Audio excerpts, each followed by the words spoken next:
Chapter 581, Dissection. The warship sent by the OS Empire was originally a magic ship developed by the OS Empire itself, which itself gathered the cutting-edge magic level of the OS Empire. Although the legend of the OS Empire is a paladin, the founder of the country is a legendary warlock, and he also left behind a powerful warlock family, coupled with thousands of years of accumulation and heritage. The OS Empire is not inferior to Calais in terms of magic research alone. It's just that the royal family of the OS Empire is a warlock family, so the main direction of attack is also in this aspect. In terms of research on blood, dissection of blood, etc., the OS Empire is even better than Calais. And to some extent, some of the accumulated knowledge may not even be available in the Leo floating city. And on this warship, there is also a separate experimental cabin that can be used for some related experiments. The essence of this experimental cabin is actually when the warship goes out to capture rare prey, there may be some inconvenient to preserve, and it must be used to complete research and extraction with freshness, or simply complete the initial fresh-keeping processing to make specimens. So when the big-headed cat yelled, "Come here!" he was actually brought to such a creepy dissection room. Actually, I generally don't like to use humanids as materials, but since you asked for it, you can't blame me. Wellington OSS's face was full of emotion, and he still showed the gentleness when he talked to Lydon before, but with the many dissection props in front of him, the style of the painting suddenly became dark. If it were an ordinary person, he would probably have trembled or even gone crazy in this atmosphere. Apart from other things, even many people who watched the live broadcast across the screen were a little uncomfortable with the style here and sent out various barrages. Fortunately, I pressed pause and saved the anchor. Some aspects of Umbrella's harmony work are not in place. I can't bear to see these, so I'll run away first. I'll trouble some big boss to summarize it later. I can't bear to see these. You can adjust the degree in the sensory options. The atmosphere of this dissection room alone can scare away a large number of netizens. Of course, this is also a test for the big-headed cat who is here in person. In order to ensure the live broadcast effect, he can turn off the pain sense, but the visual sense is not easy to adjust. But choose the highest. Except for some awkward key mosaics and bloody shocks that exceed his personal mental threshold, everything will be clearly displayed. However, for the sake of traffic, he still completely resisted this test, while shutting off all his pain senses. He said in response to Wellington OSS's words, "Heh. Hypocrisy. It's nothing more than being two-faced. If you said it directly, I would still look up to you. Now that I scream the word pain, I will call you Daddy. Otherwise, you call me Daddy." After being tied to the test bench, the big-headed cat was still shouting such words, which really surprised Wellington OSS. You don't think that the ability to regenerate is really omnipotent, do you? This kind of arrogance made Wellington very unhappy. In the past, even the prey would be terrified, even if it was a monster. This guy is not afraid of torture because he will not die. Besides, it's not like there are no ways to crack the various abilities of resurrection from the dead. Haha. The old necromancer said the same thing. But in the end, he died tragically with his bone dragon. You don't think you are better than him, do you? The big-headed cat laughed. Even though he felt a little creepy, he still looked righteous. Seeing the surge in the number of people in the live broadcast room, the gifts from the big brothers, and the increasing popularity, he was quite excited. If we talk about the first person to be studied, it is still the big brother Bukukase whom he worships very much. The big-headed cat thought that he couldn't stand the kind of thing that happened to the goblins. But when the big brother Bukukase was studied by the necromancer, most of them were because of the offline state involving soul attacks. There are only black screen and out-of-stock options when going online. How the necromancer actually studies can't be seen at all. So although the big-headed cat is the second, the details are more detailed. Wellington OSS was definitely unaware of this. He was still able to talk nonsense at this time. He had never thought of anesthetizing or making the other party unconscious. He just wanted the other party to watch his research with his own eyes. Maybe you don't know it well? To some extent, warlocks and necromancers do have a lot of overlap. It's just that they mainly study the soul, and we mainly study flesh and blood. You can feel it yourself.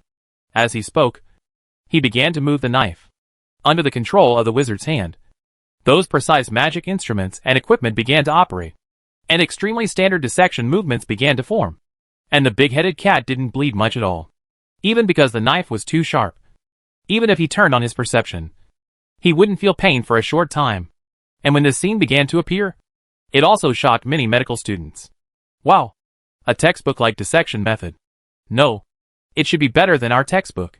It looks like art. Is this a method developed by Umbrella? How skilled is this? I recorded the screen, and I'm ready to learn. Under the comments of netizens. Big Head Cat also felt a little tingling on his scalp, as if he was being scratched all over his body during a general anesthesia operation, but he was awake. It was the hint of this as a game that forced him to maintain a certain degree of calmness and rationality. He even sneered during the dissection. How is it? Have you found the secret of our resurrection? I'm looking forward to you coming to me through the internet. And Wellington OSS, who did not stop and completed the dissection work quite skillfully, was more and more shocked at this time. As a great warlock, he also specializes in the study of flesh and blood. It can be said that 1/5 of his life has been spent on various dissections and flesh research. There are countless creatures that have been dissected, and abyss creatures have also been studied. But there is no doubt that as long as it is a normal creature with perception and nervous system, as long as you don't use anesthetic magic or potions to suppress it, then this kind of dissection will inevitably cause muscle stress response. That kind of spasm is not something that a person can control. But this guy just didn't react at all. If it's just the internal organs, it's normal that there are no nerves. But why are you like this? As the dissection went deeper and deeper, various detection magics were used, and Wellington OSS's eyes were already deeply shocked. What on earth are you? Artificial creatures? Puppets? Or undead? Wellington OSS felt that his 3 views had been severely impacted, and everything he had learned seemed to collapse in this seemingly simple dissection. At first, it felt normal. But then he found that the blood flowing in the body of this savage was not the traditional blood at all, but more like a highly efficient energy transmission fluid. Although the role is the same as blood, it is even more efficient and looks red. But there is no doubt that this seems to involve the attributes of the puppet. These are the motor oil. The various organs on the body also look serious. At first glance, they seem to be no different from normal human bodies, and each function seems to have a corresponding function. But this seems to be achieved by absorbing magic power with extremely complex and cumbersome inscriptions formed in one piece. No wonder all those wolf riders drowned. Now it seems that even if these savages don't eat, drink or breathe, they can still survive and perform various actions by drawing on magic power. Eating, drinking, defecating, urinating and breathing can only increase the available energy efficiency and energy reserves. Rather than saying that this is a kind of creature, it is better to say that this is a cheap puppet made by incomprehensible technology. Cheap means that the materials and components used are cheap, and it is also the reason why it is technically incomprehensible. It's like a programmer seeing a one-legged elephant running wildly. He doesn't know how this bug works, but it just moves, and the speed is very fast and stable. That's it? Why are you scared yourself? I haven't had enough fun yet. On the dissection table, the big-headed cat suppressed some nausea in his heart and forced himself to cheer up and look nonchalant. Because at this time, Wellington OSS's expression was extremely ugly, and he knew at a glance that he had encountered a problem. Didn't you say you were going to hit me along the network cable? Come on. Don't just talk and don't do it. The big-headed cat was lying on the dissection table, and the part below his head was automatically mosaic because of his emotional reaction. And he was still shouting, which was really quite creepy. Many people who watched the live broadcast felt that the big-headed cat itself was more terrifying than the experiment. The network cable you mentioned again and again. Is it your connection method? And Wellington OSS looked at a magic organ that was being decomposed in the petri dish and asked back in a hoarse voice. Wellington did not do any in-depth soul detection. He was good at flesh and blood. Since the other party said that the necromancer was stopped, he naturally started with what he was good at. The more he understood, the more shock he was in his heart. Combining some of the other party's words, he also made a guess. This thing may be similar to some abyss creatures. Their bodies are not actually in the Safei world, but they come here in a projection way with something called network cable. However, this kind of network cable has a strong defensive ability, and the undead master cannot trace the source along the veins. In addition, their bodies, which I don't know if it is appropriate to describe as puppets, are also quite strange. The material utilization rate is extremely high, and the cost performance has reached an extreme, but it is quite cumbersome. At first glance, they have a lot of similarities with normal human bodies. If it weren't for the dissection and research by a warlock, I'm afraid it wouldn't be strange. I don't understand why such cumbersome means are used just to save that little bit of material. There are quite a lot of savages, right? Or is there a special alchemy array to automatically make it? Could it be that such a complex thing can be made by itself? Is this the secret of resurrection from the dead? Wellington OSS is not a legend, and he can't understand the situation of the players. But as a great warlock, he conducts his best flesh and blood research. And with some information revealed by the players themselves, he makes bold guesses. And he is actually close to the truth. Are you from another world? Because the playing wars of the Cephi world have been fought many times. The OSS Empire is also considered the main empire. Wellington OSS said with burning eyes. The invaders from the other planes discovered the Cephi realm. And after anchoring here, they used this special kind of savages to explore? So, they couldn't communicate in the language at the beginning. So they had so many strange specialties, and completely different civilization styles? Are you spies of the invaders? Wellington OSS's face was full of shock. And the big-headed cat couldn't help showing a hint of surprise on his face. And then interacted with the water friends in the live broadcast room with interest. This setting is interesting. But it seems to be true? His surprised and excited but silent look made Wellington OSS frown again, staring at his eyes and said, "What are you doing now? Can you communicate through the network cable?" The magic system itself likes to use its brain. Although the Great Warlock is not like the mage who studies everything, he is still very capable in his own special field. After gradually exploring and guessing some of the players' problems. Although I don't know what the principle of the network cable is. I don't know what it relies on. That is, assuming that there is such a setting, it can be seen as inevitable to be able to make some special contacts. After all, the basic theories and principles are here. For the law system of the Cephi world, what is lacking is only the ideas and means of application. After the theory is put out, it can also be easily associated. Sure enough, the design is very real. You can guess this. But what can you do if you know it? Big Head Cat and most netizens don't care about this. After all, this is the design of the game background. Now Mastery has Easter eggs in the game. Whatever happens is normal. Right? Maybe in the future. The plot and this world will find out that the Earth wants to attack. And the players need to actively resist. So now that the NPC has noticed the truth, the Big Head Cat can't help but laugh. You law systems are really smart. But the smarter you are, the more you can feel the helplessness in this. We have the protection of the ancestors. The Big Head Cat has a charlatan expression on his face. But then he found that after Xiaoji talked nonsense for a while, the other party seemed to really believe it. A great warlock of the hero level looked extremely ugly. Plain invasion. Humph. That really depends on your quality. Wellington OSS snorted coldly, and took out a communication crystal and placed it in front of the big-headed cat and sneered. Guess what will happen if I send your words and the data from my experiment to the temple? At this point, Wellington OSS continued without waiting for the big-headed cat to answer. We have rich experience in playing wars in the Cephi world. And there have been invasions by foreign gods before. There are still some foreign evil god churches now. But they are meaningless in front of the two major temples and the Leo floating city. At this point, he looked down at the big-headed cat again. The head cat continued with a glance. If you are the followers of the two gods, then we really have to be careful. When we dealt with the Blood Clan, it was because the Blood Clan angered the public. But since your ancestor god is an outer god, then we will have no scruples. The worldview of our Cephi world is enough to stop all the outer gods from spying. But when listening to Wellington OSS's words, the big head cat had a mean expression, as if he wanted to pick his nose. Don't just talk without doing anything. Go report it. What's the matter? You can stop all the outer gods from spying. But we are all here. The big head cat's casual mockery and retort really made Wellington OSS's expression stiff. The big head cat spoke without thinking, relying on his rich experience in online quarrels. But Wellington OSS really hesitated for this reason. Let's not talk about whether his judgment is right or not, and whether there is any evidence. After the theory comes out. With this logic, free conviction is actually okay. But what he really cares about is how the savage appeared here. The Cephi world has had plane wars, absorbed many races from other planes, and invaded by foreign gods. The strongest plane encountered even had 7 gods walking in the world. But so far, there has never been a situation where a race sneaked in. The worldview of the Cephi world is extremely strong. The mother goddess of the earth had a divine revelation, saying that as long as the faith of the Orthodox Church is ensured, there is no need to worry about foreign gods. But now, they have really come to steal the house under our noses. Although Wellington OSS still looked stern on the surface, he felt great pressure in his heart. At that time, the great wizard Yao brought the great knight Colin to meet Wang himself. and then gradually judged the truth and bowed down directly. There is no way.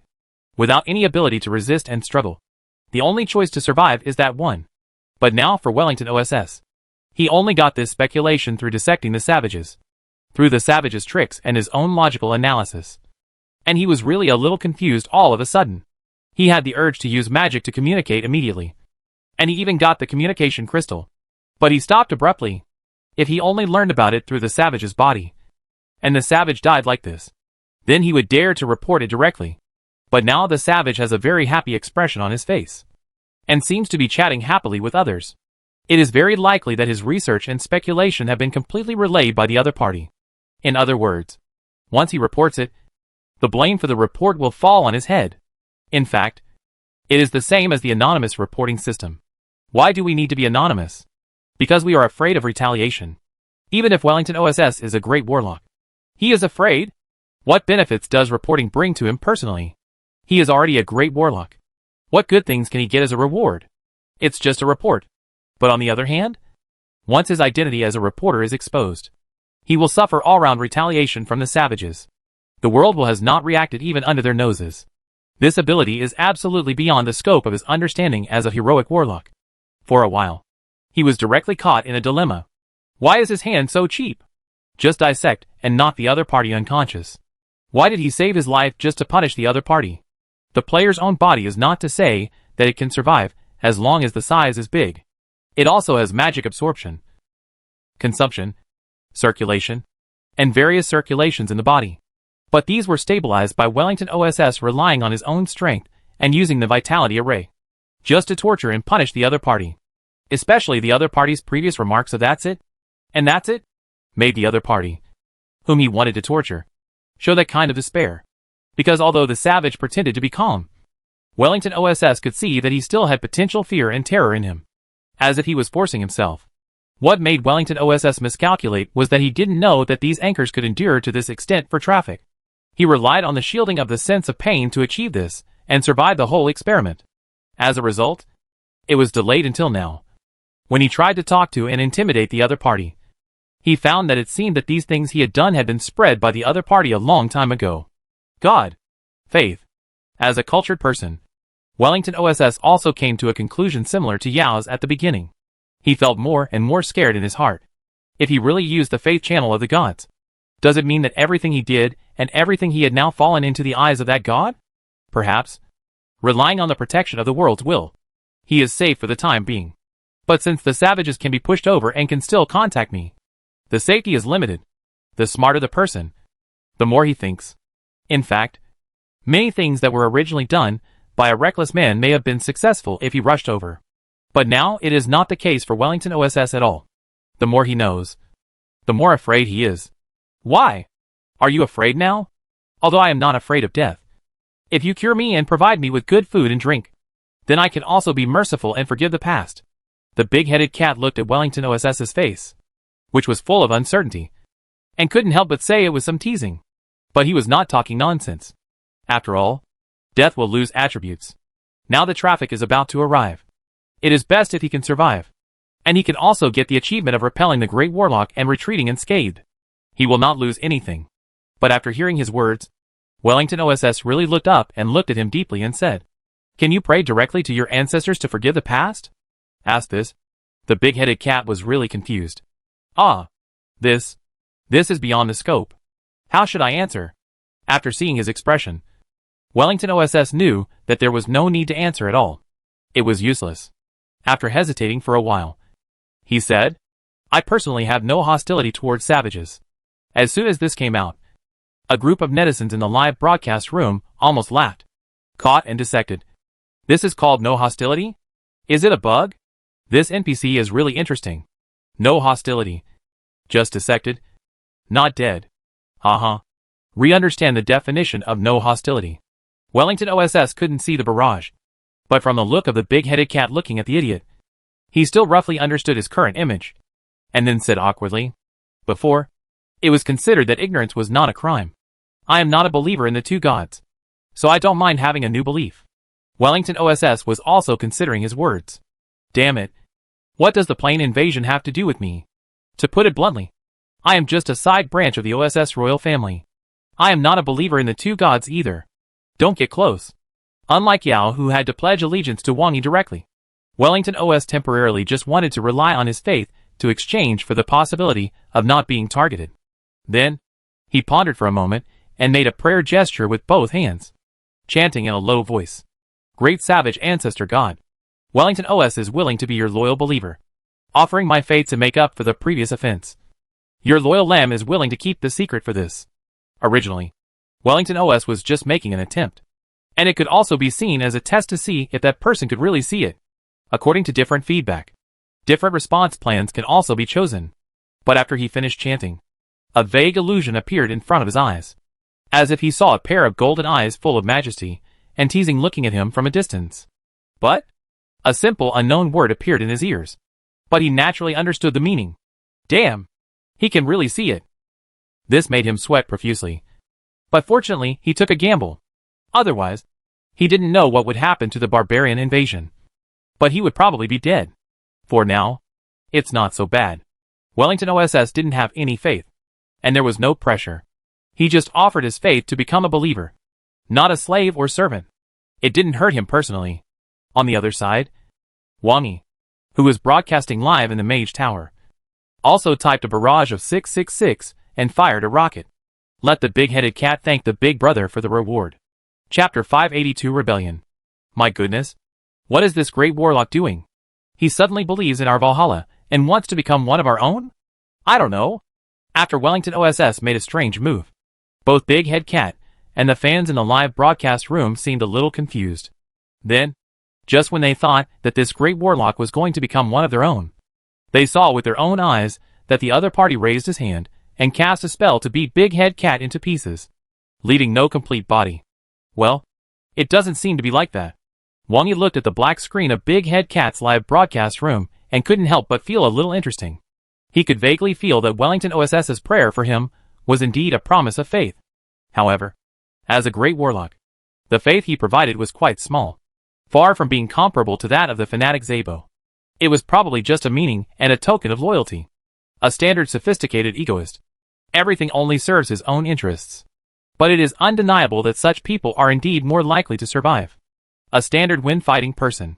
If there is any problem or loss of power, he can turn around and become the loyal dog of the two gods. He is no match for Yao, a tool whose soul he has mastered. This time, the other party killed the big-headed cat so coldly, which will definitely cause the disgust of the players. Now, a large number of players have entered the territory of Ketan. I don't know if the number of your subordinates is enough to consume. It is just as Wang Yi expected. The players are all born with rebellious bones. The stronger the OS Empire's envoys perform, the more excited the players are. No one organized it specially, but relying on the video of the big-headed cat being dissected and killed, it immediately attracted the response of many players. Brothers, although I was killed, the experience reward is really good. If everyone can survive, it will definitely be a bloody profit. The big-headed cat showed up and briefly explained the situation.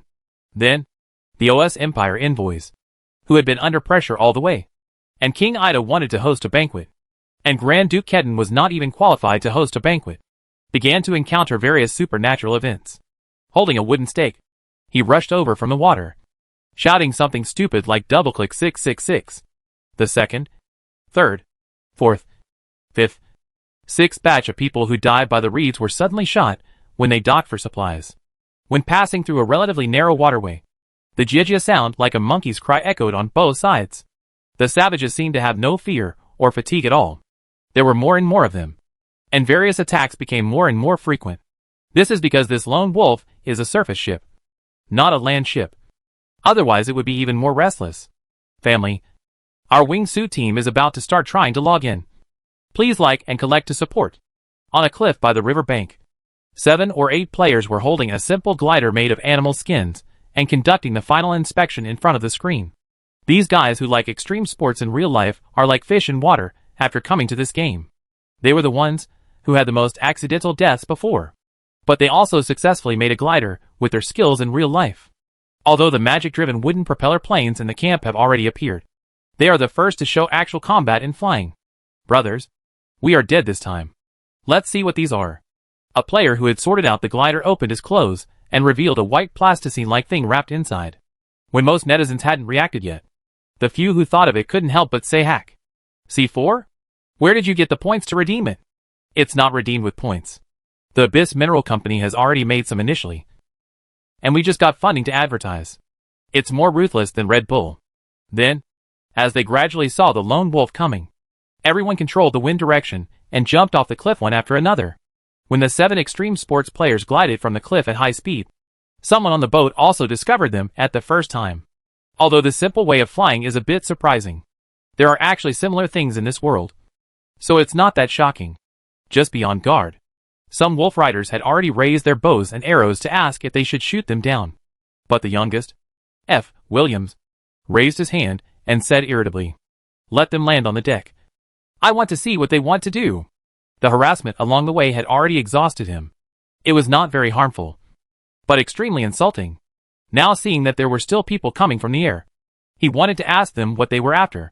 But unfortunately, this time F. Williams was doomed to be disappointed. They didn't even have the intention to communicate. When he was about to use language mastery to listen to what they wanted to say, he only heard, "No life. Brothers, no life this time. We still have C4. Demacia. Reforge the glory of the wildlings. It is our duty." Before he could react, 3 of the 7 gliders exploded in midair. 2 fell on the deck and exploded, and 2 hit the hull. The terrifying airflow set off a shock wave that covered the entire battleship deck in multiple directions without dead ends. A huge airflow swept through, and steel balls exploded. C4 and TNT are about the same in power, and the one currently made by the Abyss Mineral Company is inferior. But a grenade only has 50 grams of explosives. The explosive power of 1 kilogram is 4.2 million joules, which can theoretically blow a 1 kilogram object 420 kilometers away. And these players relied on their physical fitness, but they all tied up their whole bodies. If it were a traditional wooden warship, this wave would have been blown apart directly. In other words, the lone wolf itself is a magic hull, and the protective magic patterns on the surface are constantly flashing. From the deck, hull to the mast and sail, the dense magic patterns like spider webs flash with rich brilliance.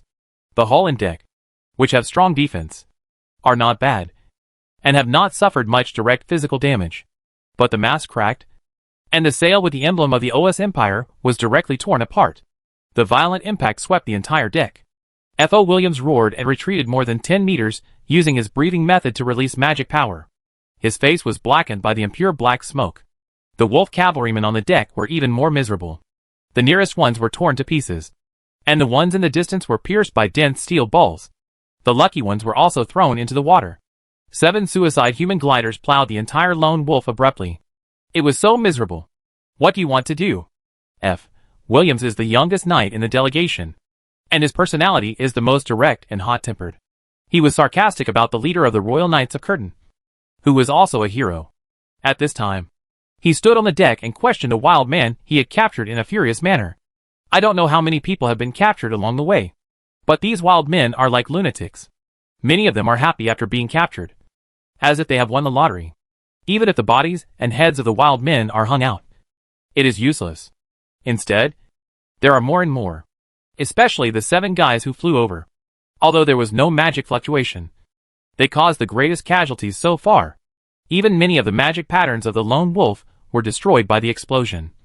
And now it can only sail with repairs. Mr. Williams, I have reminded you before that you cannot use coercion against the savages. If you are willing to communicate politely and equally, they are still easy to talk to.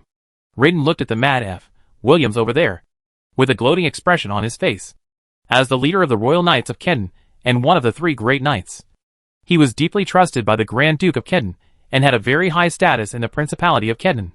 But in the face of the opponent's strength, he had to bow his head and follow the way, and be humble all the way. In the end, the evil ones have to be dealt with by the evil ones. When they captured a group of savages alive, and then the great warlock conducted some anatomical research, it was like poking a hornet's nest. The number of savages gathered together increased. They originally brought hundreds of members of the Magic Wolf Knights, but more than 30 people were lost on the way, in addition to the injuries caused by the explosion. The combat effectiveness has been damaged by more than half. Now, even several heroes often go out on their own to prevent the barbarians from attacking. I don't know where they will appear. And I don't know what they want to do. The sounds of hi or hee from time to time make them a little PTSD.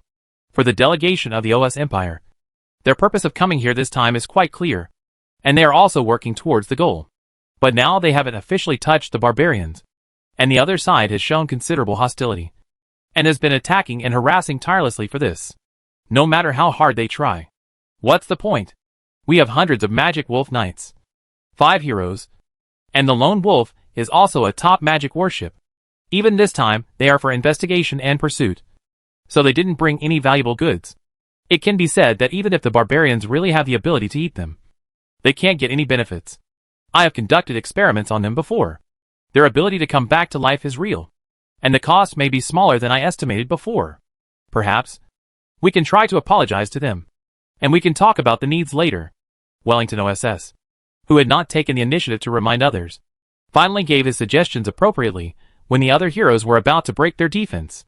In fact, what Wellington OSS wanted to do most now was to get rid of this matter as soon as possible and leave and go home early. He was inexplicably involved in such a complicated matter. He didn't want to really believe in the savage ancestor god. Now he just wanted to hide as far away as possible, without sticking to either side. It was important to save his life. He had already decided that when he returned, he would use the excuse of traveling and run away, and go out for a few decades. Anyway, considering the lifespan and ability of the great warlock, it didn't matter at all.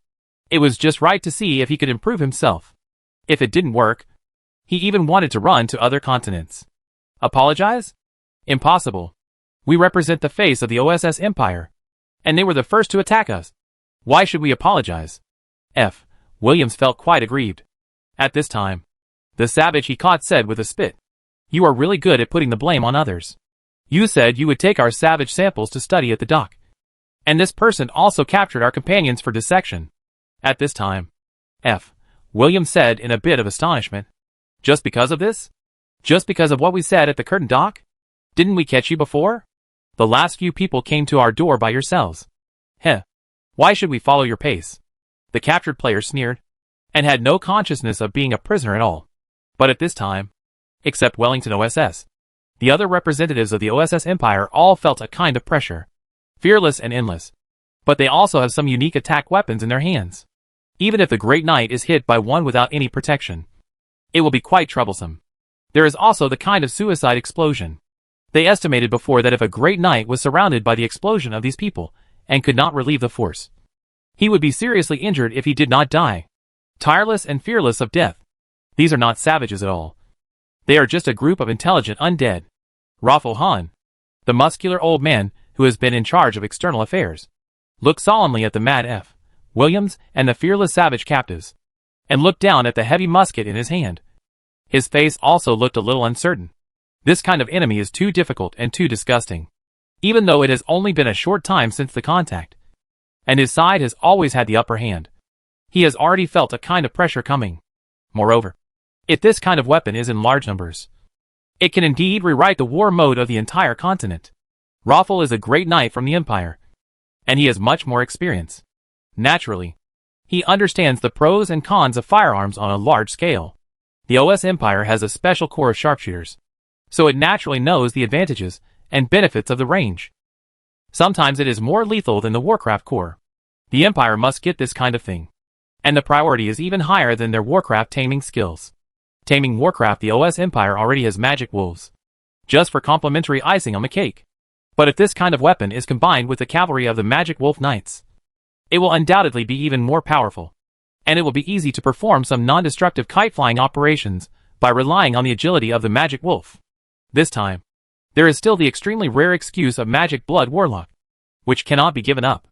However, from the initial strong pressure and display of force, his mentality has changed a little now. As long as we meet first and show our strength, it is not impossible to give in a little and talk afterwards. We don't want you to give it for free. We can buy it with money. The foundation of the old empire is still very strong. Unknowingly, the players relied on the harassment along the way, although they made the OS Empire feel quite irritated and miserable. But it has also proved their strength to a certain extent, making them feel that they can talk. Just like King Edi will give enough face when he comes to greet him, but Grand Duke Kaduin will not care at all when he greets him. All this, in the end, depends on strength. Dano City, once the most important city on the border of Kaduan, now has a greatly reduced garrison. In addition to the city guards, who maintain basic public security, most of the main forces have arrived at the Shishan Canyon on the other side of Shishan City. Many nobles in the east were also confronting the Principality of Not. However, when the fleet of the OS Empire's envoy arrived in Dano, Count Luke, who was originally in Shishan City, had quietly returned to greet them, just like the leader of the Royal Knights of Kaduan.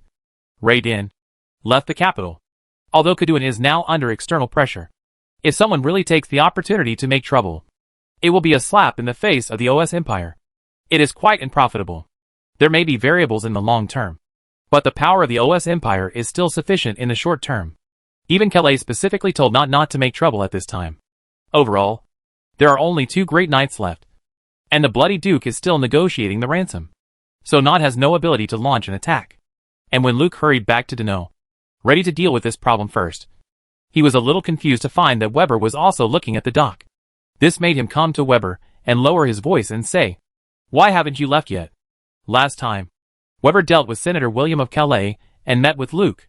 To some extent, the two sides still have some tacit understanding. This time, Weber appeared again to deal with the undead master of the Burial Soldier Canyon. He was considered a hero who saved Dunner. So even under the pressure of OSS, as far as the people on the KTON side were concerned, they must have been perfunctory. They started to spread the word early on that Weber should run away. But who would have thought that he would see this guy standing here just after he came back from Shishan? That is to say, Weber now has some differences from his previous wanted poster image. The year is too long, and he can only recognize it after seeing it. So no one else around noticed it. "Why do you want to leave?" "I have lived in Dunner for so long. This is my home," Weber said confidently after seeing Luke. Then he pointed at Yuyuzi, who had a dead look on his face, and said, "This is my new savage disciple. He is a true magic genius. He will definitely become a great wizard in the future, and even a legend." Weber also looked a little proud at this time. He himself has established a relationship with the savages. "Who dares to catch me? He just came here to eat melons this time." The OS Empire hates him very much. Wasn't it the same when he was chased to the point of having no way out? He specially asked Mastery whether he should avoid it. The other party didn't let him. So he naturally knew what to do. "I am now working for the wildlings. I am not afraid. Luke is not a fool. Last time, Weber killed William. This time he cooperated with Mastery to fight against the undead mage. So it is very likely related to Master E. Or even instructed by Master E. Master E, who is at least a top-level mage, really has this ability to a certain extent.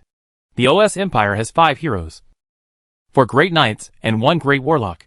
If this lineup is compared, it is really not afraid. Okay, I understand.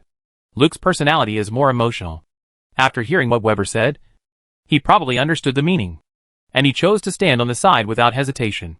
The other party saved his daughter, and Shishan City saved her again. There is also the undead disaster this time. Don't say whether the OS Empire is strong or not. If you have the ability, just send troops to attack. Either push over a dozen countries along the way, or send your legend to sea. Luke still doesn't believe it. The OS Empire is so big that it can easily mobilize such a large force to travel a long distance for such a long time. If it is just the Principality of Kaduan, it must bow its head, because the lineup of this delegation cannot bear it. But if Master E and the savages choose to fight the OS Empire for the Magic Blood Warlock, then, let's fight. Since the decision has been made, Luke's attitude is naturally completely different. There is no grand welcome, no flowers and carpets. He just brought some noble representatives to the dock with normal reception specifications. Neither kneeling and licking flowers and flowers, nor letting others say rude. But then looking at the lone wolf coming over, Luke's face became a little strange. The originally majestic large warship now had many burn marks and various colors of paint on its surface. Even the sails looked a little shabby and had many signs of repair. The cracked mast was tied up with ropes, as if it was worried about cracking, although the main body seemed to be unaffected. The appearance was very bad. On the mast at the bow, there were still some savage corpses and heads hanging. It had a more iron-blooded and cruel look, but it was a little funny with those colors. The faces of several members of the OSS envoys on the deck also looked a little ugly at this time, especially the youngest, F. Williams, who seemed to be suffocated.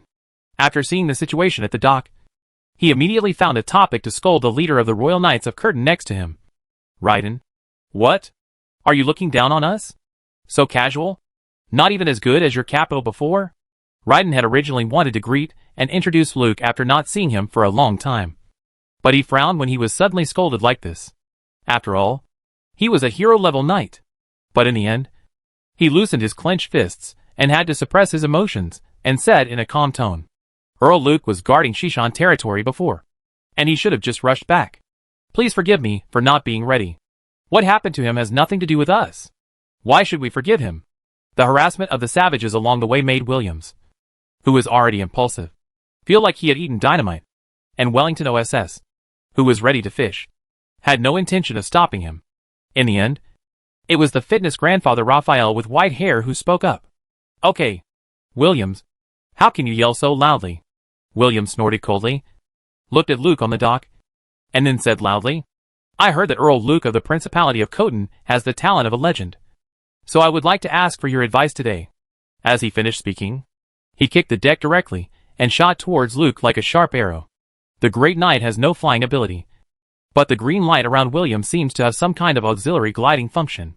Let him use the height of the deck to glide hundreds of meters alone to the dock. The surface of the Dono River was full of waves due to the airflow caused by the high-speed movement, and the momentum was extremely strong. If Luke had not made a decision before, he would have considered that this was the envoy of the OS Empire and saved some face. But now that he has decided to directly protect the Blood Magician, there is nothing to say. Without drawing his weapon, his breathing method triggered the red magic tide between his gestures. He broke the opponent's green barrier with one hand in an instant, clamped the sword blade, and then kicked the aggressive Williams, causing him to spit blood and fly back to the deck again. After the fight, he said calmly, Sorry, I didn't stop. I thought that I should be quite strong if I challenged me actively, but I didn't expect. This made Williams, who fell on the deck and spit out a few blood clots and felt his ribs were broken, spit out again with a stuffy chest, and couldn't speak for a while. Luke's actions and the strength he showed made Raphael, who wanted to symbolically persuade Williams, look a little solemn. Very strong. He is probably not much worse than King Edai. And he is really young. The key is how dare he use such a heavy hand on the envoy of OS. Well done. Love it. It still depends on Count Luke. I'm relieved. The players who had been watching early on burst into thunderous applause and cheered. The players are all afraid of chaos in the world. This group of people were dancing with joy on the side. This made everyone on the Lone Wolf feel angry. This kind of sand sculpture temperament, this kind of words, is a savage. They have been harassed by savages all the way. And now they are also good at distinguishing savages. Now this feeling of the monkeys on both sides of the river can't stop crying really makes them angry. Good. Not only did Count Luke not arrange any welcoming team, he even brought out a group of barbarians who liked to laugh. Moreover, he injured Williams as soon as they met, without any intention of holding back. This was a provocation to the face of the OS Empire, with the contrast from the previous capital of Kaduan. This naturally made the OS envoys, who had been harassed all the way, furious. Even the exhausted wolf riders rode on the magic wolf one by one, as if asking for orders.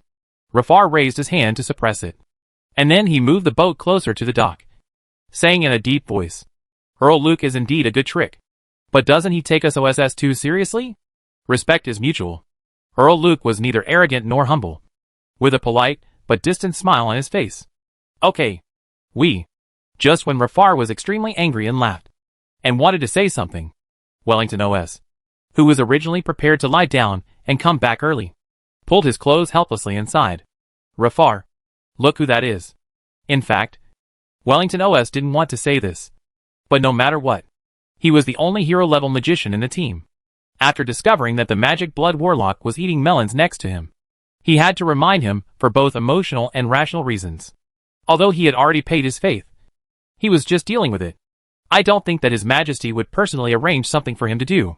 Blood warlock? After being reminded by Wellington OSS, Raphael looked at it carefully, and a look of suspicion and disbelief appeared on his face. No way. We came here just for you. But you are waiting for us here. And you are watching the show like a bystander? Luke, what crime should you be punished for? You dared to openly protect the blood warlock. Raphael's words aroused the interest of the players. and they started looking everywhere. Finally, through Yuzi, Weber, with a hood next to him, was discovered. At this time, Weber also took the initiative to put down his hood and said, "You are also funny. Can you control the whole world with one wanted order? Then can I also want your Emperor OS?" And Count Luke next to him did not deny it and said, "This is the territory of the Principality of KTON. Sir Rafar, don't cross the line." This tit-for-tat confrontation made the players cheer collectively again. Fight! Fight! I want to see rivers of blood. Teach them a lesson. So this is what the magic blood warlock looks like. The previous video was not clear. Isn't this the old tailor from Weber's tailor shop? I have sold him several cans of blood. Ah? Is it that famous tailor shop? It turns out to be him. The appearance was a little hidden in the video at the beginning. It turns out to be him. It can be said that at least the biggest demand of the OS Empire this time was for the magic blood warlock. On the way, although they gradually recognized and feared the abilities of the savages, they thought that they could try to talk peacefully and forgive the attacks on the road. But the only thing that cannot be discussed is the magic blood sorcerer. This is the shame of the OS Empire. A walking curse card. Just looking at him will unconsciously remind you of his most proud record. Since there is nothing to say, the OS Empire's envoys also jumped out one by one and stood on the deck. In addition to the injured Williams, there are 3 great knights, a great sorcerer, and dozens of members of the Magic Wolf Knights behind, and the magic battleship Lone Wolf. Count Luke, your background limits your vision. You don't know the foundation of our empire at all.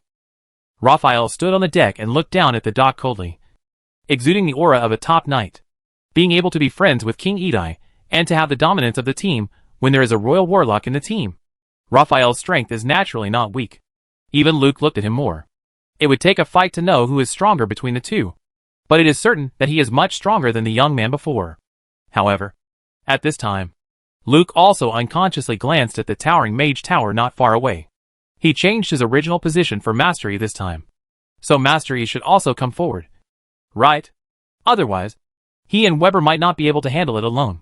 Luke's glance also made Raphael notice the towering mage tower, and also associated some information.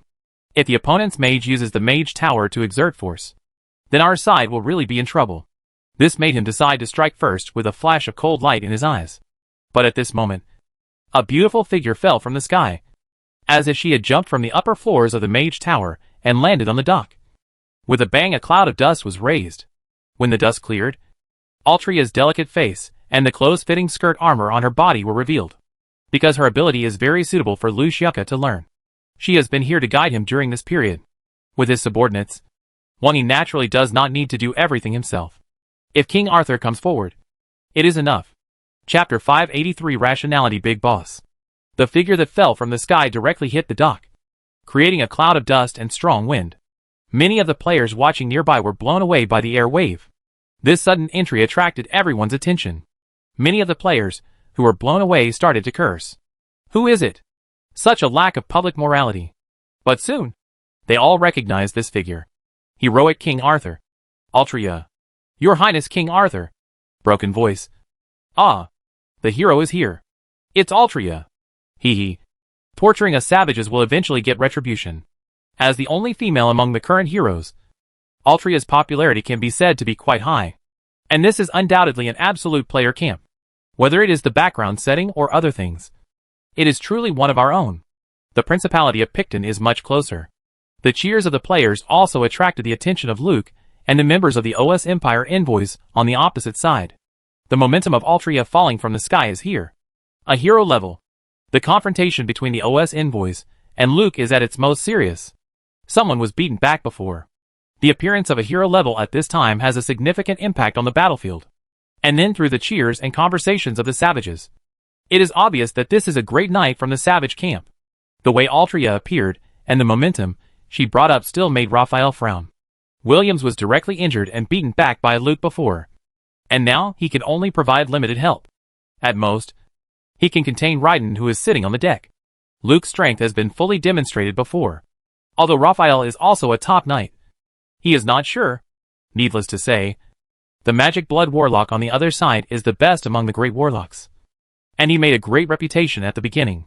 Even if Wellington OSS is a great warlock of the royal family, he is more likely to be at a disadvantage. But in addition to this, They can also have 2 more powerful knights to assist, as well as dozens of wolf cavalrymen, and the magic blessing of the lone wolf itself. So there is no doubt that they are still in an absolute advantage. Normally, when their status and strength reach this level, they rarely use fighting to solve problems directly. It's not easy to become a high-level official, but they are not here to fight to the death. But what Luke said before, and the magic blood warlock who was on the scene, have left them with no way out. The arrow is on the string and must be shot. The best result is of course to kill the magic blood warlock and force the Principality of Kaduan to admit its mistakes, and then get the desired trade items from the savages, and get both face and substance. But obviously, the situation will not completely conform to the ideas of the OSS delegation. Even if their 5 heroes, plus one of them is the Emperor's uncle, have a high temporary decision-making power and can make attacks or even hostile actions. But when this new knight arrived, the OSS envoys knew they were in big trouble. Although there was only one new knight, the Mage Tower had not moved yet. To a certain extent, the Lone Wolf can have some blessing effect similar to the Mage Tower for the great warlocks of the Al's royal family. But after all, it is not a real Mage Tower. They began to decisively want to take action. In fact, they also wanted to achieve certain results before the Mage Tower reacted. After all, it was 4-2 at the beginning, and they were confident that they could play a big advantage in the short term, so that they could attack and defend. But now it can't work in the short term. But it's a bit troublesome. Although the Al's people on the deck are still aggressive, the nearby magic power has surged, and some players on the casting route have felt that the magic mobilization has been disturbed. But the original offensive of the Al's people was stopped abruptly because of the appearance of Altria. Instead, they spoke again. You wild men and Kaduan really want to be enemies with our Al's empire? Although the voice was very serious and stern. But since it was spoken, it was actually a concession to a certain extent. Otherwise, it would not be BB if it was directly taken. The magic blood warlock was their target. And now it is here. The size of the fist can determine whether some people are willing to sit down and reason with you. Altria, who arrived at the scene, ignored the cheers of the players, but just calmly looked at the people in the OS Empire in front of him and said, whether to be enemies depends on your choice. At first, the people in OS were full of how dare you. It seems that taking in the Blood Magician is a great rebellion. But now after being tit for tat by Altria, he patiently began to explain. My friend, the Blood Magician committed a heinous crime in our empire, and is our wanted enemy. As long as you are willing to hand him over to us, you can gain the friendship of our OS Empire. Rafar continued to speak. No longer the kind of I am the OS Empire. Why do I need to explain to you? The attitude began to give examples and reason. Even now, after weighing and comparing the strength of both sides, Rafar had to admit that even if the other party verbally agreed and let the Blood Magician escape, he had to pinch his nose and accept it. No matter what. They never expected that the small Principality of Kaduan would be so stubborn and stand on the side of the Magic Blood Warlock. And those savages seemed to be related to the Magic Blood Warlock. At first, they wanted to use this as an excuse to intervene in the affairs of the savages. But they didn't expect that there was no need for an excuse at all. They were just like that. Moreover, Earl Luke's strength is indeed well-deserved. Even a few points higher than the rumors. And he actually injured F. Williams, who is not weak in talent and strength. In a single encounter, under the comparison of various additions and subtractions of strength, the envoy team that originally had an absolute advantage in strength and could pass through Kaduan unimpeded suddenly became in a difficult situation. Originally, in the eyes of the OS Empire, the Principality of Kaduan was too eager to sever its relationship. In extreme cases, the 3 great knights of the Principality of Kaduan could be temporarily recruited. By then, the number of high-level combat forces could even exceed that of the Kingdom of Ida. At the same time, because of the good relationship with the Kingdom of Ida before, it would not be a big problem to temporarily borrow a few more heroes from there when necessary. At that time, more than 10 heroes will come to visit and force the savages to agree to some demands. But there is a huge difference between ideals and reality. The Principality of Kaduan actually defected without hesitation, and it clearly supports the Blood Magician. The Blood Magician, who should have run away or hid with his tail between his legs, actually appeared in front of him and started to team up with Luke from Kaduan, with all kinds of positive and negative additions and subtractions.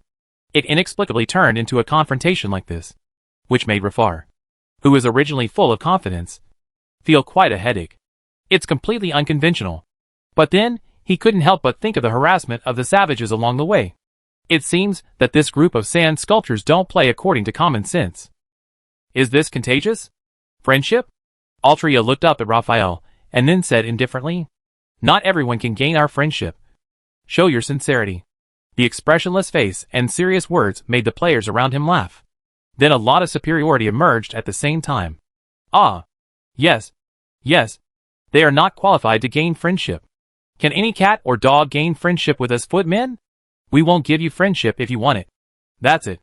There is no doubt that Altria's cold answer is quite to the player's taste. You can gain friendship by capturing the Blood Warlock? You can gain it just by saying it? Why? This tit-for-tat really made Raphael feel a headache. The best use of force is to use the strong to attack the weak. In this way, the greatest benefit can be obtained. Just like the charge of the Knights Legion, which breaks the morale and then slaughters. If it is a siege at the beginning, with the majority bullying the minority, it is very likely that the side can solve them at almost no cost. But once the opponent's strength is up, and they can fight head-on, it is difficult to fight.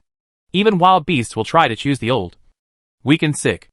It's not that they can't beat them, but they don't want to get hurt. Originally, Rafar said that just to give a way out, even if the Blood Magician was let go, it's fine.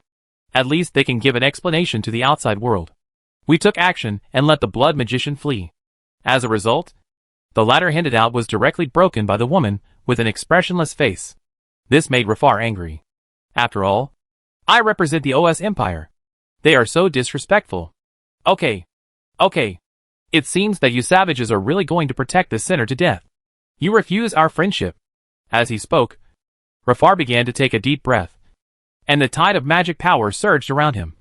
And then he looked up to the sky and roared, "Old friend, it seems that I need your support. Please come down to see me." The voice began to echo mightily, rushing straight into the sky. Then the clouds in the sky were directly broken. A behemoth with a body of tens of meters tore through the clouds and flew down with the wind. A low dragon roar was heard during the dive. The penetrating low dragon roar made everyone feel panic. A giant dragon. In terms of size, the behemoth that swooped down was no less than the bone dragon in the canyon. When it came down, it brought with it an unnatural and uneasy dragon power. The players were all amazed. Hack! I didn't think the bone dragon was just a skeleton. But this thing is so domineering. It's worthy of being a magic world. In the real world, if you want to support a skeleton of this size, I'm afraid it can only rely on buoyancy in the water. It can actually fly here. This thing is bigger than a blue whale. While most players were still amazed at the giant dragon, some other players had already spoken. I remember that the famous place of the kingdom of Edai is that there is an ancestral flying dragon. King Edai? It seems that it might be him nearby. As the giant dragon came down, it was soon followed by a team of 12 two-legged dragons, with a wingspan of 5 or 6 meters. The two-legged dragons, which were not small in size, looked quite inconspicuous against the size of the giant dragon in front. When they dived to about 30 meters from the ground, they all stopped and began to hover in the air. The huge airflow from the wings caused ripples on the water surface. Then King Edai, standing on the head of the giant brown dragon several dozen meters long, took a step forward so that the people below could see him. And then he smiled and said loudly, "This king and Raphael are good friends. And this time, I came as a private person." Looking at the situation below, seeing the vague confrontation between Khotan and OS, Martinio Edai's eyes became much deeper. Unknowingly, such a strong force had appeared in the Principality of Khotan under his nose. Before, he was actually watching the scene here from the clouds. Luke's move to knock Williams away also made him sure that even if the other party was not as good as himself, he was not far behind. The key is that the other party is 20 years younger than him, and the probability of breaking through the legend is really higher than his own. In addition to Luke, a magic blood sorcerer who turned the world upside down in the OS Empire back then can undoubtedly be regarded as a great wizard. Combined with the recent appearance of Master Yi and the strong men who emerged from the wild people, the Principality of Kaduan has become so strong without knowing it. This change is too fast. No wonder the Shishan territory was taken down. As the contemporary king of Edai, Martinio Edai is also known as the strongest king of all time. He is not a fool who only has practice in his mind. He has a good grasp of the situation. Before the appearance of the necromancer, and even the confrontation between the kingdom of Edai and the Principality of Dia caused by the necromancer, he knew that someone was secretly pushing it. but because it is also beneficial to him, and he has an excuse. He does not reject it. This time, the sudden ups and downs of the Magic Blood Warlock are also the same. It is very likely that the OS Empire has also been calculated. Everyone is clear in their hearts. But they can also choose the side that is beneficial to them. The OS Empire is interested in the wild people. So is he not interested in the wild people? So this time, he also discussed with Rafar. And he will come to take a look.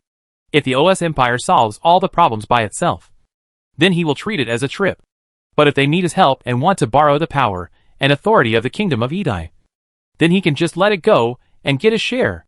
The county magistrate is not as good as the current one. Although the OS Empire is strong, it is far away. Finding him as a partner in the East Plain is naturally a win-win situation. It just so happens that we need to use this opportunity to suppress Ketan. After taking over the West Mountain territory, we have obtained a large amount of excellent arable land.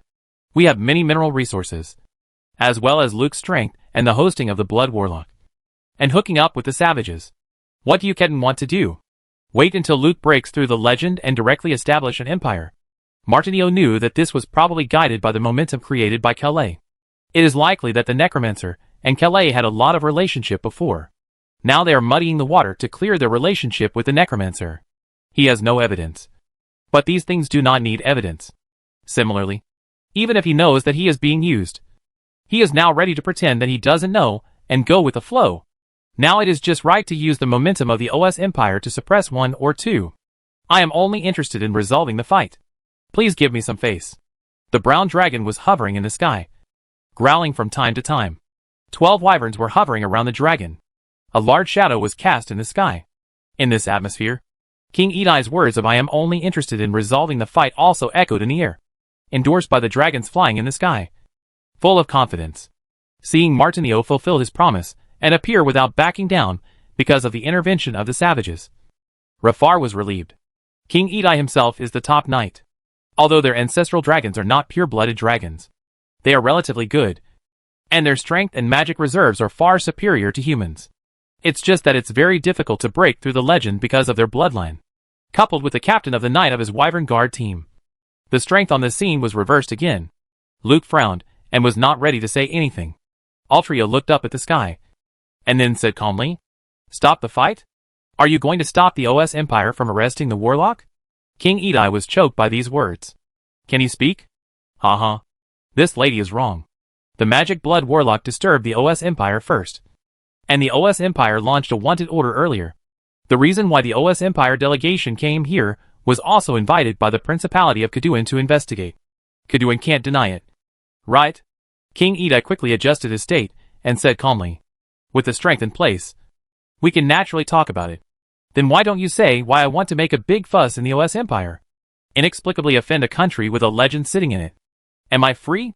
At this time, Weber also snorted coldly. "Let's put this matter aside for now. The OS Empire did not cause any harm to you. On the contrary, you have caused great damage to OS." King Edai was ready to put aside the cause of the OS Empire's previous attack on the Magic Blood Warlock and talk about the result. The result was that the OS Empire suffered heavy losses, and the Blood Warlock escaped. This standard mode of ignoring the facts really made the players, and the Cloud players, who watched the live broadcast very angry. The players actually did not have any sense of belonging to Kaduan, but they still had the most contact with Kaduan.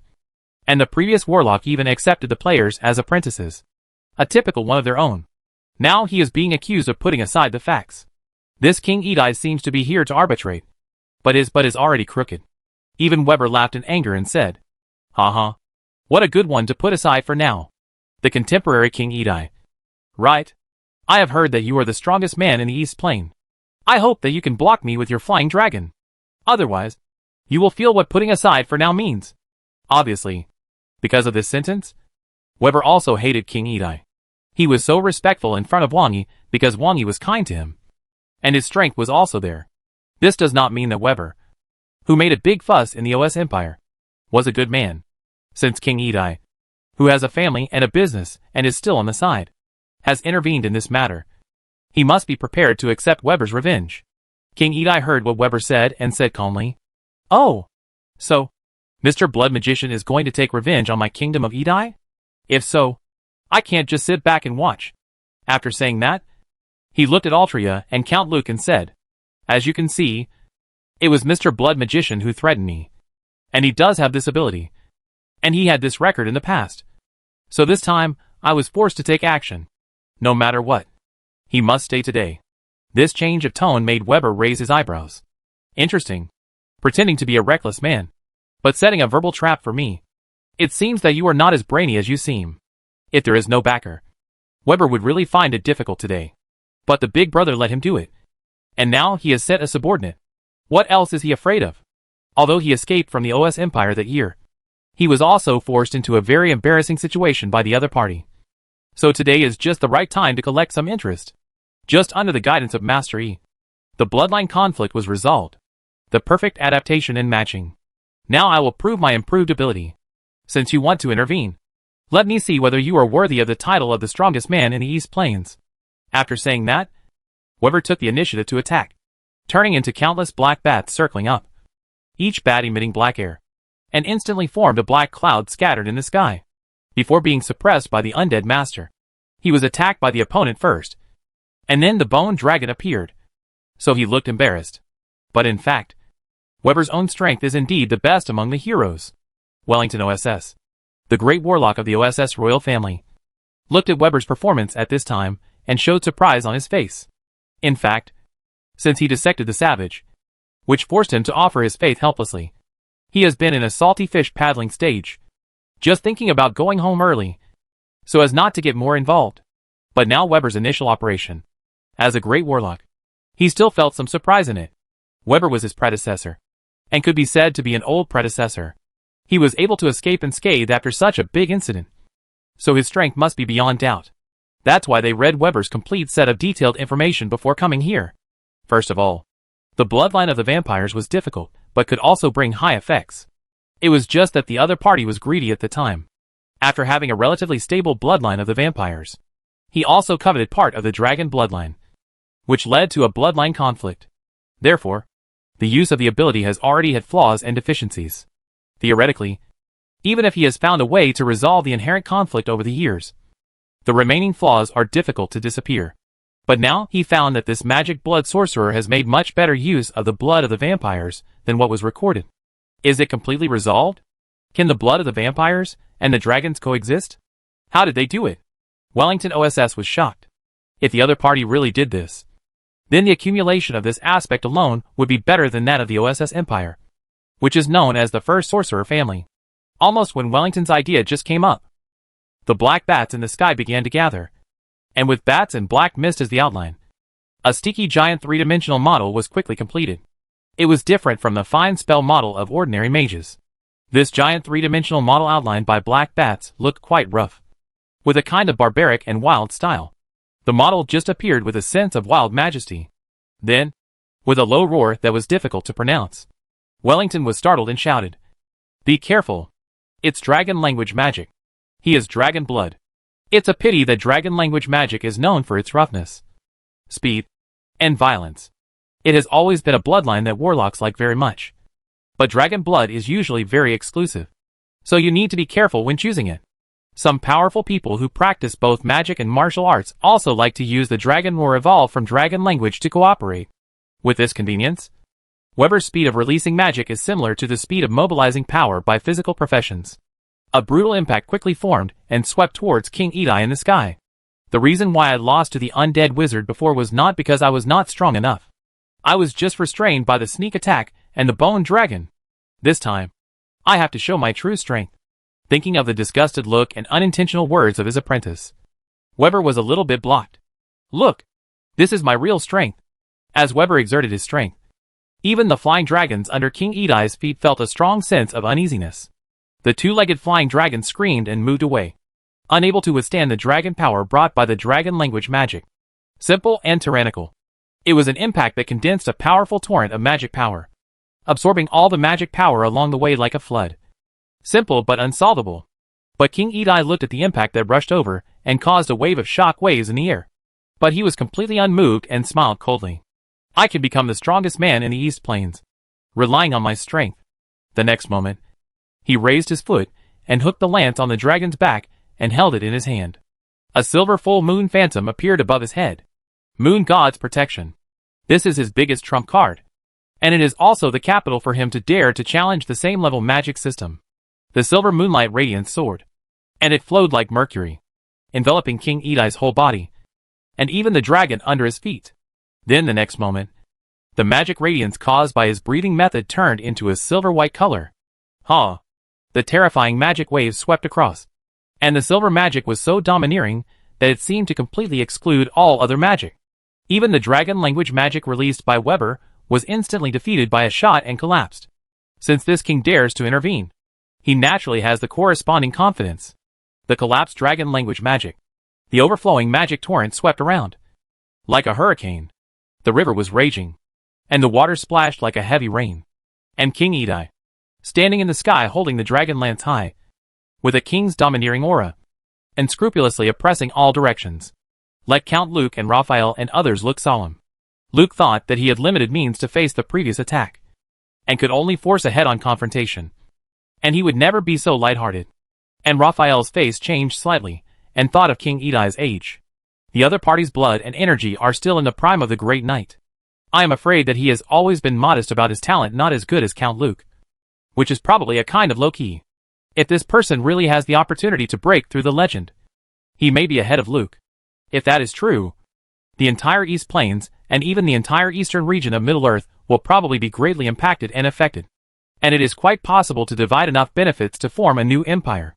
But compared to the shock of Luke, Raphael and others, the players' eyes lit up one by one. The opening CG is so gorgeous. Big boss? Gold coins burst. Chapter 584 Legendary Talent Misunderstanding. King Edai, with the help of the moon goddess, combined with the strength of his own top knight and the dragon mount, really put on a great show. The blood magician, who activated the dragon language magic once again, became a foil. The last time, it was a foil to the power of the undead master and the bone dragon. And this time it once again verified the #1 master of the East Plains. This really made Weber look a little ugly. After years of forbearance and solving the problem of blood conflict, he was supposed to make a splash. But why did he hit a wall again and again? Is he not keeping up with the times? Blood Warlock can't keep up with the version. Old Biden exploded gold coins. I don't know if Mastery will take action. This exploded the bone dragon. I think it might be Altria. We just made 2 attacks. Can it be considered as assisting the battle? Mastery and I worked together to score 81 points. When King Edai was overwhelming everyone and bringing impact to Luke, Raphael and others, many players in the group had quietly raised their heavy muskets. Fortunes are sought in danger, and you will be rich if you get a chance. And King Edai, who was emitting silver light in the sky, felt a little confused at this time. As a king, he can't act easily and must maintain his dignity. Make sure that every attack is crushing and can accumulate his invincible momentum. This time, he has been brewing for a long time. It seems that he easily defeated the dragon language magic before, but only he knows the difficulty. He was very satisfied with the effect. He could roughly judge Luke and Raphael's emotions by looking at their expressions. The lousy face of the blood magician made him look even more powerful. This is definitely a very good stepping stone. But everything was fine. But what was wrong with the eyes of those savages? Why were their eyes glowing green? And are those savages who pointed their weapons at him serious? It has been a while since the players defeated the Noble Coalition. After the map has expanded again, and a large number of players have poured into Khotan through the trade route, it is obvious that heavy muskets can no longer be concealed. Many players have complained that they were attacked by assassins, and their weapons were taken away. Many people have recorded screens or even live broadcasts. And these people attacked the players and took away the heavy muskets. And they must have sold them for a good price. As Khotan's strongest neighbor, the Kingdom of Edai undoubtedly has a unique advantage in this regard. King Edai has fully understood the performance of heavy muskets. But it was precisely because of this understanding that he felt humiliated when he saw many players quietly aiming at him. King Edai attached great importance to this heavy musket, and also to the domestication technology of the wielders, especially after having the sample. He knew how great the impact would be if this weapon could be popularized. However, when he gave it to the craftsmen to imitate, he was told that only those magic craftsmen took time to make it, and a few of them didn't matter, and mass production was almost impossible. So this time King Edai attached so much importance to this action, and followed the OS Empire as the head of a country. But it was precisely because he knew the role of this weapon that he understood that this weapon which could threaten the professional level and even make ordinary knights embarrassed when the number increased, was completely ineffective for a top knight like himself with protection. My own mount partner, even with the dragon scales, couldn't break the defense. This is simply a naked humiliation. Didn't you see the strength I showed before? Didn't you see the dragon under my feet? I defeated the dragon language magic by myself. Luke and Rafar, the heroes, were shocked. As a blood magician whose combat power can be comparable to that of a great wizard, he was suppressed by his physical profession. Aren't you afraid? Bang. While King Edai was still furious, some players couldn't help but shoot. The quick hand has the advantage. The first shot immediately caused a chain reaction. The sound of gunfire continued, and bullets shot towards the sky. The dozen or so wyvern guards immediately began to pull away and dodge the attack in a panic. King Edai rode his dragon and soared in the rain of bullets. All the bullets hit the dragon scales but failed to break the defense. And a lot of fire like metal collisions was shot out. King Edai roared in anger. How dare you?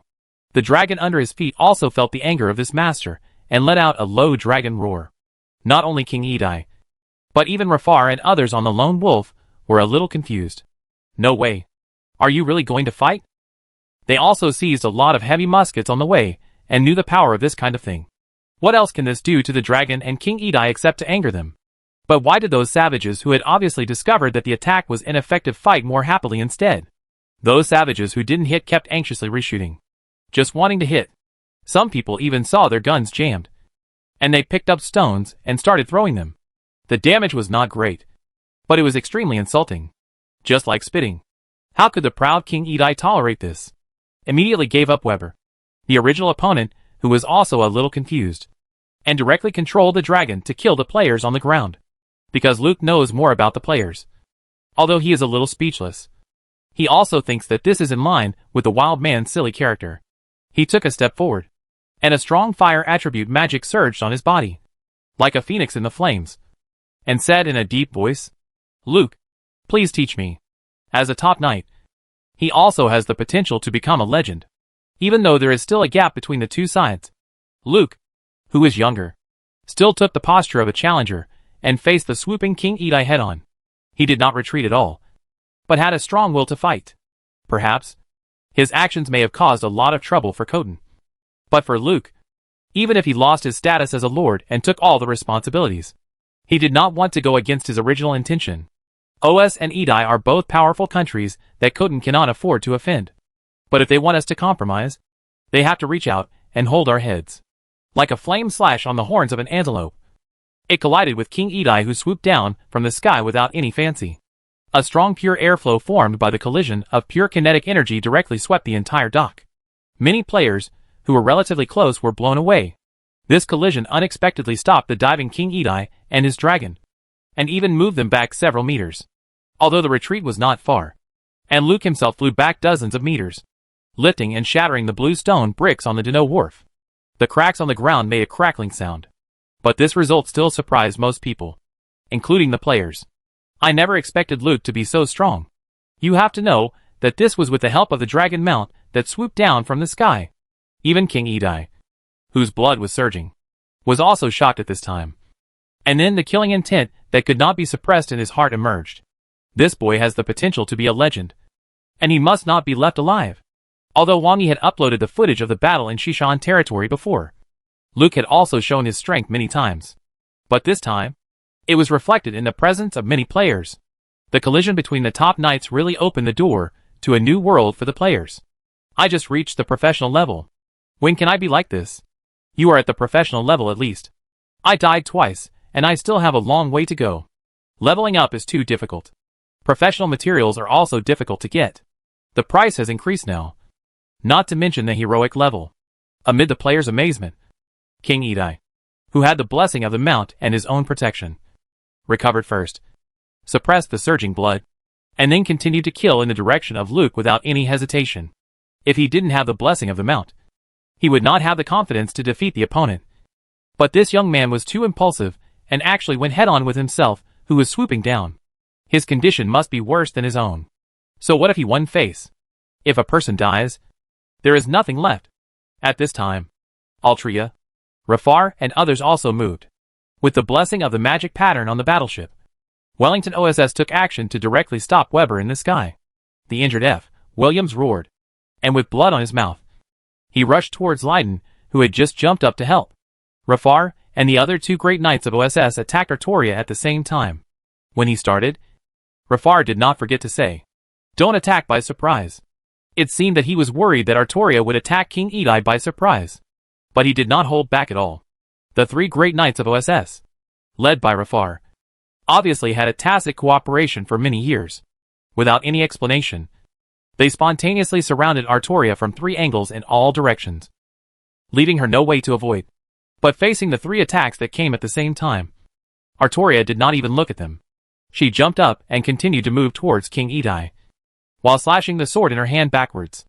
A dazzling pure light shot out from her sword blade, and the more than 10-meter wide white light blade hit the three attacking OSS knights like a half moon. That pure holy light, sacred and holy, also has an absolute exclusivity. In the gorgeous brilliance, there is a kind of dead silence that will turn into the opposite when things reach the extreme. Unique? I am the only one. Just a casual slash. That kind of attack that combines physics, magic and even faith. Directly made Rafar, and the other two, who wanted to besiege him, put on the defensive at the same time. Boom boom boom. The three great knights simultaneously activated the breathing method to induce magic power to form three different magic brilliances that collided with the half-moon-like white sword light, and were easily defeated at the same time. In addition to Rafar, the top knight, the other two knights of OS were split in two at the same time. Then the two bodies were assimilated under the brilliant holy light, and turned into white light particles at the same time, becoming part of the sword light.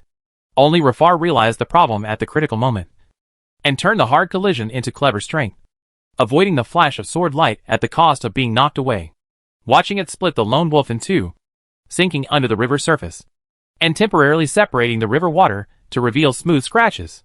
King Edi, who was originally killing Luke, immediately felt a sense of crisis at this time.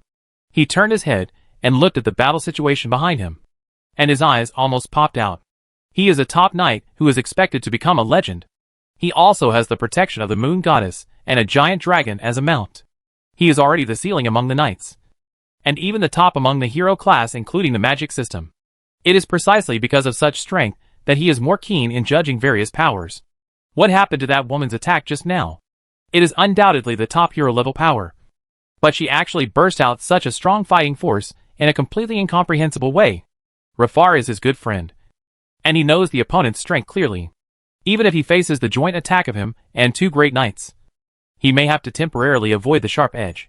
However, this woman not only did not dodge, but killed two and injured one with one attack.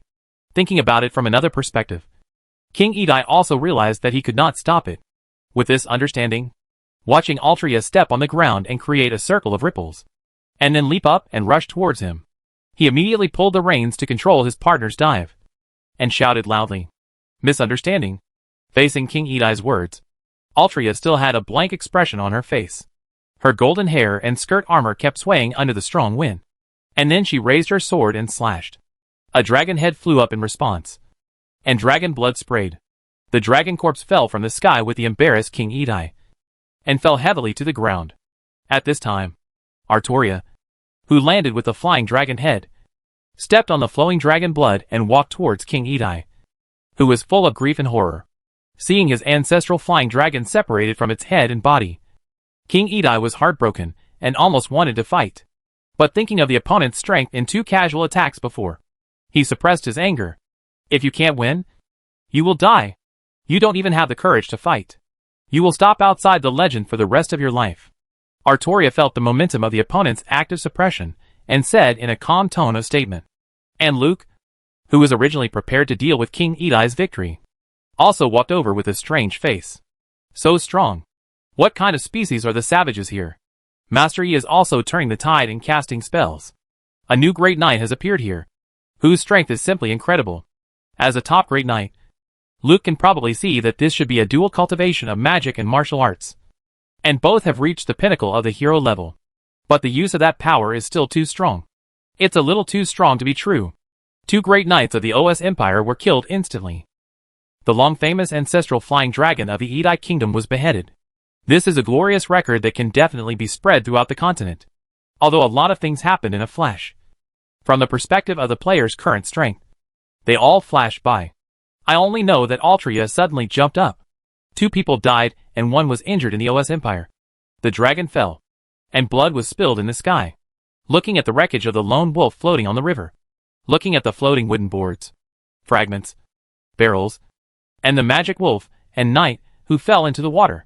Looking at the huge dragon corpse and steaming dragon blood on the ground. There was still blood spilling in the sky at this time. With Altria stepping on the dragon corpse and looking down at King Tuida. All players couldn't help but have a thought in their hearts at the same time, really a river of blood standing on the huge dragon corpse. Looking down at the king below indifferently against the background of blood rain.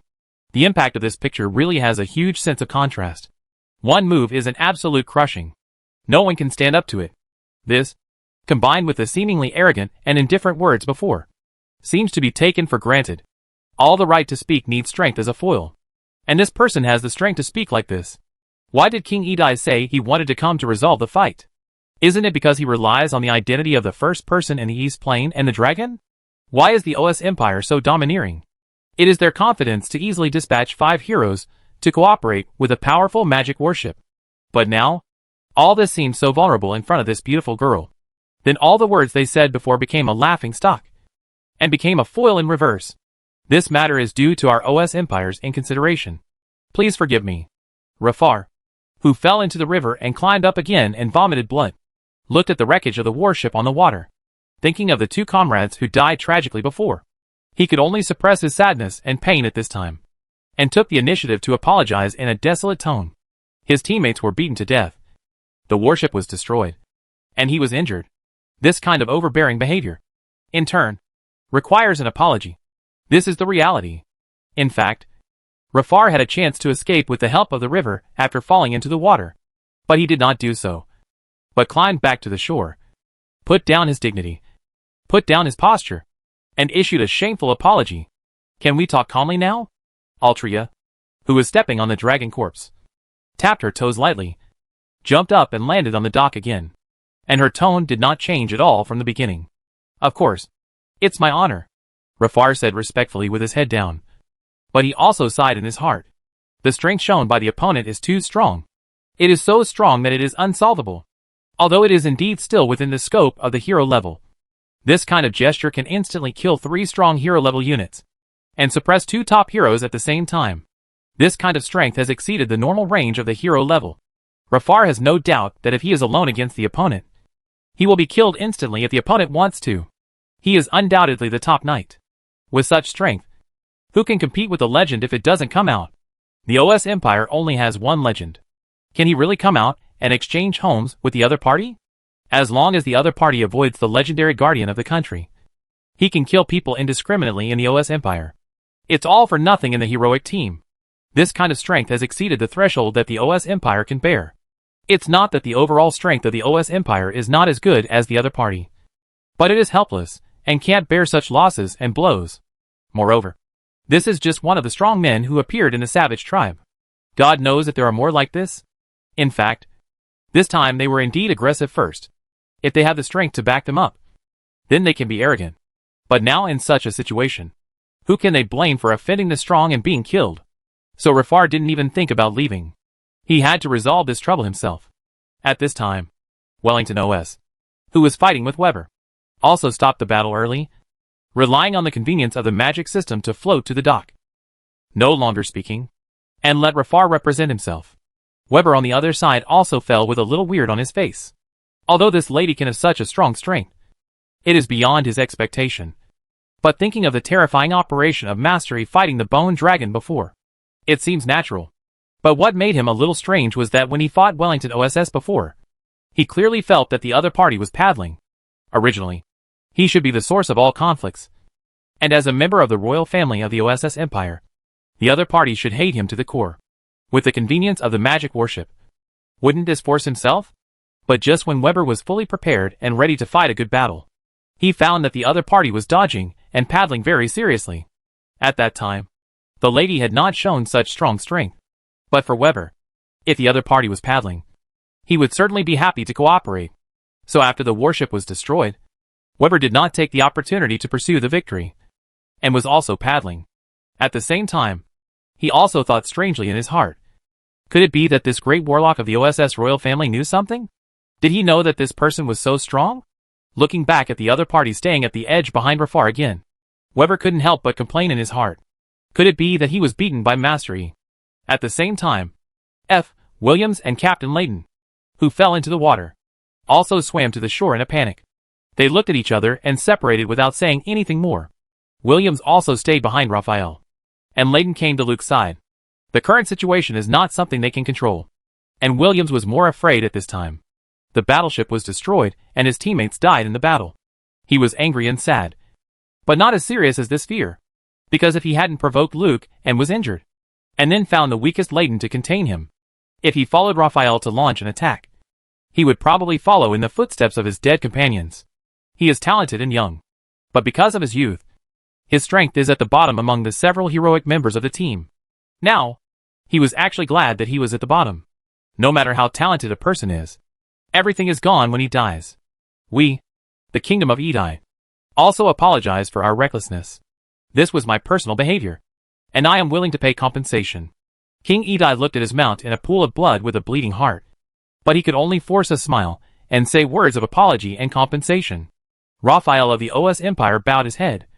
And what could he do when he could also see the terrifying strength of this girl? The OS Empire is not only stronger, but also farther away, and there is a legend sitting in front of it. To put it bluntly, it just doesn't want to cause trouble.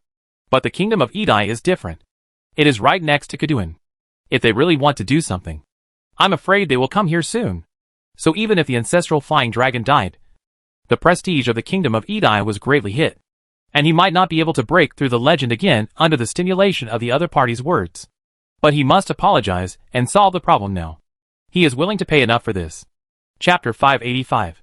When the three great knights were weak and supported the scene like before, even if the wanted criminal had only appeared in the territory, it would be an original sin. But now that Altria killed two envoys of the OS Empire and killed the ancestral flying dragon of the Kingdom of Edai, she received their apology in return. And it was a very sincere apology. King Edai cut off one of his arms on the spot, even if it could be repaired or regrown with magic potions and other means. The attitude was already there. The OS Empire was compensated by the great warlock Wellington OS, who gave a bottle of pure blood of the Blood Duke as compensation. You should also know that the Blood Clan was besieged by the whole world because of its eccentric and domineering behavior. The Blood Duke himself has a very strong regeneration and even resurrection ability, although he can't be reborn with just one drop of blood like the Blood Prince. The Blood Duke can also revive from the body of his descendants. While handing over the blood bottle, Wellington OS also gave a simple explanation. He knew that the savages were an alien race and might have limited knowledge of the blood race. So he explained the difficulty of obtaining this blood essence. The blood race was blessed by the moon god so much that the high-level officials all gained extremely powerful regeneration power. The blood race dukes could be revived from any blood race descendant they developed. And the blood race princes were not only descendants, but could even be revived again as long as a drop of blood essence survived. Now I know that at least 5 blood race princes are still sealed. They want to rely on the passage of time to let all the backup plans they arranged in the outside world wither and decay before killing them. The blood essence of the blood race dukes has been cleansed by the legendary will and has lost the ability to develop descendants. It can be used to prepare some special potions, or for warlocks to study the fusion of blood. It is very rare and precious. Wellington OSS tirelessly explained the power of the blood race and proved the rarity of this gift itself. It is indeed rare. Altria took the bottle, which also meant that the matter was temporarily exposed. King Edai was also a little confused when he saw the scene in front of him. If giving a precious gift is enough, then why should I be a hero and cut off one of my arms? But thinking of what the girl said before when she was standing on the dragon corpse and looking down at him, King Edai couldn't help but sigh in his heart. Whether he cuts off his arm or not, I'm afraid the road to legend will end here. Looking down at the corpse of his partner, although he knew that the corpse of the flying dragon was also an important and precious magical material, but at this time, he wanted to bury it properly. It's a pity that to some extent, this is already a trophy of the barbarians. It's really good. Altria observed the bottle in her hand, uploaded some relevant data with the help of the connection of the Hall of Heroes, and then threw it back to Weber, who was eating melons next to her. Here you go. Weber, who was just eating melons, was a little confused when he suddenly received this thing. Then he seemed to think of something. Is this a reward for taking the risk of acting as a bait for himself? But he already has the blood of the vampires. And then he thought of something else. Turned back and said to Yuyuzi tentatively, "Do you want it?" Yuyuzi shook her head like an electric fan and refused firmly. "I want to be a mage." But just as Yuyuzi refused, a player jumped out and beat him with a set of military boxing. "Master Weber, do you still remember me? You took a tube of my blood back then. I think I am a rare warlock genius in a century. Go away. I am the chosen warlock. It's me. It's me. Die." Instantly, a big fight broke out among the players, as if they all wanted to grab this opportunity.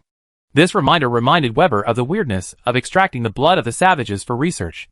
The blood of this race is like motor oil, which is very strange. And they are really cruel when they rob things from within. Some of them were beaten to death on the spot. "Enough. I will use this myself. You don't have to worry about it. It can purify my blood." Weber shouted to stop the fight. In fact, his blood is almost at its limit now, which is quite reluctant. So even if he didn't use the blood of the vampire duke, he didn't plan to purify it at first. He almost got himself into the dragon blood and broke the balance. But he suddenly thought that since it was given to him, if he went to ask Master Yi, he might get a clear way out. "You deal with this dragon corpse. Decompose the materials, and leave the bones to bury under the mage tower." Altria asked Wang Yi in the form of prayer. And after getting some guidance, she also made a lot of arrangements. There was no politeness in dealing with the dragon corpse trophy. After making the arrangements, she looked back at the eager OSS envoys and King Idai. At this time, the two-legged dragon guards in the sky also landed obediently. This was also a great shock to them. But even the invincible king in their hearts apologized by cutting off one arm. And they had no choice but to bow their heads now. "We are a peace-loving race, and we don't like to cause trouble." Altria's expressionless words just came out, and many players almost laughed. The OSS envoys, King Idai, Count Luke and others all looked grim. But they just suppressed their desire to complain and listened quietly. "But we will never accept any unequal treaties and oppression. Apart from that, you can use normal means to deal with any individual. And we will not intervene excessively." Rafar, who was originally preparing to apologize and solve the problem and then go back, said with a slight light in his eyes, "I wonder if you have any specific needs in terms of trade." "No." Artoria's subsequent words made Rafar and King Idai's minds turn rapidly. Hate. Of course. The two dead knights of OSS were Rafar's comrades in arms. And there was no doubt that he was furious and sad. If he could win, or even if he had the possibility of winning, he would do it without hesitation. But unfortunately, the gap between the two sides was too big. So big that it made people feel desperate. This forced him to be rational. With their status, the feeling of hatred must give way to interests and the overall situation. That is why, after hearing that the other party still did not reject trade with him, he had to calm down and talk slowly even if he hated them personally. The same was true for King Idai next to him. The mounts died, so they died for a good cause. Right? Everyone could say that they did not know each other without fighting. This failure was just paying tuition. At least they knew the information about the strength of the savages. And they could not let the ancestral flying dragon die in vain. Since the savages did not have too many restrictions on trade, they would naturally become the first to try it. Whether it was the kind of magic beasts, or the kind of firearms, or their spices, medicines and other commodities, they were all of considerable value. Being able to trade normally was actually a win-win situation. Several agreements, including the Treaty of Dunner, the Treaty of Idai, and the OS Trade Agreement, were signed in the Church of the Mother Earth in Dunner City. Some trade matters were formally agreed upon. King Idai came here in person, so the Treaty of Idai was naturally quite detailed, with agreements on opening the door to trade, tariffs, and even extraterritoriality. And even several port areas were designated as leased land. The OS Trade Agreement was also completed with the limit of the authority of Rafar and others. Originally, they came here for the purpose of trading with the savages, so they still had some authority. 2 great knights died. The magic worship was destroyed, and the magic wolf knights suffered heavy casualties and lost face. But, at least they got something in return. We in the OS Empire also welcome your people to come and adventure and travel. Rafar looked like nothing had happened, and said very sincerely, "We can't be the only one in the OS Empire to suffer this humiliation. With the tossing of these savages, as well as their benefits and secrets, as long as they spread, they will sooner or later be remembered by others. Fight." make trouble. And there was another thought in Rafar's heart. If the savages really made too much trouble and became like the vampires before, then no matter how confident they were, it would be meaningless. Maybe there would be a chance for revenge in the future. Just like the vampires who were once in the limelight. They have now turned into various expensive materials. Some died and some escaped. Even if the prince of the vampire clan had the ability to regenerate by dripping blood, they were forcibly sealed. We, Idai, will also open the door for the savages. King Idai also issued a sincere invitation. No matter how angry you are, you must face the reality. If there is a chance to add insult to injury, King Idai will not hesitate at all. But if not, based on the 2 moves of the woman before, the kingdom of Idai is the best trading partner of the savages. Under the watch of many players, the contents of several agreements signed in Deno Square have also been widely circulated among the player community. Looking at the familiar agreements such as opening trading ports, extraterritoriality, most favored nation, concession, etc., many players also sighed. Sure enough, sufficient force can ensure normal negotiations. You call this negotiation normal? Haha. Sure enough, even in the game world, it's the same situation. Just like Umbrella before it reached the top. Everyone knows that they are sucking blood. Everyone knows that they are harvesting. But including us, no one wants to be the first to do it. Yeah. I actually wondered why those allies were so stupid at the beginning. They stood on their side even though they were harvested so badly. In fact, they had no choice. The industrial capacity has been castrated. The previous generation still had the Rafale and Typhoon to support the scene. This generation directly relied on the F-35 to destroy all their R&D and manufacturing capabilities. And there are garrisons. Comparing some historical events with some events that happened in reality, everyone was also very emotional at this time. Even for Umbrella today, there are actually many people who oppose it, especially those whose interests have been damaged. They even want Umbrella to explode on the spot. But in front of the electromagnetic nuclear bomb that can bombard Mars, and the Gundam that directly rides on the face, all the voices have become praises. Nowadays, even many official statements of Depyelion often mention thank you Umbrella first. Many international conferences have simply become a competition for Umbrella's favor. South Korea and Japan, in order to make their father look at them more, they fought each other and bleed. Now, are our players going to start in the other world too? My goodness. Umbrella is also a standard thorn in the other world. In Shishan territory, Jiang Bo, who has completed a stage of magic airship trading, was full of emotion when watching the live broadcast. Umbrella. It's really terrible. As one of the 3 founders of the Abyss Mineral Company, Jiang Bo relied on his own research and knowledge in magic to complete the first trade with the magic airship. And he didn't have to do it every time. If I have time, I can also travel around and visit other mages. I took a look at the update announcement. The map of the Calais Federation and the entire East Plain will be open soon. I don't know where the signal transmission tower is installed. Calais is still a hostile force. Right? So they sneaked into the inside? I heard that the magic atmosphere in Calais is very strong. I want to go and see it. Oh my goodness. The public beta is about to start. When Jiang Bo was looking through some update information, he also saw this most important news.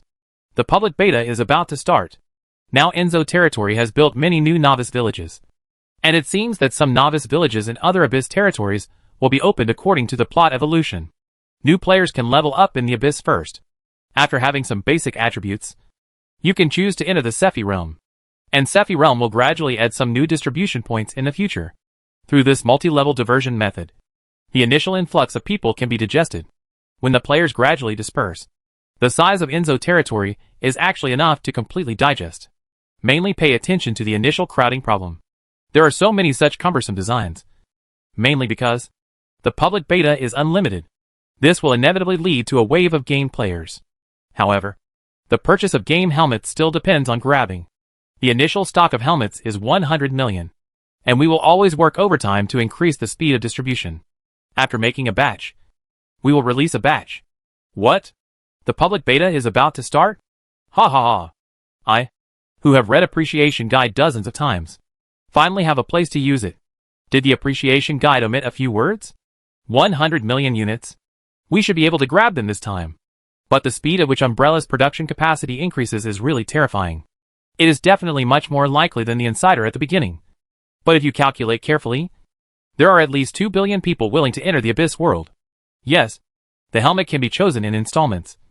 And there are credit points for daily tasks. And it can also replace sleep. It can be said that ordinary people who don't like games will also choose to go in and take a look. It appeared quite timely. I live in North America. Recently, because robots have begun to flood into the service industry, there are many people who are idle. It will be troublesome if we don't find a place for them to go. There are so many zero-yuan purchases recently. The heavy news of the public beta of Abyss World can be said to have swept the world directly. And it is closely related to most people. After the closed beta and the insider have made this game popular. Now let alone the cloud players, who often pay attention to it. Even ordinary people know what this is. Even ordinary people who have never played online games are definitely not opposed to contact. Calculated in this way, 100 million helmets are really not a lot. Many people left messages online asking Umbrella to increase its production capacity. Umbrella was of course as aloof as ever, and did not respond. In fact, after the Succubus territory was occupied, a new batch of silver was received. And with the asteroid still on the way, there was no need to worry about materials. The speed of manufacturing the helmet itself is still much more complicated than mobile phones. Increasing the number of robots and working overtime also requires a manufacturing process. Being able to take out 100 million units first is already quite good. The latitude of most of the Maple Leaf country is high. The climate is generally cold. And there are not many habitable areas. However, the resources are quite rich. For a country with a small population and rich resources, as long as you hold onto your thighs well, you can still live a pretty good life. At least that's the case before the resources are mined. In the past, Maple Leaf always held on to Pyongyang, and even gave all its own defense to Pyongyang. It can be regarded as a resource-dependent country of Pyongyang. Now that Umbrella has reached the top and dominated the world, Maple Leaf has also been rapidly changing and adapting, actively promoting the credit point system, and gradually disassociating itself from Pyongyang. Pyongyang has completely lowered its profile recently and started to win over its former allies. But in return, it was ignored. Let go. I'm afraid Umbrella will misunderstand. At present, Maple Leaf is in this situation. And the expansion of Umbrella is also a good thing for this resource-based country. When it stabilizes, the impact will be more positive.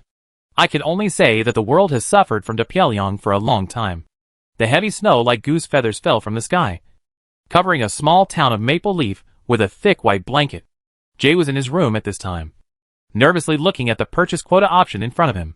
When the prompt of successful purchase was given, he was directly asked to take off on the spot. Haha. The public beta has finally started. But I'm so greedy. At the same time, he quickly logged into his live broadcast account and began to broadcast the screen of his selected quota, which attracted a sour response. 100 million quotas may seem like a lot, but it is still very difficult to grab them. There are so many people paying attention to it. Just being able to make full use of sleeping time is equivalent to having 1/3 more life out of thin air. Even if you don't play games, you can use the forum function in the game to read novels or something. Jay is a small anchor of Maple Leaf. Now he has thrown himself into the arms of TT and is a standard Umbrella fan. He paid attention to Umbrella even when it was the first batch of contact lenses. He has tested almost all the stone medicines and other products, and has gained a lot of fans. Especially Jay used to be labeled as a rebel among Western anchors. Many things cannot be said so clearly, at least in the past, for platforms such as Facebook and YouTube. If you bring up the good side of the East or Umbrella, you will really be banned.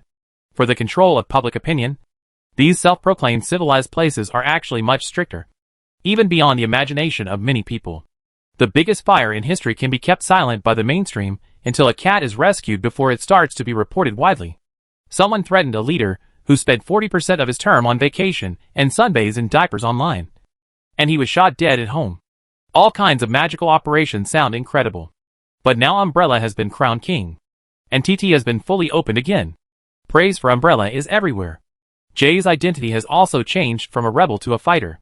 Not only did his previous live broadcasts flourish, but he also has a place on TT. But unfortunately, the last time the internal quota was almost divided in half, and there were only half of the quota outside East Asia, which was more difficult to grab. So he missed it. This time he finally caught up with the public beta, and he was naturally very happy. Brothers, I will switch to live streaming of Abyss World next, but I will still live stream once every time I draw a spot for the Pumlai tour. In addition to J. Many celebrities, who did not catch up with the internal tests before, have also issued statements on social platforms that they have obtained the game qualifications because of the quota. In fact, many people did not pay enough attention to Abyss World at the beginning. Let's not talk about the closed beta quota. The number is too small. The 600,000 internal beta quotas require an exam, which has caused many people who found the popularity and wanted to get in to be blocked out. Only those enthusiasts who are really serious have a greater chance. But now, with 100 million quotas, it is much easier for those celebrities who want to get in or really want to play. Now Abyss World is very popular. Even some companies established in Abyss World have started to go public. A true metaverse. Don't look at the various setbacks that Fruitprints, Metaverse, Komodo, and other teams have been dealt with. But they have already set up their platform. And most of the people they recruited are still laying the foundation in the Abyss. Now that the public beta is ready to start, it is undoubtedly good news for these companies that have formed a group, because this means that there are more people, and they can make subsequent efforts. In the past, the Abyss Mineral Company had the advantage of closed beta testing, and then the internal beta testing also attracted more people when they were not yet united. This advantage has been maintained. But now 100 million players have come in, and the number of people has increased by hundreds of times, so their financial advantage can be reflected. Moreover, there will be more and more people in the future, and the player attributes will be higher and higher, which will naturally dilute the advantages of the Abyss Mineral Company. After all, it will become more and more difficult to upgrade this game later, and the loss of dying once is also here. The latecomers can catch up with the previous experience and strategies. Because the announcements of Umbrella and World Company were released too suddenly, there was no preheating and preparation in advance. This once again led to a storm of snatching people. Various announcements for recruiting and game personnel came out, and various benefits were put out, because the daily income in the game is here.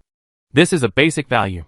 With this as a reference price, these companies have to come up with real money even if they recruit an ordinary player. This has also led to many companies recruiting part-timers and partners. Establish a good cooperative relationship. Play separately at ordinary times, and come together when it is critical to work together. There are also some strange jobs such as helping to stand on the street to support the scene, being extras, etc.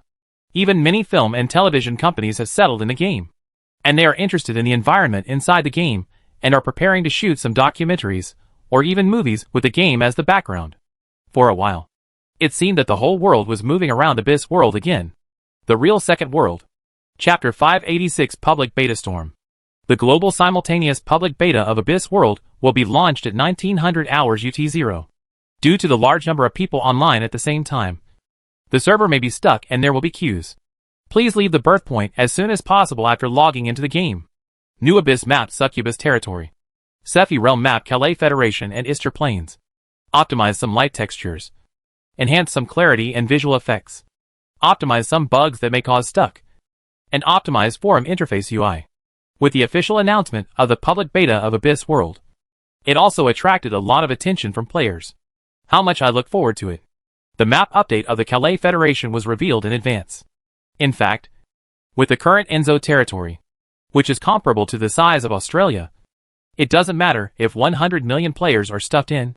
It can even be called a vast land with sparse population. So in the eyes of normal players, perhaps the public beta is only the new map of the Calais Federation. But I didn't expect that in addition to Calais, a new Abyss map Succubus Territory was also opened at the same time, and the entire East Plain was opened. This immediately caused a heated discussion. I have already arrived in the Principality of Not, preparing to go to the Calais Federation as soon as possible after the new map. But you told me that the Succubus Territory has been opened? Are you going to die? Wake up. The subsequent announcement states that only female players are eligible to choose the Succubus Territory, which is the birthplace. But you can go there through the teleportation array. Haha. Didn't you see the cost of using the teleportation array? A bunch of LSPs. Don't know to ask the anchor to help with the live broadcast. It's really stupid. I'm in the capital of Curtin, so I can go to the Kingdom of Edai to see the effect of our previous Treaty of Edai. Let's go together. The great power is actually me. It was in this atmosphere that the newly released 100 million helmets were also sold out. Even though the 100 million helmets were released in batches over several time periods, there were still a large number of players waiting to buy them, all relying on hand speed. In fact, hunger sales are not a secret. And many electronic products like to adopt this method. Even many car models were like this before. And price increases were commonplace. But those hunger sales themselves cannot come up with too many products. And they have to use the scarcity of the products themselves to highlight their style. However, now 100 million helmets are released in one go. And each batch is sold out in seconds. This is not a special. The hunger marketing is really full of power. This is really the limited production capacity of the goods. However, this kind of incredible thing seems to be natural for Umbrella's products. Almost every product sold by Umbrella can achieve this effect. Even some cutting-edge technologies that are not directly for consumers are also in high demand.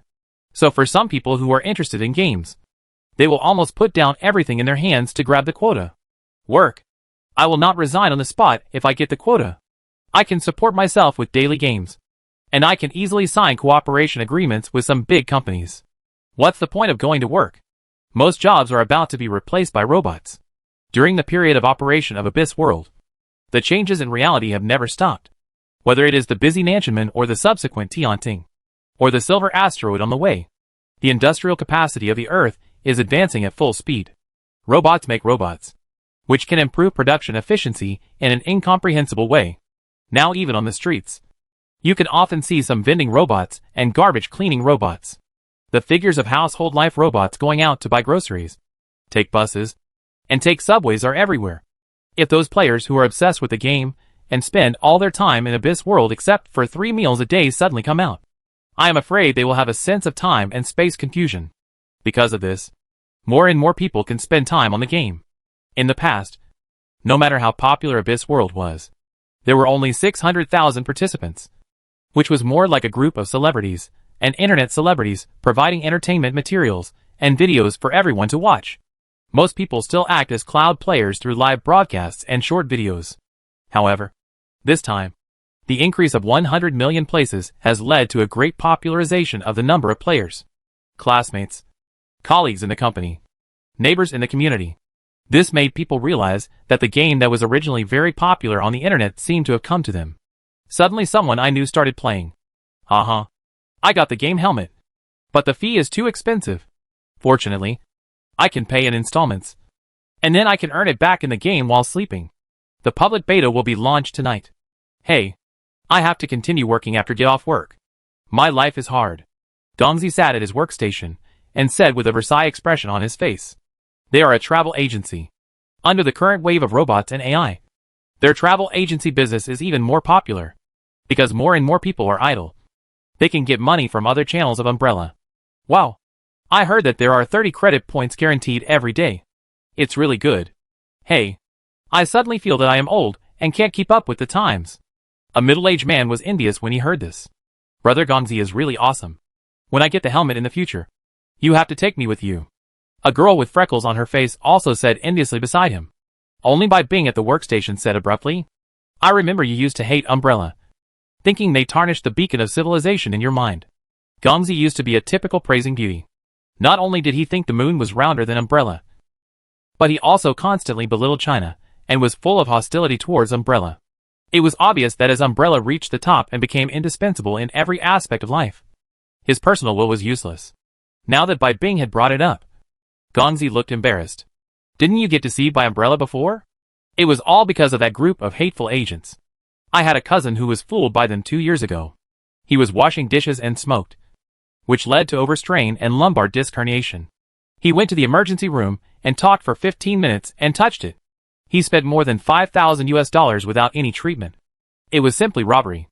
Gongzi did not hesitate to smash the white moonlight in his heart on the ground and trampled it hard. The year before last? Wow. That was a good time. Bai Bing had never heard Gongzi talk about it before. But now that she heard it, she couldn't help but smack her lips. How unlucky it was. Joining the Baldy in 1948 was just like this. Yes, I have to thank Umbrella. My original plan was to make enough money here, and then find an opportunity to go to my cousin. Gongzi patted his chest with some fear at this time. Luckily, Umbrella defeated De Pyongyang in time, allowing him to awaken. Otherwise, he would have to spend all his savings, and then go to labor reform at his own expense. In fact, at that time, he was ready to start selling his property, and then start taking out small loans. When the time came, he would borrow as much as he could, and then get 1 million or so to match his savings and the sold properties, so that he could be a superior person. If Umbrella had been a few days slower, he would have suffered. He would not be able to get the money back, and he would almost never be able to turn over. Now, comparing his cousin and looking at himself, it seems that his life is pretty good now.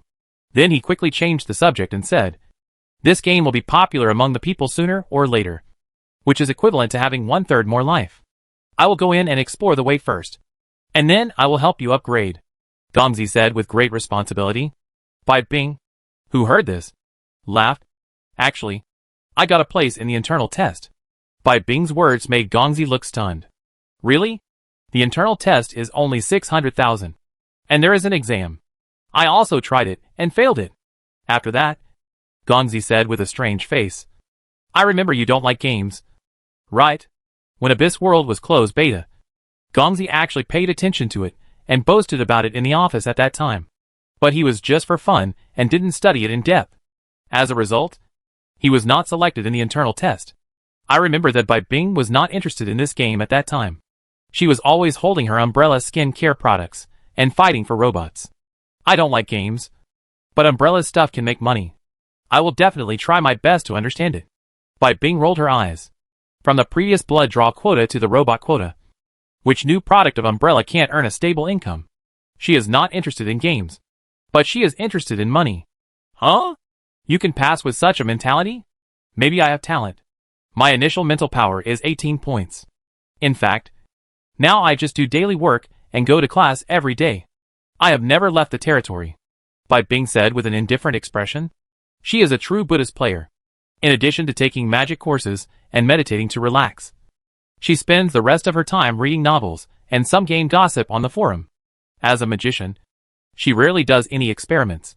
She meditates because meditation is comfortable and can make her mental state better. However, with the excellent talent of 18 points of mental power, she has also slacked off to the level of a high-level apprentice. And she can outline and master several spells in the void. If you look at it alone, it's the speed of the T2 tier among players. If you take into account the bonus of the magic system, it's definitely a T1 elite player. When players welcome the public beta, hundreds of millions of players are preparing to flood into the game. The incident on the banks of the Dano River also began to ferment and spread rapidly to the entire Middle-earth. The Principality of Ktion was only a small principality in the countryside. The last time it was a little famous was when it defeated the Bloody Duke of the West Mountain Territory and occupied the West Mountain Territory.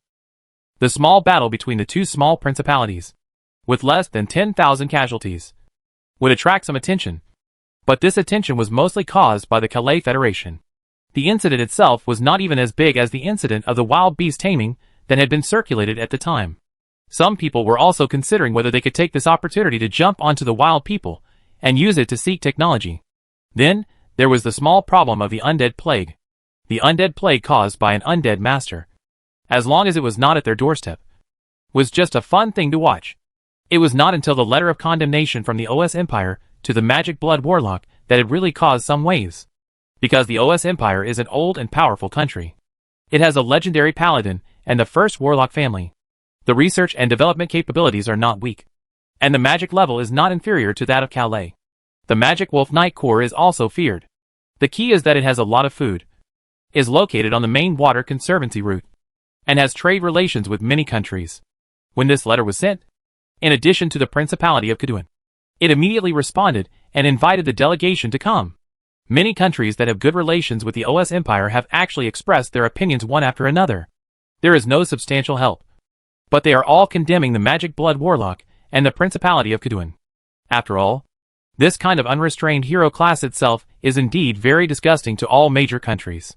And since they dare to condemn the Magic Blood Warlock, the countries that speak out are at least relatively powerful principalities. At least they have the ability to resist. And most of them have some top hero class strongmen, and have the confidence to condemn. Kduin has invited it, and the OS Empire has sent a powerful delegation to investigate and pursue. For this kind of face-saving issue, they follow behind and wave the flag and shout. And there is no pressure at all. There are actually many forces that pay attention to this matter later. After all, there have been a lot of things happening in the Principality of Kduin recently, and a race called Wild Man has been brought up, which is said to be blessed by God and can even be resurrected from the dead. the taming of magic beasts, and the heavy muskets. The Edai kingdom is not the only one that has obtained samples. Many people are thinking that the blood warlock that the OS Empire has made such a big fuss is fake. And the target is the wild man. There are people behind the scenes who are fanning the flames. And many people can actually see clearly that the news is transmitted too quickly. As for whether the jumper wants to fish in troubled waters, or the OS Empire itself spreads it to find an excuse, no one knows. And it doesn't matter, because it can't change the facts. It's just that when all parties are looking at the OS Empire coldly, and some forces have even hired organizations such as the Thieves Guild and the Brotherhood to arrange surveillance, and even report the situation in real time. The encounter on the road made them feel magical. The sand sculpture actions of those wild men, and the collision of the suicide glider have been presented to the intelligence departments of major forces one after another, just when they used this information to indirectly confirm that the savages were indeed likely to have come back to life. And some people were considering capturing some samples for research. Later, 3 people were killed in one blow on the banks of the Dano River. 2 great knights of the OS Empire died. And the explosive news of the fall of the ancestral flying dragon of the kingdom of Ida swept the entire Middle-earth in an instant. Legends are the cornerstones of the country, and rarely take real action. The most active time for legends is usually during the plain war. Generally speaking, the hero level is the top level of normal conflict. When there is a conflict between real legendary forces, most of them will visit and talk to solve the problem. In fact, normally, the hero level is also the ruling class, and they will try not to take action if they can. But what is this? Those who pay attention to this side can also know that there are 5 heroes in the team sent by the OS Empire. Among them, there is a great warlock of the royal family, and there is also a magic warship, which can almost be regarded as a simplified mobile wizard tower. This strength is enough to launch a war of annihilation against a small principality. Not only that, they also cautiously invited King Ida to help. This first master of the East Plains is actually quite famous in the entire Middle-earth. After all, in addition to his own strength and the flying dragon, he can also be considered a legend. Although there are many legendary hopes in every generation, there may not be any who can truly become a legend. But the difference between having this title and not having this title is still quite large. Like Rafar, although they have reached the limit of the Great Knight, they clearly know that their potential is impossible to break through, and outsiders will not give them such a title. The same is true for the 2 great wizards in Calais, who are incomparable to their magic genius in the floating city of Leo. In order to achieve a legend, coupled with King Edai's own kingly status, he did not really make many moves. But every move that can be traced is enough for the bard to sing, crushing with overwhelming force, showing his invincibility, accumulating his undefeated momentum step by step. From the fact that he defeated Weber's dragon language magic, we can actually see his own ability and confidence. But now, the OS Empire's envoys, plus the strongest man in the East Plain, have all become background boards and foils. 2 great knights and a flying dragon of the same level are enough to match the top combat power of some principalities. The most important thing is that according to the description of the intelligence, there are only 2 moves in total, and they are facing 2 top heroes, Rafar and King Edai. To a certain extent, this kind of combat power can be regarded as half a legend as long as it does not go head-to-head with a legend. The Pharaoh Empire, as the controller of Calais in the past, had to give up the territory under the strong intervention of a legendary wizard. But the strength of the Pharaoh Empire itself is still beyond doubt. 30,000 magic bearer legions. Just hearing this number is enough to see the strength of this empire. Although Calais has been established now as a neighbor of Calais, the Pharaoh Empire still enjoys a lot of Calais benefits. Under Calais' tireless corruption, many Pharaoh Empire nobles are drunk and live in a sense of luxury. But even so, the powerful foundation of the empire still makes the Pharaoh Empire prestigious enough. And even Calais himself only thought about paralyzing and influencing, without giving it too much in-depth consideration. In the Pharaoh Military Intelligence Department, a middle-aged man with a meticulously groomed mustache and hairspray on his head was lazily lying on a recliner, holding a strange pipe in his hand, and was intoxicated by something. This is a kind of addiction in Calais, which can refresh people and make them feel happy, and can also relieve pain. It is quite popular in the Pharaoh Empire, although some people have proposed that this addiction called dream grass has many side effects on the body. Most of the nobles with knight physiques did not follow these suggestions, thinking that this little damage would not affect them.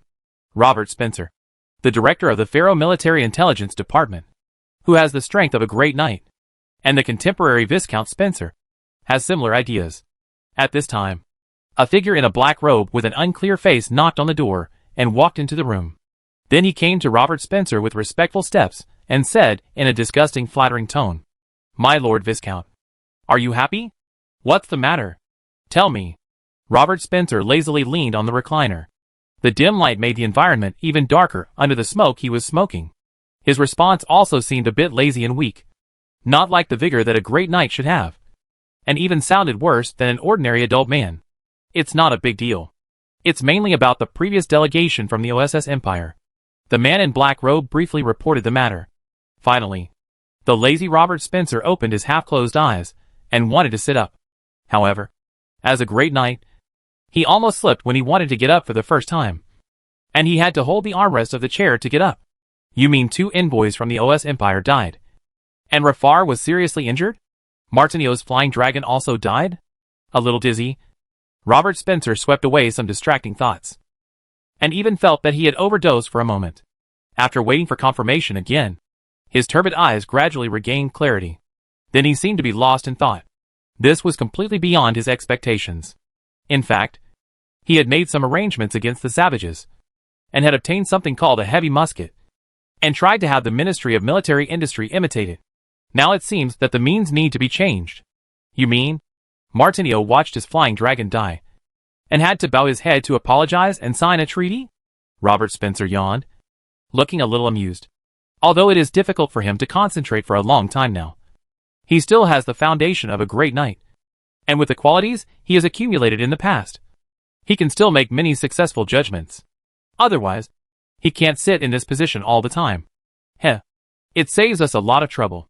Robert Spencer, who looked a little thin, had a mocking look on his face, then took out a pen, quickly wrote something that looked like garbled code on the parchment, and finally rolled it up and handed it to the man in black robe. "Go. Give this to number 137 Garden Road. Take out this badge, and the other party will keep it. You don't have to worry about the rest." "Yes." For the contemporary King Martinio of Edai, he rode a flying dragon to the Principality of Cadouin to mediate. But in the end, he could only ride his 2-legged flying dragon back in disgrace. This time he really lost a lot. Not only was the ancestral flying dragon dead, but there was also the shameful Treaty of Edai. What was lost was the prestige that the Kingdom of Edai had accumulated over the years, the reputation of the first person in the East Plain, and the majesty of the first powerful country in the plains were all trampled underfoot. The most important thing is, there is no hope for legend. King Edai knew in his heart that he had to bow his head after witnessing the death of his partner, and had to apologize in shame and sign an agreement that was humiliating to the country.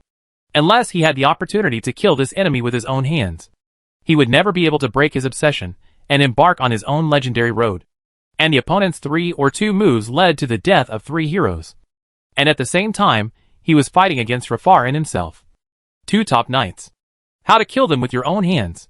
The road to legend is cut off. Pass the order. Withdraw troops from the border of the Principality of Gya, and send envoys to negotiate peace with the Principality of Diameter. King Edai, who returned to the palace on a flying dragon, still issued a series of instructions with an expressionless face, and then returned to his bedroom. "I want to rest. Don't disturb me." In the worried eyes of the guards, King Edai returned to his bedroom, stayed alone inside, and drove away all the people. Martinio has a very high prestige in the Kingdom of Edai, and is known as the strongest king of all generations. This defeat can be said to have made the people of the entire Kingdom of Edai feel confused. A group of foreign masters are going to pour in suddenly. Extraterritoriality? Savages? Free trade? Regardless of what the outside world has said at this time, Martinio has been staying in the bedroom with his eyes closed, thinking, and finally opened his eyes in disappointment. The road ahead is really cut off. "Come out." Martinio made a hoarse voice, which echoed in this empty bedroom, which seemed a bit creepy. "You are worthy of being His Majesty Martinho. I just came here, and you have already discovered it." Then a figure gradually grew out from the shadow of the magic light, as if it was made of black mud. It looked very disgusting and inexplicably gave people a chill. The visitor was dressed in a black robe, with only scarlet eyes exposed. The scarlet eyes were full of hatred and tyranny. "Humph. You are a bunch of sewer rats. The stench can be smelled outside the palace. Why? Do you come here to laugh at me? You are both a race favored by God. but you can only live in the sewer, while they can live on the earth with dignity. Martinho began to attack the visitor in the opposite direction, with a mocking look on his face. We don't just live in the gutter. This time, I came here to ask His Majesty Martinho if he has considered it carefully. You should have found that the way forward is cut off. And if you join us, it is not impossible to open up the way forward for you. The black-robed figure did not care about Martinho's words, but instead set a temptation that he could not refuse. It is obvious that Martinho has contacted them more than once. It's just that Martinho himself had the potential to become a legend before. So some simple cooperation is fine. But forget about deeper cooperation. He doesn't want to get too involved with this group of people. But now, the road to becoming a legend is cut off. But the other party said there is a way, which made Martinho feel uneasy for a long time. After a moment of silence, he sneered. What? Help me kill her? What happens after that? How much do you know about the savages? Where is mastery? Where is their tribe in the forest? Helping you break through the legend does not necessarily mean solving this obsession. We have other ways. The black-robed figure smiled mysteriously. Tell me your way. Otherwise, I will never join. Martinho obviously did not want to see the rabbit before the eagle. If there is really a way to help him break through the legend, then he will vote. But he needs to see something real. Not just say it. I know you will say that. So I have brought everything. The black-robed figure smiled, then reached into his arms and took out a black wooden box. After opening the wooden box, a violent, ominous, chaotic abyss breath came to his face. Martinho immediately felt alert and vigilant. Abyss? When did the blood race get involved with the abyss? But then he found that he was too sensitive. The box that the other party opened was not a weapon or dangerous item. There was only a black heart that was beating continuously. Every beat of the heart seemed to make Martinho's blood plasma surge, as if he wanted his heart to pump at a frequency close to this. Even if it was just a heart, he felt a strong breath. The heart of the Lord of the Abyss. Martinho gritted his teeth. A little frightened, a little expectant, and a little confused and melancholy. The other party had recovered to the point where he could hunt the Lord of the Abyss? Which prince escaped? Yes, with your qualifications. If you are willing to absorb this heart to complete the replacement, then it is natural for you to become a legend. The black-robed figure smiled, and then continued. Of course, you are also aware of the characteristics of the Abyss monsters. This may affect your emotions, making you more likely to be angry, excited, and have destructive desires such as bloodlust. However, if your will is strong, it is not impossible to suppress these. I wonder if His Majesty Martinho is willing to try. As soon as the voice fell, the box in his hand fell into Martinho's hands. Humph! It is just right to temper my will. Today, I want it to help me practice. Chapter 587 Sustainable Development. Another peaceful day. Wang Yi pressed the spider-like brainworm on his shoulder, looked at the rising sun in the distance, and seemed to show a trace of emotion on his face. The characteristics of the Zerg are here. Wang Yi must conduct some irregular and irregular inspections. And by the way, carefully avoid the interference of the Zerg gods and read their information. But today, the brainworm lying on Wang Yi's shoulder weakly. He was too lazy to even pretend. What do you want to do? Why did you search so much information about the 4 pillars of the Abyss? The more we know about them, the more dangerous it is. Even our Zerg can't do it. The brainworm's words were full of complaints and a little bit of collapse. The genetic encryption of the Zerg has the existence of gods, and it is difficult to bypass this strange god with a relatively weak body in front of him. But he seems to have an incredible advantage in information reading and computing power reorganization. He constantly analyzes some related fragmentary information by himself, as if he can piece together these bypassed fragmentary information again. Although the brainworm was foaming at the mouth, it also vaguely sensed the direction where the other party was focusing now. It's okay. You have many gods. You can handle it, Wang Yi said with an indifferent expression. Unlike traditional gods, he does not rely on faith. And as the progress of his own quantum state changes continues to improve, his computing power and combat power are increasing exponentially. The only difference is that the time axis of computing power improvement is shorter and faster, and it takes a little longer to transform into strength, informatizing everything, gradually moving from omniscience to omnipotence. This is the path he wants to take, and there is no doubt that the wisdom that gathers all information records from ancient times to the present is the thing that best fits Wang Yi. When Wang Yi learned about the wisdom god cult from the undead master, he was ready to conduct some in-depth exploration. Direct contact is indeed too risky. Even with the powerful firewall of the Sephi realm, it is probably impossible to truly prevent the infiltration of wisdom. Now, the reason why the wisdom god religion can be suppressed is not only because of the strong will of the world, but also because the four pillars of the abyss are looking at the entire universe. There is nothing special about this material planet, and they will not pay too much attention to it. The purpose of the wisdom god religion is not only to continuously obtain the gifts of wisdom and acquire more knowledge to complete self-improvement, but also to make greater sacrifices and more prayers to attract more attention from wisdom. Well, but Wang Yi did it more thoroughly. Since the Sephi realm is not reliable as a firewall, then he will use the Zerg as a firewall. When I traced the long river of Zerg genes and followed the Zerg's historical origins, I was just glanced at by several Zerg gods on the road, forcing me to retreat. Now, of course, I am interpreting the information while throwing the blame on the Zerg. It was originally retrieved when tracing the long river of your history. You are not wrong to bear this blame. 9 gods can be seen in the initial contact, including the Abyss Demon God. I am afraid that only you know how many there are behind this. It's just that there are more sites in some explorations. Drizzle. I stayed in the Sephi realm, where the world will was strong, and I was very happy with the multiple protections. I can't bear it. I have felt the wailing coming from my genes.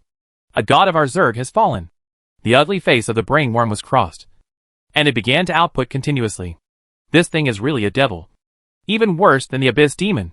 Although it is not sure that the wailing of the fallen god this time was caused by the other party. It is probably true. The Zerg is undoubtedly powerful, and it has quite a lot of gods. Some of its own, and some of those who devour other civilizations and rely on faith worms to bind them. But there is no doubt that under normal circumstances, the talents of the Zerg are all on survival. Everything is centered on survival, and it can even make the tribe not have wisdom, but just mechanical development. Footprints are everywhere. In this case, even if a certain tribe is enslaved by other civilizations, gods, and worlds, it is actually enslaved. It doesn't matter. The Zerg is least afraid of wasting time. As long as you can survive, you can do whatever you want. But as long as you reveal a flaw, you will be doomed. It is precisely because of this strange characteristic that although there are many Zerg gods, there are not many times when they really need to take action. Most of the time, they are reversely controlled by the faith worm. Because of the purity of the faith worm, there is no need to worry about the poison of faith. But this time, because this guy has been frantically searching for various information recently, mainly about the 4 gods of the abyss, or focusing on wisdom, it didn't take long for it to feel the sadness of the gods falling. Was it noticed by wisdom and took the initiative to sacrifice a god to offset this attention? It doesn't know, and doesn't want to know. Birth, aging, illness and death are the laws of nature. Gods will also die. This is normal. Wang Yi comforted seriously. But in his heart, he was still prepared to restrain himself. The information of wisdom is poisonous, and he also needs time to digest it. While testing the poison himself, he must also continuously optimize the player's firewall. But it is undeniable that through the Zerg is a barrier. Using some call interfaces obtained from the Undead Master, it is really possible to get a lot of good things from wisdom. From the Undead Master incident to the public beta, Wang Yi has felt that his ability has been sublimated again, doubling, which is much faster than before. The price is to pay a Zerg god, and then he has to spend time digesting it. Knowledge is also poisonous. It's no good to know too much. You will be targeted and found. You have unlimited potential. Don't take risks. The brainworm said earnestly. I know. I won't do it again in the near future. And you should stop your little tricks. How dare I do little tricks? I just hope that you will be merciful, Master, and stop playing with fire. I will listen to whatever you say. The brainworm is really emotional this time. At most, my tribe will be dogs. It's not like I haven't been dogs before. I have done things for the Abyss Lord before. If this guy can't be satisfied, Timo feels that the entire tribe will have to bear that inexplicable pressure all the time. The 4 pillars of the Abyss, even as strong as the Zerg, are extremely wary. Otherwise, they would not be used to spreading directly by drifting in the material universe. Don't worry. You guys should transform Mars first. I'm a reasonable person, and I won't do anything rash. Wang Yi comforted the other party. Besides, he had eaten so much in one go, so he needed time to digest it properly. And he couldn't just watch the Zerg firewall and hold on. What if it broke? What if the loss was too great, and they all came to him all over the world? He still had to exercise moderation and develop sustainably. Oh shit. Why am I a skeleton? Jay climbed up from the side of a lava river, looked at his skeleton hand, and a look of annoyance appeared on his face. He queued for several hours before he succeeded. He had learned the game by himself before, and knew that before passing the disguise to the Sephi world, the player's body was not so simulated, and many looked like reincarnation. But when it was his turn to become a skull, he still felt a little bit amused. However, the announcement and the opening said that this time, because there are too many heroes entering, there will be some differences between individuals. But it doesn't matter because it has no effect on future upgrades. And when the attributes are enough to enter the Sephi realm and pay for disguise, you will become the current savage. However, considering the congestion of the Sephi realm map, the cost for players to pass through the Sephi realm will gradually increase after the public beta. And this cost is floating, determined by the number of people entering the Sephi realm in the short term and the savage teleportation area in the Sephi realm. Currently, the only savage teleportation area is the Warcraft Forest. But I heard that Master E is going to open 3 new teleportation points in the 3 directions of the Burial Soldier Canyon, the West Mountain Territory, and the Ketan Grand Canal, where players can accept some construction tasks and disguise tasks. The reason for choosing these 3 areas is mainly because through several treaties, and the gift of the Principality of Ketan itself, there are several enclaves belonging to the Savage official. For this world, the lord of this kind of territory has a very high authority, and with the identity of the Savage here, it is completely no problem to turn these places into their own camps. In this way, you can go directly to the direction of the Kingdom of Ida through the Keduin Canal camp, and go to Norton and even Calais through the West Mountain Territory. Even if the player is willing to spend money, he can use the portal in the camp and the abyss to travel back and forth, achieving the effect of long-distance teleportation between camps. However, for ordinary players, the cost of entering the Sephi realm is also a bit of a chore. If you are at the back of the queue, you may not have the money to come in. This kind of teleportation is destined to be used frequently by only a few players. Although these functions are simply announced as okay, new players are currently unable to enter the Sephi realm, but they still bring a sense of expectation for the future to all players. The teleportation is finally going to be turned on. It's too annoying to run around every day. I wasted a lot of time, and even missed the previous live broadcast. I won't do it next time. Jin Xiang rode the flame dog and walked in front of the caravan, returning to Dano City from the capital of the Principality of Keduin. This time, he relied on the points advantage to exchange a large number of specialties, and made a lot of money in just one wave. Then, in the capital of Keduin, a large number of special materials needed by players to upgrade to professional ranks were purchased, almost clearing out the Keduin market in a short period of time. This time, they were transported back to Dano, and were prepared to sell at a high price. At present, the price of professional rank promotion materials in Dano has begun to rise significantly. After all, Keduin is just a small duchy in the countryside, and the production and demand of some magic materials are limited. Nowadays, many players have gone to the Warcraft Forest to pick by themselves, but the risk of such land reclamation is very high, now that the public beta has been opened. Although new players are still a long way from the professional rank threshold, when the demand comes one after another, the inventory and production capacity of the 4 countries in the East Plains alone may not be enough. I don't know if the Calais Federation is really as prosperous as they are rumored. PDD also rode up on the Flame Dog at this time. Although PDD usually has a good relationship with Jiang Bo and Qin Xiang, he was invited to join by Okita himself. In a way, he also represents Okita's interests and speaks for him on the front line. Big Pineapple is ready to travel from Shishan territory to the Principality of Not, and then to Calais. If nothing unexpected happens, he may go to the Pharaoh Empire, or even to the areas that will be opened in the new map in the future. Qin Xiang said casually. He was quite satisfied with his partners. Magic is too troublesome, especially mathematics. He felt dizzy just looking at it. But if you don't understand this industry, you will be easily deceived. Fortunately, although Big Pineapple's basic mental power is not high, he is a very good academic talent. With him guarding the side, at least some people who cheat for food and drink can be kept out. Is he alone? It's very dangerous. Although PDD knew that Jiangbo wanted to travel around, he didn't expect that he was ready to go alone now, as one of the 3 giants of the Abyss Mineral Company. If the other party wanted, theoretically he could do the same as Qin Xiang. Or it would be more impressive to bring a magic airship. Don't underestimate him. He has done research and is ready to travel as a traveling magic apprentice. Although his basic mental power is average, he is willing to spend time meditating and reaches his limit every day. It is estimated that he is not far from breaking through to the official mage. Qin Xiang's face showed admiration when he said this. Now many geniuses with 17 or 18 points of mental power are still stuck at the threshold. There are only a handful of formal mages nowadays. But the pineapple is almost reaching it with 12 points of mental power. Isn't this a different kind of genius in a sense? Now many people have received tasks from old Murphy, and have a good understanding of this old man, who arrived at the savage camp, and looked like an immortal. This old apprentice has been stuck as a magic apprentice for decades. Recently, he has become an ordinary professional caster with the reward for mastery. Wow. If you really travel around as an NPC mage, there is really no danger. You can also hire some adventurers to help you on weekdays. PDD also showed emotion on his face. Just as they were talking about this, suddenly a dense rain of arrows flew out from the jungles on both sides of the trade route, and came towards the Flame Dog caravan in round after round. This sudden attack startled the entire caravan, and then everyone showed a crazy look on their faces. Ha ha. We are being robbed. It finally happened to us. Everyone should be careful. If they dare to target us, they must not be weak. Don't move too much. Protect the goods. The shelf will fall apart. Compared to the joy of ordinary team members, Qin Xiang and PDD were more solemn. They are also stronger. It can be seen that those who shot these arrows are not ordinary people.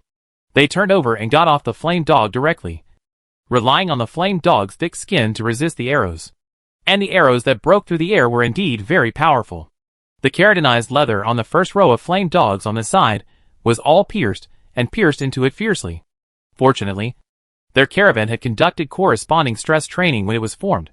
Although the players were very excited, they still successfully protected the Flame Dog's eyes, neck and other sensitive areas after getting off the horse.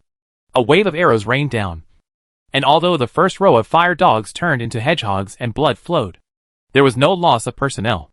It is really an excellent magic beast, and even the formation is not messed up.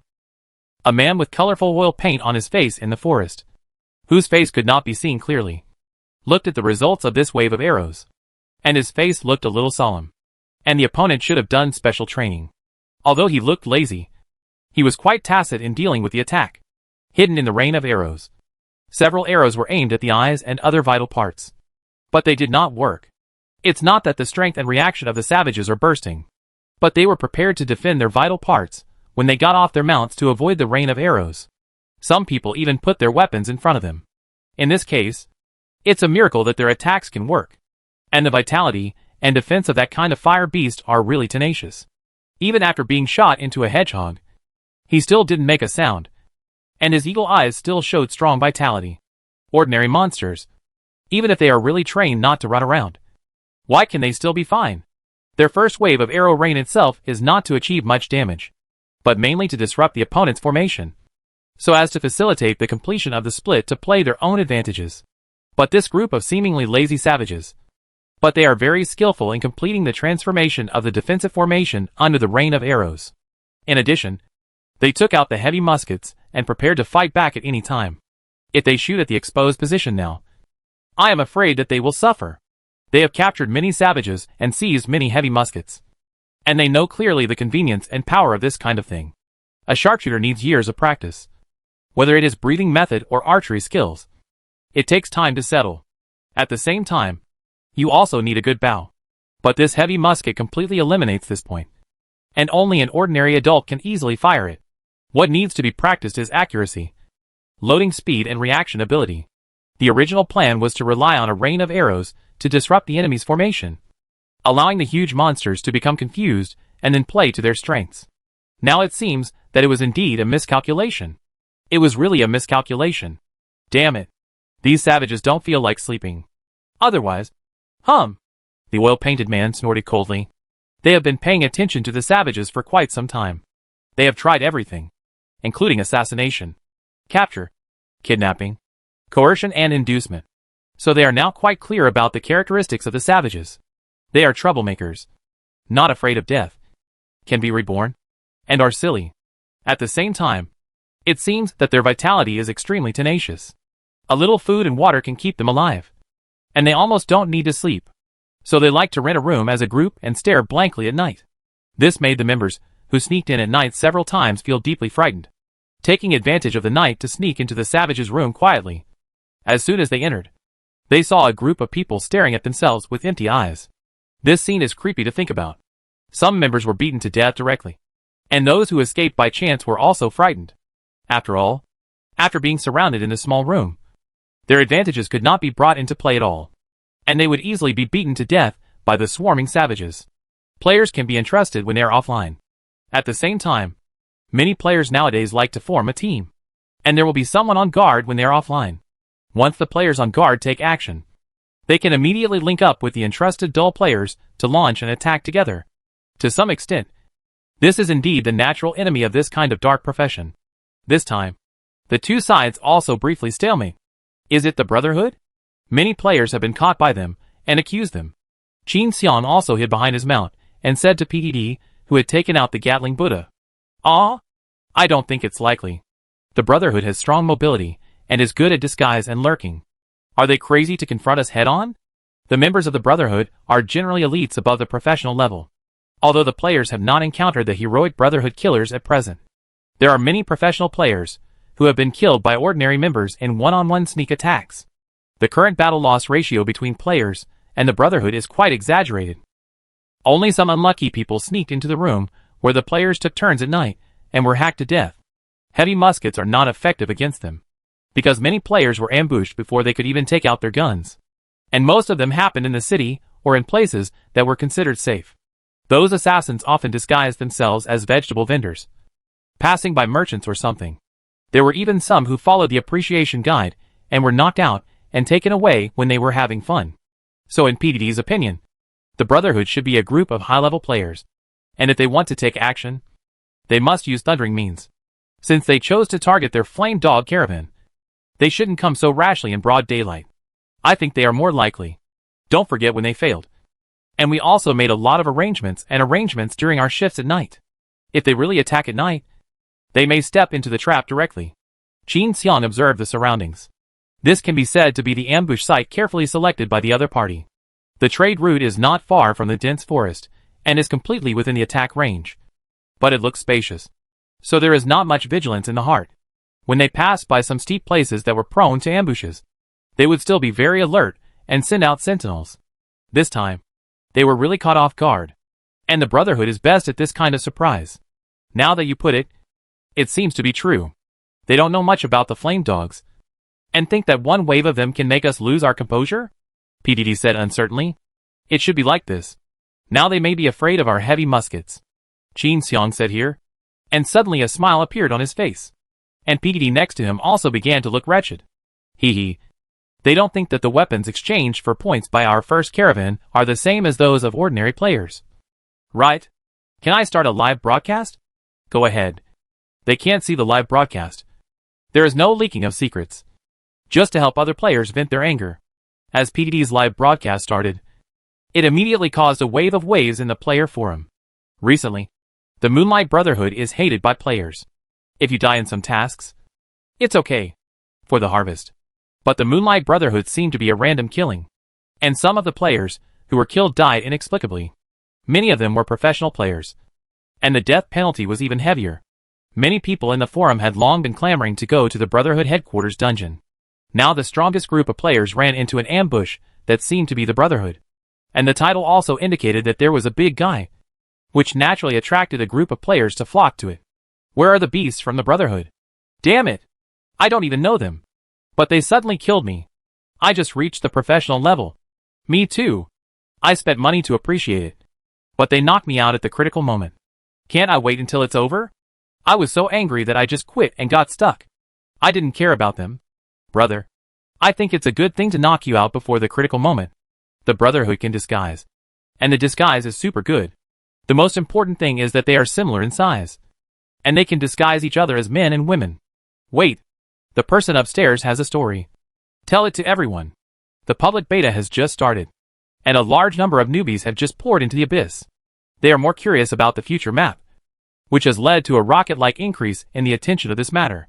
The top player team and the wild monster gang that makes players grit their teeth are fighting. Have you encountered such intensity just after entering the game? Love it. Chapter 588, A Small Shock from the Players. The Moonlight Brotherhood, a group of extreme fanatics of the Moon God, has committed many bloody crimes, and even successfully assassinated legends. It is a headache organization that makes people shudder in the entire Cephi world. It is just that where there is demand, there is a market, with a steady stream of income and various cooperation. The Moonlight Brotherhood has stood firm in many encirclements, and has not followed the footsteps of the Blood Clan. As a late-developing god in the Cephi world, the Moon God can tear up a piece of heaven and earth when the Mother Earth and the world are in harmony. Of course, she still has some brushes, compared with the fraternity of the Mother Earth.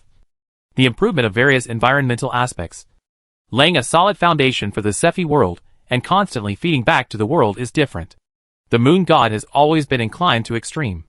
The main thing is to tirelessly narrow the scope of favor, and then improve the degree of one's own divine grace. The talents of the subhuman race, the protection similar to King Edai, and the Blood Clan, who have obtained the favor of the gods, are all obvious examples. In this case, it is not surprising that the Moonlight Brotherhood was separated from the Moon God Court. The Moon God Court's majesty has indeed always been inferior to that of the Mother God Court. The Blood Clan rebellion dealt a heavy blow to the Moon God Court. Whether it was the Blood Clan that was at its peak and was driven into the gutter, or the Blood Clan's ancestors' resistance to the Moon God Court's orders before the Blood Clan was exterminated, it was a big blow to it. In addition, the Moonlight Brotherhood is not much more, and one less is not much less. Anyway, there are only two gods, which is better than the worst, even when the two gods were alive, because the Mother Goddess herself was in harmony with the world's will and had a loving nature. She mainly looked at the future of the entire world, so she rarely intervened directly in some details. But the Moon God is different. It is common for her to give special treatment to her own believers and protect their shortcomings and take sides. So even though the Moon God has always respected the Mother Goddess, she still has a considerable number of fanatics and a solid foundation of faith. Whether Cephi is in chaos or not, the Moon God has the final say. This seems to have continued after he left. At the beginning, the Moonlight Brotherhood participated in the action against Earl Luke's dinner party, and some of the purely professional level operatives almost succeeded, which is enough to show their professionalism and action ability. For the capture of the savages, there are various tasks under many forces, and perhaps they also have some ideas of their own. After all, it is a race known as the God's Favor, and it is very likely that they have been favored by the Moon God. It seems natural that they would pay attention to it after the god left the world for so long. As for the cruel means, this is not a problem for this group of extreme guys. It's just that now, Qin Xiang and their performance are somewhat different from the expected plan, which makes the ambush group temporarily stop the follow-up actions and confront each other briefly, since they dared to directly attack the dozens of fire dogs led by many professional-level savages. The Moonlight Brotherhood has dispatched sufficient manpower and combat power this time, but this kind of sufficient requires the other party to follow the original plan. After the Rain of Arrows began, they were supposed to cooperate with the Magic Scroll to cut the other side's chaotic team again, and finally cooperate with a 7th level scroll, Dark Night Walk, to complete the coverage, and then use their Brotherhood's powerful one-on-one ability to accurately harvest, capture the two wild leaders alive, and take away all the fire beasts. As a result, the first step is now stuck. The Brotherhood has always been highly efficient, but it must be coordinated with their own plans and steps. The assassin profession is perfect, and it is common to kill over level, but the characteristics of their own thin skin and low blood are also very obvious. It is easy to kill others in seconds by hitting their vitals, but they are also easy to be killed in seconds. Now it is indeed possible to continue to throw out those disturbing attack interference scrolls, and even use Dark Night Walk directly. But after the first hand of activation failed, the possibility of success of subsequent forced use will also drop sharply. Although the wild team has no resistance to the 7th level scroll, the scroll itself is not offensive, and they have to do it themselves in the end. If the team is not in chaos, even if the scroll is used, they can touch each other and cannot be completely separated. And if they really confronted this kind of Warcraft cavalry team head-on, this, assassins and heavy cavalry would fight against the Legion. Wouldn't that be a brain-sucking? So they couldn't stop the players' preparations at the first time. They could only watch as many savages seem to take out some strange things again. There are props we haven't seen before. Judging from their expressions, they should be aggressive. They may be able to deal with this attack. Be careful. Why are they not afraid at all? Why are they so excited? The savages' brain circuits have always been unclear. The few who took them back for dissection also said that there were many strange questions. Research is not what we are good at. Let's supply several forces with strong magic capabilities first, and then share intelligence. Before they could discuss it, they were considering how to split the savage team and whether to send out some scout teams to attract interference. The players had also completed their own arrangements and assembly. Mortars, incendiary bombs, and recoilless guns were assembled one after another, and hid in a safe position behind under the cover of the huge body of the fire dog. Then Qin Xiang took out an infrared imager and put it on his head, then turned on the switch. This is the umbrella version of the infrared imager. I was so sad to exchange points, but it's finally useful. Qin Xiang looked at some lurking red dots in the woods in front of him, and a satisfied smile appeared on his face. And PDD also took out his Gatling gun and changed the corresponding ammunition and laughed. Last time, they didn't have enough fun fighting the Fruit Prince. This time, let's see how tough the Brotherhood is. The fans in the live broadcast room were speechless when they saw the things that Qin Xiang and his caravan slowly took out. What a sin. Hack. Is that a white phosphorus bomb? Do you want to make cluster bombs too? It's just mortars, recoilless guns, and RPGs. But the key is that your ammunition seems to be modified. These ammunitions have not been fired yet. But the catalog of points exchange itself is public, and many players can also recognize what they are exchanging by comparing. Some modern traditional single-soldier weapons are not included. The key is that there are many modified versions of Umbrella. Some people refer to the catalog for scientific popularization while reading. Many players who have been harmed by the Brotherhood in the past are now giving gifts in PDE's live broadcast room. Give them a hard time. What Geneva Convention? NPCs don't deserve it. Ha ha. Open fire. Amidst many expectations, the players of the Flame Dog Caravan have also completed all preparations. For mortars, for recoilless guns, 8 RPGs, PDD's dual-wielding Gatling, and 4 heavy machine guns directly carried by professional players. Others are also waiting with heavy muskets. And many people have sniper grenades. The pictures have been posted to the forum, and the gunners are ready. At present, the forum cannot be directly connected to the live broadcast, but pictures can be uploaded. Because Qin Xiang is the only infrared imaging, he also keeps uploading some of the opponent's personnel distribution maps from different angles. Then, some players who had undergone special training began their first actual combat operation. Bang, bang, bang. The first to react were the recoilless guns and RPGs. This directly changed the faces of the Brotherhood members who were arranging the Sentinel plan in the jungle. Be careful. Magic items? Very fast. They know our location. Seeing the direction of the firing, everyone naturally knew that their position was exposed, and relied on the dexterity and strength of the assassins to instantly move away. However, although they reacted quickly, the speed of thermal weapons was there after all, so they could only let the locked people barely escape the explosion range. Boom, boom, boom. Continuous explosions appeared in the jungle, splashing out many light spots like fireworks and sparks. The flames from the explosion instantly ignited the surrounding jungle, especially when those inconspicuous sparks fell on several assassins. They all felt cold sweat on their foreheads. This is well trained. Otherwise they would have screamed long ago, looking at the sparks that penetrated the flesh and blood along the skin. It seemed as if they were going to penetrate the bones. What kind of magic is this? Is it a mixture of fire and undead? We have been investigating this wild caravan for a long time. Why is it like this? One after another, the flames exploded in the jungle, looking as brilliant as fireworks. However, the dazzling light spots, which looked like sparks of fireworks, were actually demons that could take lives. Even if the professional strongmen were infected, they would be ecstatic. We can't let them go. Rush over.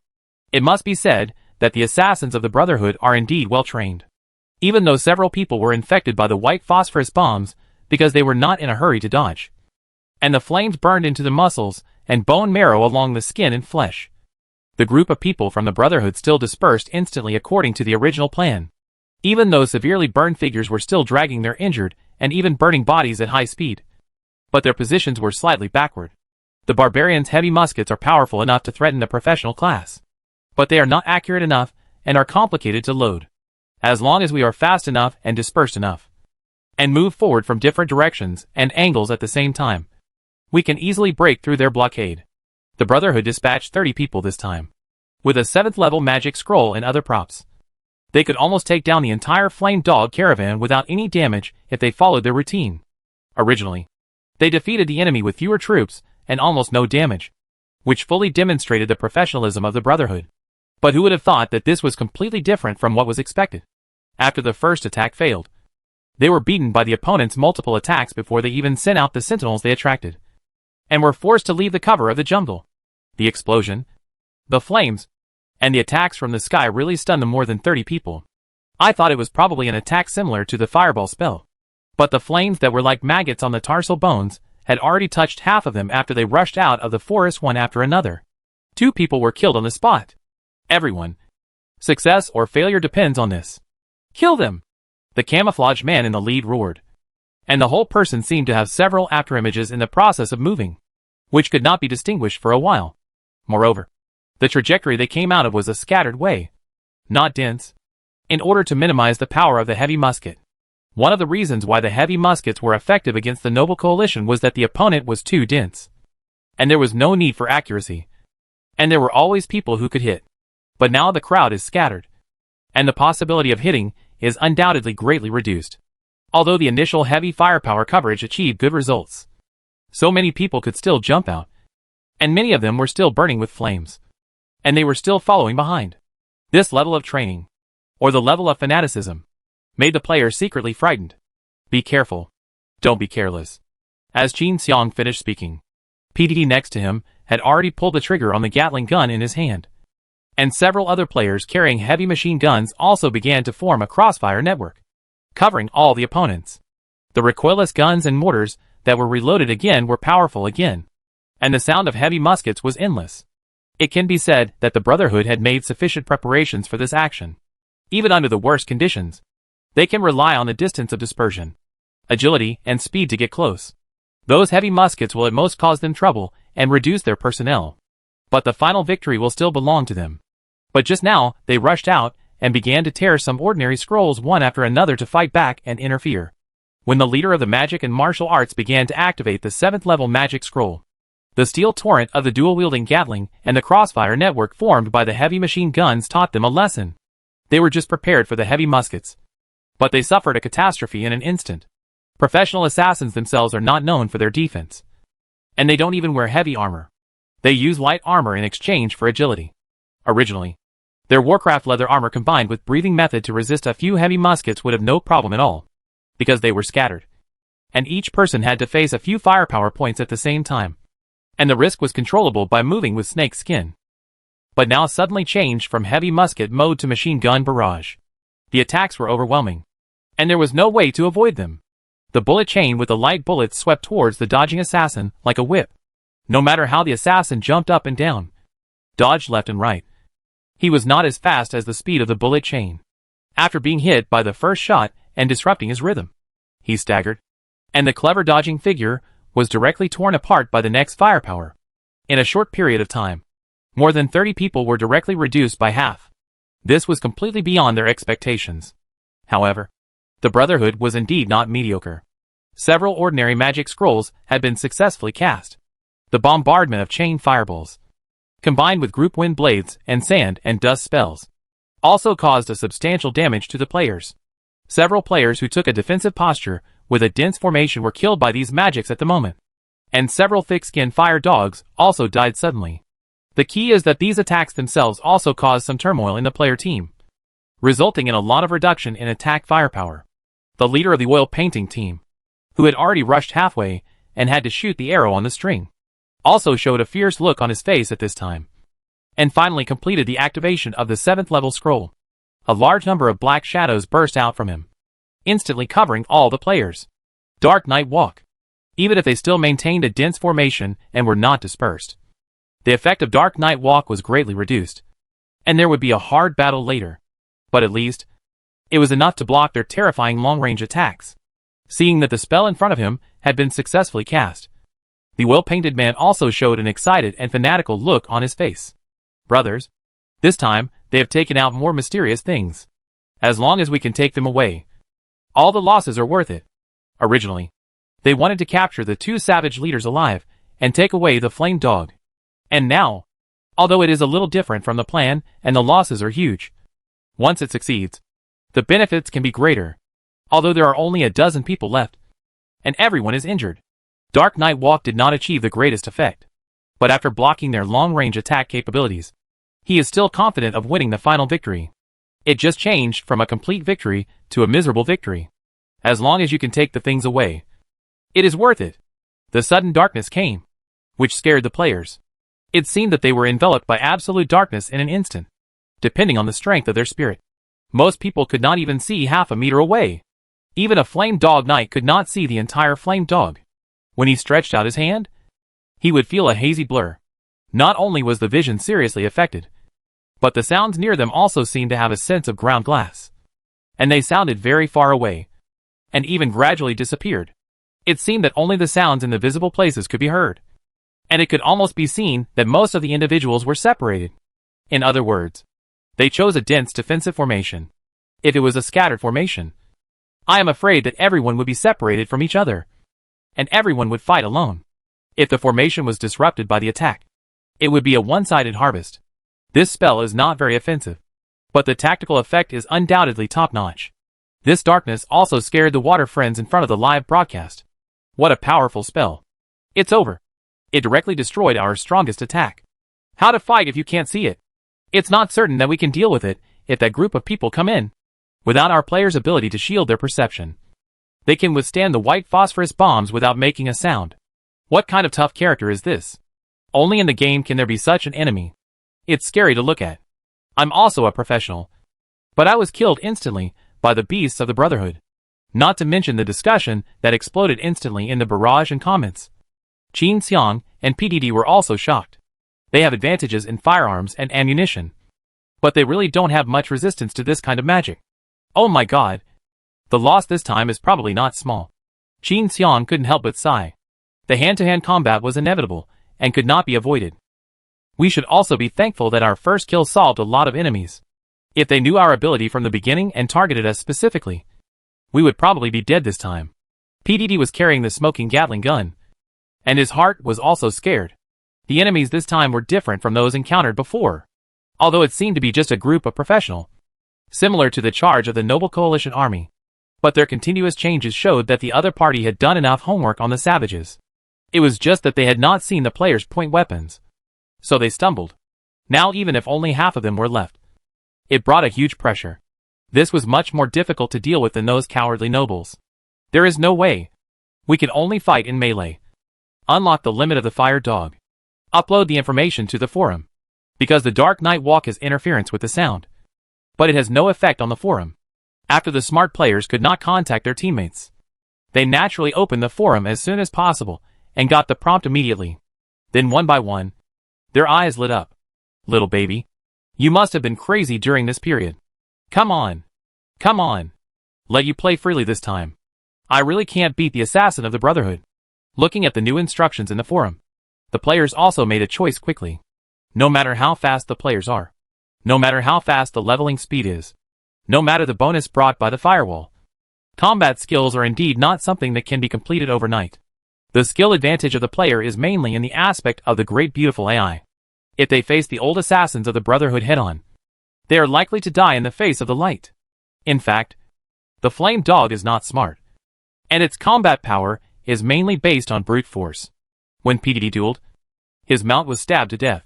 But the key is that the Flame Dog's shortcomings are just that its brain is not working well, and its body is bulky. In terms of hardware attributes, such as strength and destructive power, it is definitely the top among the professional classes.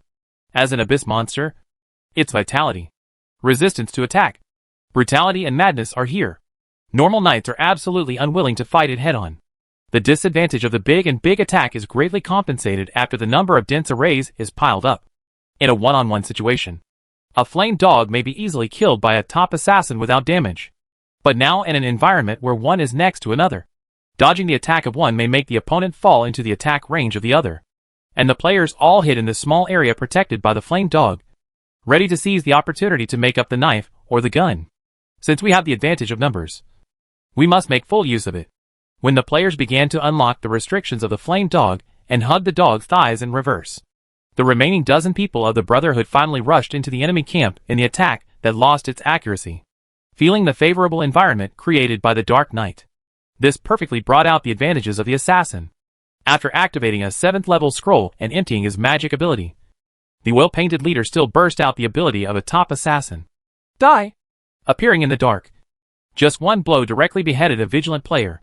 Even though the head had been thrown away, there was still a vigilant expression on his face. This easy success also made the well-painted man smile in his heart. That's it. The savages have many advantages and characteristics. But the shortcomings are also obvious. They are seriously lacking in combat skills, and are too rigid. For assassins like them, it is not a big deal to kill above their level. Although there are only a dozen people left now, the number of people who are not superior to begin with is even more disadvantageous. But the final victory will still be on our side. Each person only kills for nothing. But at this moment, the painted man's face changed, and he quickly burst out a set of mid-air fighting skills, which made his body pause and pull up a foot in the opposite direction. Then a sharp angle scratched the sole of his shoe, and he smelled a smell of sulfur in his nose. This is the abyss. The painted man fell to the ground again, looking around with a vigilant face. In the endless darkness, a series of scarlet light spots appeared faintly, and the heads of brutal fire dogs loomed in the darkness. The ferocious face, scarlet brutal eyes, dense sharp teeth and sharp horns on the top of the head. Although the image did not seem to have changed much, these ghosts and the previous docile herbivorous animals had a completely earth-shaking temperament change. Shit! What docile monster? It's a pit. This is an abyss monster. Chapter 589 Transformation. Shit! An assassin from the Brotherhood deftly avoided a sneak attack by a firehound. But a bloody mouth opened in the darkness behind him and bit him, although he managed to roll in the air to avoid it. One of his arms was bitten off by the firehound behind him. The torn wound was uneven and looked very hideous, and blood was spilled all over the ground, although the pain of the broken arm only made him groan. This experience made the assassin from the Brotherhood look solemn. These things can actually sense their position in the dark night? This made them, who were originally adapted to the darkness and could thrive in this environment, become passive. Abyss monster. Damn it! What a bullshit god's favor. The god's favor of the abyss demon god? The assassin who reacted couldn't help cursing in his heart. Although their Moonlight Brotherhood was notorious, their belief was really the righteous god. But the means were a little more radical. But now Temo is facing a real abyss monster. Damn it!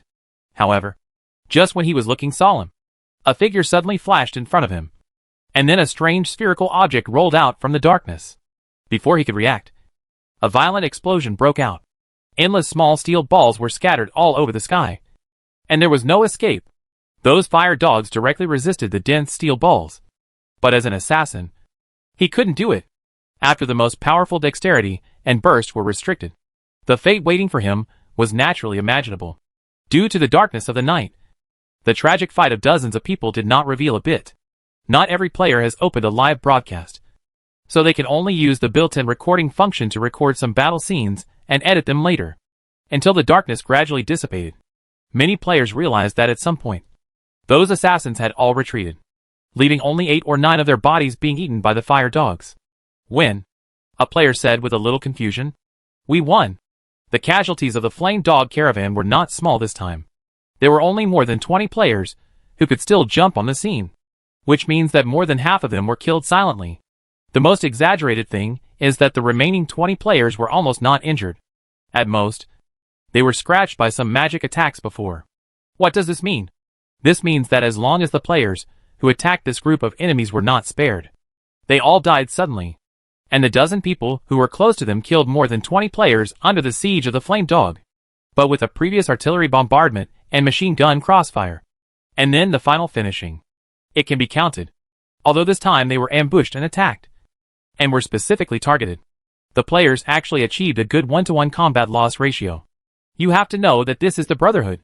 Most of the current confrontations with players are instant kills, and they don't give any chances at all. But now they were beaten 1-to-1 by the players of the Flame Dog Caravan, which is definitely a very good result. But at the same time, everyone in front of the camera could vaguely feel the fear of the Brotherhood. They ambushed the players and targeted them. But the players' incendiary bombs, grenades, machine guns and other weapons failed to completely crush them, and they suffered heavy losses. This is enough to explain the problem. Compared with the Brotherhood, which suffered heavy casualties and only had a few people fleeing in a panic. Although the players suffered heavy casualties, they did get a lot of experience. although it was not enough to make up for the loss of the dead players. It seemed that they did not lose much after comprehensive calculation and comparison. At least it was much better than the Brotherhood. They suffered heavy casualties. But the remaining players were even stronger. And then with the collection of some dead players' video clips, everyone really saw the power of the Brotherhood. One hit to kill. Death in the light. Most players were GG the moment they found the Brotherhood assassins. And a few could resist 2 moves. But none could resist the 3rd move. The main feature was fast. Fierce and accurate. Good guy. He didn't even have a chance to say his lines. Clean and neat. The people in the Brotherhood are really strong. There are professional players. The attribute difference seems small. But the technical difference is too big. But even so, they were able to repel the opponent. Which is awesome. Always believe in the killing effect of fragmentation grenades on light infantry. Sure enough, every god has some tricks to fight against the poison of faith. Wang Yi turned off some videos he had watched before, combined with some information he got from Yao, and completed some deductions and analysis. If there is no accident, the moon god should have adopted a self-splitting method to carry the poison of faith. So the moon god court is actively guiding the moon god's way of faith. The tall and noble positive god is one of the representations of the moon god. But similarly, the Moonlight Brotherhood and the Blood Clan seem to represent another representation of the moon god. Through this distinction, the 2 different beliefs are transformed into their own strength. It is indeed a tough guy. It is worthy of being a guy who can still rise after the mother goddess of the earth combines with the will of the world. The recent activity of the Moonlight Brotherhood may have something to do with the extermination of the Blood Clan. The Blood Clan was the anchor of the moon god against the other side of himself. But he was defeated. So he could only launch the Moonlight Brotherhood to make up for it. I guess the situation of the players can't be concealed for long. But it doesn't matter. At present, it seems that the Mother Goddess should have vaguely known about my existence. But she didn't choose to come back directly. The longer Wang Yi stayed in the Sephi realm, the more information he naturally analyzed. Even if the traditional gods don't like the abyss or teleportation. Since the teleportation array has been installed and this function has been retained, it means that they will return when necessary. However, if the gods want to return, they should make some preparations in advance to avoid or reduce the pollution when crossing the abyss. And even make judgments through some arrangements of the 2 major temples, or some oracles of their believers. In fact, if you think about it carefully, it is normal for the Mother Goddess to react like this. At least for now. I haven't shown much harm to the Sephi realm. On the contrary, the Temple of Wisdom, and some other churches of the abyss demon gods in secret may bring huge troubles to the Sephi realm. However, the will of the Sephi world still maintained a high level of vigilance and search for enemies, which also showed that the god who is combined with the will of the world did not go out of his way to let him go, and also remained sufficiently vigilant. Teacher, Count Luke wants to see you. Just when Wang Yi turned off the live broadcast and was about to place a new aerospace signal tower, Gu Qianqian, like a little mouse, touched the mage tower. She had known that the teacher was related to Umbrella before, but she didn't expect it to be Master Yi. And if her guess was right, the teacher might have come to this world in person. This really opened the door to a new world for her. This naturally gave her new motivation. In addition to meditating harder, she also began to run to the mage tower diligently to help. Well, although she also found that the teacher seemed to have some strange hobbies. In fact, when the status reached this level, such hobbies would be ignored. In other words, Gu Qianqian knew that the steel plate was too peaceful. So she didn't have any idea of writing Master Mizu, but just honestly helped and got benefits. I know. Arrange for him to go to the reception room. Wang Yi nodded. Luke didn't even go to Zishanling now. Just stayed in Dano to stabilize the situation. Shishan territory is guarded by the leader of the Royal Knights, Leiden. To some extent, maintaining the relationship with the wildlings is the top priority of Khotan at present. So Luke's visit can be said to be not surprising at all. Just when Gu Qianqian turned his head, Wang Yi seemed to think of something and said, "By the way, you are now a formal mage. Is there anything inconsistent in the present world?" Gu Qianqian is the first player to break through the formal mage. But because the player's soul has a much higher meditation limit in this place, with abundant magic power, with the help of the firewall, the formal mages who break through will gradually appear later. With more people, the secret tier will gradually spread sooner or later. In fact, some sensitive guys have already noticed the problem. With the influx of 100 million players, the possibility of covering up will become lower and lower with the passage of time. But what makes Wang Yi a little strange at present is that according to some monitoring by Lin Shichin, those players who have already shown suspicion seem to have been afraid of Umbrella's pervasive surveillance and silence, and have always pretended to be nothing. And no one has the idea of being exposed. And they are all making money quietly by themselves. I don't know when Umbrella has become such a reputation. Hey. Is this your idea or Grand Duke Kaduan's idea? Wang Yi saw Count Luke and said jokingly after listening to his words. Whether it's me or my brother, it means the same thing. Count Luke said very calmly. This time, the Principality of Kaduan has also become famous. It made the Kingdom of Edai and the OS Empire both fail. But this fame itself is not a good thing for the Principality of Kaduan. The overall strength of the Principality of Kaduan is too weak. Unless Count Luke can break through the legend immediately, he can't bear this kind of reputation at all. Even because of this fame. Luke, who was about to die, is back to the forefront.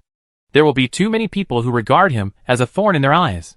It can be said that the savages have made a great reputation this time. But the situation of the Principality of Kaduan is not very good. In this case, Grand Duke Kaduan discussed it with Luke directly, and then decided to vote directly. The savages live in the Warcraft Forest. Although the area of primitive forests, like the Warcraft Forest, is far larger than that of normal countries, because the Sephi realm is too vast. The savages have a large range of activities. But no matter what, the environment in that primitive jungle is definitely not as good as the human land that has been cultivated for many years. So once the savages start to actively expand outward, Kaduan is actually the first to bear the brunt. Now that the savages have shown their strength, the Kingdom of Edai has also fought, and the OS Empire has also fought. The remaining options for Kaduan are quite limited. In fact, Grand Duke Kaduan was not a strong monarch. Luke, as his younger brother, was begged to come to the east to guard. Luke himself is not an ambitious person. After discussing with each other, he naturally surrendered. Kaduan currently knows a lot more about the savages than other places. The female knight, who killed 3 people with 1 blow before, can be regarded as a half-legend to some extent. In the Battle of Shishan territory, capturing the Bloody Duke and the process of pacifying the undead mage, Mastery was undoubtedly the top mage. In addition, there are the great wizard Zabo, Champion Marquis, Hercules, and the 2 great knights Jian Yayan and Lu Shuka, who Baron Danik had seen in the savage camp. The top forces that the savages have seen now are enough to easily sweep and annex the entire Principality of Ketan. They can even dominate the East Plains. In addition to the savages' fire dog monsters and heavy muskets, their conventional strength is also terrifyingly strong. And they are already qualified to be an empire. I am still very pleased that you can come to me to talk about this. But in fact, we savages are very afraid of trouble. Occupying a country and managing a country is a very tedious matter. Wang Yi heard Luke's words and naturally understood their thoughts. Then he also said a little suggestion of his own. But since Ketan has expressed his desire to get the protection of our savages, there is naturally no problem. And you should not take the savages too seriously. If you indulge them too much, they will be arrogant. The convenience given now is very good. Wang Yi's words made Luke feel relieved. This is the best result that the Principality of Ketan can get at present. Moreover, after deeply binding the savages, the Principality of Kaduan may be able to obtain some unexpected benefits in the future. As for what he said about not to indulge the savages, Luke has already had enough understanding. The savage group is indeed uneven. And there are some very strange guys. Individuals are individuals. And the whole is the whole. Luke still has a clear grasp of the distinction and degree between them. He will not be timid about some savages who commit crimes at that time just because he chooses to vote now. However, after hesitating for a while, he still said, but the savages can be resurrected, which will give them a lot of confidence. Sometimes we have a lot of concerns about law enforcement and worry about retaliation. There is no way to do this. But if someone does something that angers the heavens and the people, the savages also have ways to deal with it. Altria is also an arbitrator to some extent. She will strike those savages who are extremely evil. If there are problems that cannot be handled, you can find her. Wang Yi comforted Luke and let him relax. Then paused and continued. And those who come out now are considered the more lawful elites among the savages. After a while, there may be many truly lawless guys coming. You should be more prepared. Don't hold back where you shouldn't. Luke was speechless when he heard Wang Yi's words. You call this group of idiots lawful elites? Heck! Nowadays, the main players in the Sephi world are the 600,000 internal beta players, who have passed the assessment and selection. The overall quality is actually high. But even so, the degree of idiots among the 600,000 players is still not low. When the subsequent public beta players gradually come, it will be a real chaos. Especially some Western players, who are already idle in reality, doing all kinds of extreme sports, all kinds of death, and all kinds of $0 shopping. It will undoubtedly be more difficult to restrain them in this game. But fortunately, one difference from reality is that it doesn't matter if the means are more cruel in the game. And you may even applaud. At that time, the heroic spirits will come out to kill the chickens and scare the monkeys. Those who have crossed the line will be killed to blank attributes and sent back to the novice village for labor reform. After many times, they will eventually be more honest. However, Wang Yi also recorded the screen of the negotiation with Luke and edited it for Lin Shichin, and then uploaded it back as a new information promotional video. The Savages and the Principality of Kedon signed the No Defense Agreement. From now on, the safety of Kedon will be contracted to the Savages. And at the same time, the Savages can enjoy more conveniences in Kedon, including the purchase of fixed assets. Yu, it's time to eat. Yuzi, who is learning some basic shadow magic with Weber in the game, heard the call of her mother's phone outside the game. Teacher, I need to consolidate these first, and I'll go back first. Yuzi saluted Weber with a paralyzed face. During this period, their team was active around the city of Dano, and Yuzi would also take time to come and learn from Weber. It has to be said that although Weber is a warlock and his knowledge is not so broad, he is probably much better than other great mages in his field of expertise. These days of study have gradually changed many of Yuzi's views. Although he was beaten by the Necromancer and King Edai, and he doesn't look like a big shot, his ability seems to be really strong. At least it is more than enough to teach himself. Go. You have just broken through. You should pay attention to consolidating your spirit during this period. And you can't miss the time for meditation.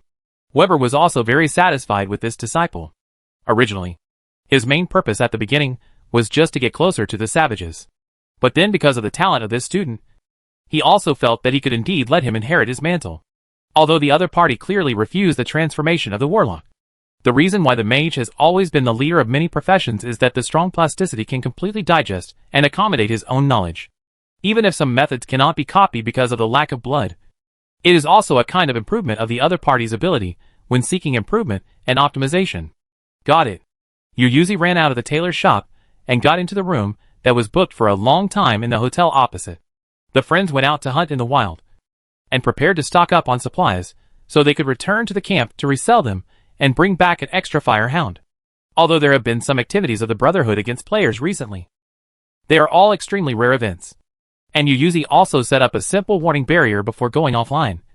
And okay character hosting. If there are really thieves coming in, they will definitely be hit by a set of magician combos, so that these assassins can understand what the magician's position is. ZZ. As he logged out of the game, the picture in front of him spun and shattered. And Shin Yu also woke up from the helmet, and then took off the helmet and moved his body. He got up and cooperated with the knight's breathing method to do a set of fitness exercises announced by Umbrella. This is specially optimized for players who use helmets for a long time. After playing, the whole person feels warm and hungry. Since breaking through to the official mage, Shin Yu has a strange sense of disharmony when returning to the world. Condensed mental power always feels awkward in this lazy magic environment. The spiritual power that can be freely released in the game can only be firmly locked in the mind in the real world. It is like being wrapped in mercury outside, which makes him dislike the environment of the real world more and more. In addition, he is originally socially anxious, and his friends are all in the game. So now he likes to stay in the game more and more for a longer time. As for why he has broken through to the official mage in the game, why he is so energetic in reality, he does not feel strange. Talent is talent, but it has nothing to do with being thick-skinned. Didn't Umbrella say that both meditation and night breathing method really exist? But the concentration of magic in the real world is too low. So night breathing method mainly relies on food to replenish. I have broken through to the official mage through meditation. So isn't it natural that I can be more energetic in reality? Anyway, the concentration of magic in reality can't make any magic. I casually activated the model that was engraved in advance after I became a formal mage. Played with a small flame in my palm, and after spinning it a few times in the air, I dissipated the small flame directly. This kind of thing can only be used as a magic trick at most, and can be used to show off talents during holiday gatherings. After the activity, Shin Yu got out of bed, put on slippers, open the door, and walk out, because she often saw ghosts in the past. Her parents, who are university professors, always thought that she had some mental problems, and even dropped out of school because of this. However, since Umbrella reached the top, with the popularity of games, with more and more research papers on spirits, souls, and spirits, and after Pyongyang built a magic laboratory, Shin Yuyu's parents, who are university professors, were shocked to find that it was because the level of technology was not up to standard before, which made them fall into traditional thinking and have inherent perceptions. It is very likely that their child really can see those dirty things because of his abnormal mental power. So now the attitude towards Shin Yuyu has also changed a lot. As if to make up for the previous debt, they care more about her. But this made Shin Yuyu feel a little uncomfortable. He had grown up. So why did he still treat himself like a child? Because of his sharp mind? Although he couldn't project it outwardly, Shin Yuyu's 5 senses were still improved a lot. After he opened the door, he could feel some noisy sounds coming from downstairs. Are there guests at home? This made his steps that were about to go downstairs freeze. He didn't like this kind of crowded environment, especially when some relatives and friends of his parents came to visit. But it seemed impolite not to go down at all. Already influenced by Kangaroo's father, a community bull, and friends like Xiao Qi and Ji, Shin Yuyu, who was a little better, still went down with courage. He was already a formal mage, and there was nothing to be afraid of. And he heard the key words that cheered him up just after he went downstairs. This time my child got an account for the abyss world. A slightly fat middle-aged woman had a smug look on her face, and then sighed and said, "Hey, my kid has never been a good kid since he was young. He plays games every day and talks about how much money professional players and anchors can make. I didn't expect that he would really make a name for himself this time. Oh, I know this game. I heard that you can make money as long as you play the game. It's not easy to make money at a young age." Another older aunt next to her also showed a hint of surprise on her face. At their age, they obviously don't play games much. But even so, they can still learn about this game from the changes around them. Not to mention other things. It may involve uploading consciousness after death in the future, involving the use of time during sleep. And the most important thing is that there is money to be made. And the pictures inside are also very beautiful. And the advancement of the game is the same as a TV series. Sometimes some major events can be watched with relish. Yes, the income is higher than mine. At first, the plump middle-aged woman also had some smugness on her face. She really didn't want to say anything to her child before. He liked to hold a mobile phone every day for a long time. He threatened to jump off the building if he was not allowed to do so. Later, he stopped reading books and said every day that he wanted to become a professional gamer, a popular anchor, and earn tens of millions of yuan a year. However, she gritted her teeth and sent him to a special esports training base. But he escaped in less than a week and threatened to commit suicide again. It really made them feel very sad. During the last internal test, he failed the exam and was not selected. He threatened to jump off the building again, which made them feel very bitter. But fortunately, he finally survived and successfully got an account in this public test. As long as he completes the daily tasks, he will have 30 basic credit points. At least, he will not have to worry about food and drink in the future. And she even received a call from an internet giant company, wanting to maintain a cooperative relationship with her child, which made her finally feel like she had made it. Finally, she was proud. At this time, he couldn't help but pat his son, who was watching a live video game broadcast next to him, and said, "Why are you still standing there? Say hello to everyone." This made the boy with acne on his face, single eyelids and small eyes look impatient. But then he suppressed his temper and said, "Hello, Auntie, Uncle." At this time, Shin Yuyu also greeted them weakly. "Hello, Uncle, Aunties." At this time, everyone also set their eyes on Shin Yuyu. Chen's father and mother are both university professors, and their social status is already very high. However, the situation of Shin Yuyu is not a secret. She has been weird and shy since she was a child. It's just that there are only a few truly weird relatives among relatives. They may occasionally show off their children's achievements, but they won't step on them. Don't look at the monk's face. Look at the Buddha's face. His parents are in such a high position that they often have some requests. Oh, Yuyu has grown taller again, and seems to be a little fatter. Not as thin as before. It's better to be fatter. You still need to supplement your nutrition. In fact, you can't stay at home every day. Even if you don't study, you can go out more. You didn't come to play with us during the summer vacation. Wait for your parents to come together during the winter vacation. Just in time for the new year. No matter what they think in their hearts. At least on the surface. The relatives are still quite kind. And they are mainly concerned about Chin Yuyu's health. Not to mention other things. With such family conditions, it is enough to support her for a lifetime. The boy with glasses, who was playing with his phone, before also said with bright eyes after seeing Chin Yuyu.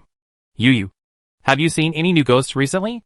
Then the boy came to Chin Yuyu with a frizzy body and hugged his shoulders, which made Chin Yuyu's face show some unnatural expressions. Brother Zhou Tao. This cousin is the type that Chin Yuyu doesn't know how to deal with. Although he is one of the few people who believe that he can really see ghosts. His personality is really hard to describe. What nonsense are you talking about? How can you talk to your brother like that? Zhou Tao's mother frowned and scolded a few words. They rarely mentioned Chin Yuyu's illness.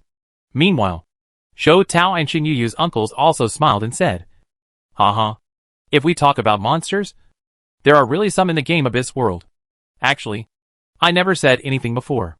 Our company is also investing in this game. And I was lucky enough to get in during the last internal test. It's just that it involves the company. So it's hard to say before the public test. As an adult, he naturally wouldn't show off casually before. It just so happened that his sister was talking about her son's hard work. So she certainly wouldn't break it right away. But now he had to change the subject. The uncle's words immediately attracted Zhou Tao's original attention. And he ran over again with his eyes shining. Uncle. You are my dear uncle. I know. I'll find a way to give you some financial support when the company is done. The uncle smiled. Now the public test is the busiest time. And he definitely can't get away. But after changing the subject, it's okay. Then he smiled and said, "Come on. Let's play the mini-games that have become popular recently in Abyss World." As he spoke, he took out a few dice. These are the mini-games that are often played in the taverns in the Abyss World. They are not gambling, but just like finger-guessing games to determine the winner. In general, in taverns, if you lose, you have to drink a glass to liven up the atmosphere. Ah, I know this. I learned it before. It seems to be very useful in getting intelligence and tasks in taverns. Zhou Tao's attention was diverted again. This is also the various activities of players in Abyss World. The tasks of the Adventurers Guild are too stable. And there are always some people who want to do some rare tasks. Getting close to people in the tavern is indeed a high-quality source of tasks. It may be just some trivial matters, but it is also possible to encounter some big tasks involving assassinations. And many players are happy to do it. Some people even found the Thieves Guild. Chin Yuyu took a look and couldn't help but have a black line on his forehead. Sometimes when their team stayed at the hotel, he would play this himself. But he didn't like this game. I won't come. I'm going out to walk the dog. It's okay. Your robot has already gone to walk the dog. It doesn't matter if you don't know. I'll teach you. Zhou Tao took the responsibility and pulled his cousin. And then said earnestly, "Yuyu, you are too unsociable. This won't work. It's just right to exercise in front of us." Yes. It's very simple.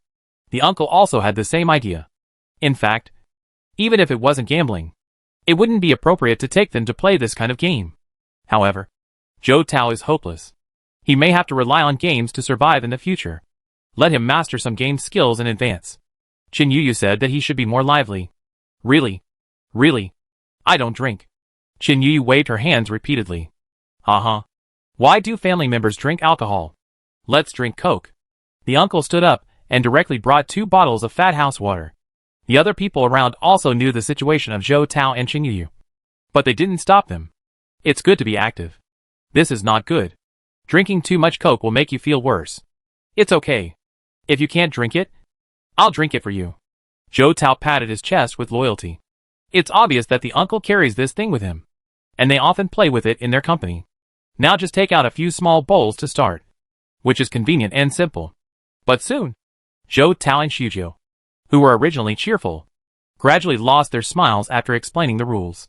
Chin Yuyu always looked weak, spoke incoherently, and seemed to be very perfunctory when shaking the dice. But the things he shook out seemed wrong no matter how he looked at them. The two of them were still shaking some number combinations here.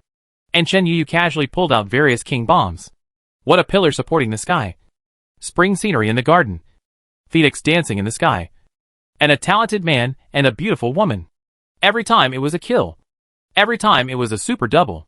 Then the two of them knew what the other party meant by drinking too much Coke is more uncomfortable, and I can't drink alcohol. Drank too much. Really can't drink it. Especially sugar-free. It's a sin. And Chen, who was still shaking the dice, also found that although his mental power could not be controlled like in the game, it seemed that he had no problem accurately controlling every muscle of his. Isn't this what the teacher said? The additional ability of the formal caster? It is just an additional ability, mainly to facilitate some research work. And many geniuses who practice both magic and martial arts also value the advantage of the caster's mental power. Because of this, he can easily perform the operations in the game. He can't drink, because it's his companions who drink. To shake out a combination, isn't it enough to have hands? But I didn't expect it to be so easy in reality. By the way, this game is only popular in taverns, because wizards and some big shots rarely hang out in such places. Are you fish farmers? Forget it if you can't drink it. Seeing that Zhou Tao and his uncle couldn't even finish the cups.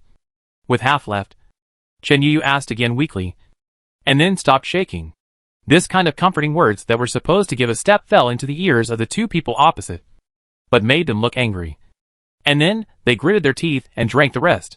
It wasn't until Chen's mother said that dinner was ready that she crawled to the dining table with her big belly, as if a heavy burden had been lifted. Chapter 590. There is something wrong with this game. Brother Lu. I got the public beta account. Please guide us. Oh! Brother Lu and his first team will definitely not be able to return to the Abyss during the public beta. I just want Brother Lu to introduce us to the Abyss Mineral Company. In the gym, many people fawned over Louis at this time. Louis and his team are not only celebrities in the game now. As Abyss World becomes more and more popular, many advertisements will now run to the Abyss World. Plus more people will enter the public beta. Louis's team is also more famous. They are now affiliated with the Abyss Mineral Company, but they are very independent. Recently, when young Master Qin went to do business, they went to the forest to live broadcast a guide to collecting various materials. In addition, they also accounted for one of the few failed attacks of the Brotherhood. When they were on duty at night, the Brotherhood lurked and attacked, but was hacked to death. At present, it is a top small team whose reputation is not inferior to that of Kangaroo's father team. He is also a well-deserved internet celebrity, the kind that is very popular. This change in identity made Lu Yi's experience after coming to the gym completely different. Because we are opening up a new map in the new version. We can't come directly to lead you. But it is definitely no problem to help say Lo. Don't worry. We are all old friends. And I promise to give you some things to get through the initial difficulties. Louis laughed and helped them agree. Now that the public beta has been fully launched, the Abyss Mineral Company has almost attracted the investment of all domestic internet giants. So it will naturally spend money crazily to maintain its own advantages during the public beta period. After other Western internet giants began to vaguely unite, many traditional companies began to pour in, and many domestic manufacturers also launched their own independent teams. Now is the stage of burning money that must be maintained. So in the case of a shortage of people, it is naturally no problem for him to take care of acquaintances a little bit. As for whether they can do it, that is their own problem. With Lu Yi's words, the expressions on the faces of several fitness enthusiasts who grabbed helmets at the scene naturally became more enthusiastic. Others who haven't grabbed the helmet will not be left behind. After all, it's now an open beta, and a batch of helmets will be released every once in a while, and they will be able to enter the game sooner or later. Someone immediately asked, Brother Lu, are you going to practice fighting again this time? How about it? Do you want us to add a few more to strengthen it? Brother Lu, I've also listened to you and have been practicing the night breathing method on the video. And I've been using the nutrition package. And the effect is also very good. Yeah, this thing is really awesome. It is said that this is still a magic-free environment that relies on nutrition to supplement. I really don't know how magical a rich magic environment can be. I'm now even using some night skills for exercise movements, which is really strong. With Louis as the core, one muscle man after another started talking. Even the gym director came. Afterwards, this group of muscle men who had enough time and self-discipline to complete those night routine training in the real world also showed their results. This made Louis, who was on the field, a little overwhelmed. After all, he now spends most of his time in the game. The breathing method in the game is not like meditation, and it cannot be used on the real body. In terms of the current progress in reality, he is not as good as these rough guys. although he still insists on practicing every day. And considering the physical strength of this group of people, they cannot be overloaded. But after all, they spend less time and energy. In Liu Yi's eyes, their attack power is strong, and their skills are all some standard knight moves in Abyss World. Liu Yi can only rely on skills and dexterity to deal with him. But after all, Liu Yi has a life and death battle in the game, and he doesn't have to worry about damaging his body, or even death and injury. The key is that although he is a physical profession, he has experienced the sweetness brought by the breathing method. So he will meditate to a certain extent when he is free in the game. Meditation is not something that only mages can do. You can't feel anything in a short period of time. But after a long period of accumulation, Liu Yi still has faster reactions, faster thinking speed and dynamic vision. With a relatively weaker physique, he actually stood on the stage and stood firm. You are worthy of being Brother Liu. I thought I could make a comeback this time. Awesome. I really didn't let you win. While immersed in this flattery, Liu Yi couldn't help but fall into silent contemplation. In reality, he also meditated. The effect cannot be said to be non-existent, but it can only be said to be close to non-existent. It is far inferior to the benefits brought by breathing method combined with nutrition. But why? My meditation effect in the game is so good? North America. Beautiful New York. 2 years have passed since the Abyss invasion. The ruins of the city destroyed by the nuclear bomb have not been cleared yet. The nuclear explosion pit hundreds of meters deep is still like a hideous scar in front of us. Looking down from the edge of the pit, you can still see the gap in the broken subway passage and the glazed bottom. Because it is a thermonuclear bomb, there is almost no residual radiation. So you can see the monument next to the nuclear explosion pit and the white flowers that people send from time to time. The wreckage of the city also reflects the horror of mankind's strongest weapon. Some upright broken concrete and steel bar load-bearing columns also show the tenacity of modern human architecture on the other side. Even in this terrible environment, some areas are completely different from the surrounding areas. There are obvious signs of cleaning, and new buildings have been built in the vacant positions. The magic laboratory, with the help of the connection with the Abyss in the past, the magic that seeps out of the weak space here, and some formulas and knowledge theories published by Umbrella. The Pyongyang used silver to outline the convergence of spell inscriptions here to create a magic laboratory. The Earth is normally almost a magic-free environment, according to the data currently published by the Pyongyang. If the magic concentration of the normal Earth is 0.03 C, then it can reach 0.2 C near the New York nuclear explosion area. And their laboratory relies on silver and various magic knowledge provided by Umbrella to increase the concentration of magic. It can reach the level of 1 C. During this period, there have been some theoretical studies and breakthroughs, and they have increased the magic concentration of the laboratory to 2 C. However, because the magic pattern made of silver gathers nearby magic power, and the concentration of surrounding magic power has not increased significantly, the time interval for gathering magic power is still longer. The area that can be tested is the size of a laboratory. At the same time, because there are too many places in this laboratory that need to be used, the Pyongyang is mainly focused on the research and testing of various basic materials. So there are not many places that can be used for luxury magic testing. After all, the world is a magic-free environment, and wasting precious resources to practice magic is really not cost-effective. But for meditation tests, there are some magic tests with low consumption, which have always been carried out on a small scale. And Isaiah Rapp is the researcher responsible for testing meditation.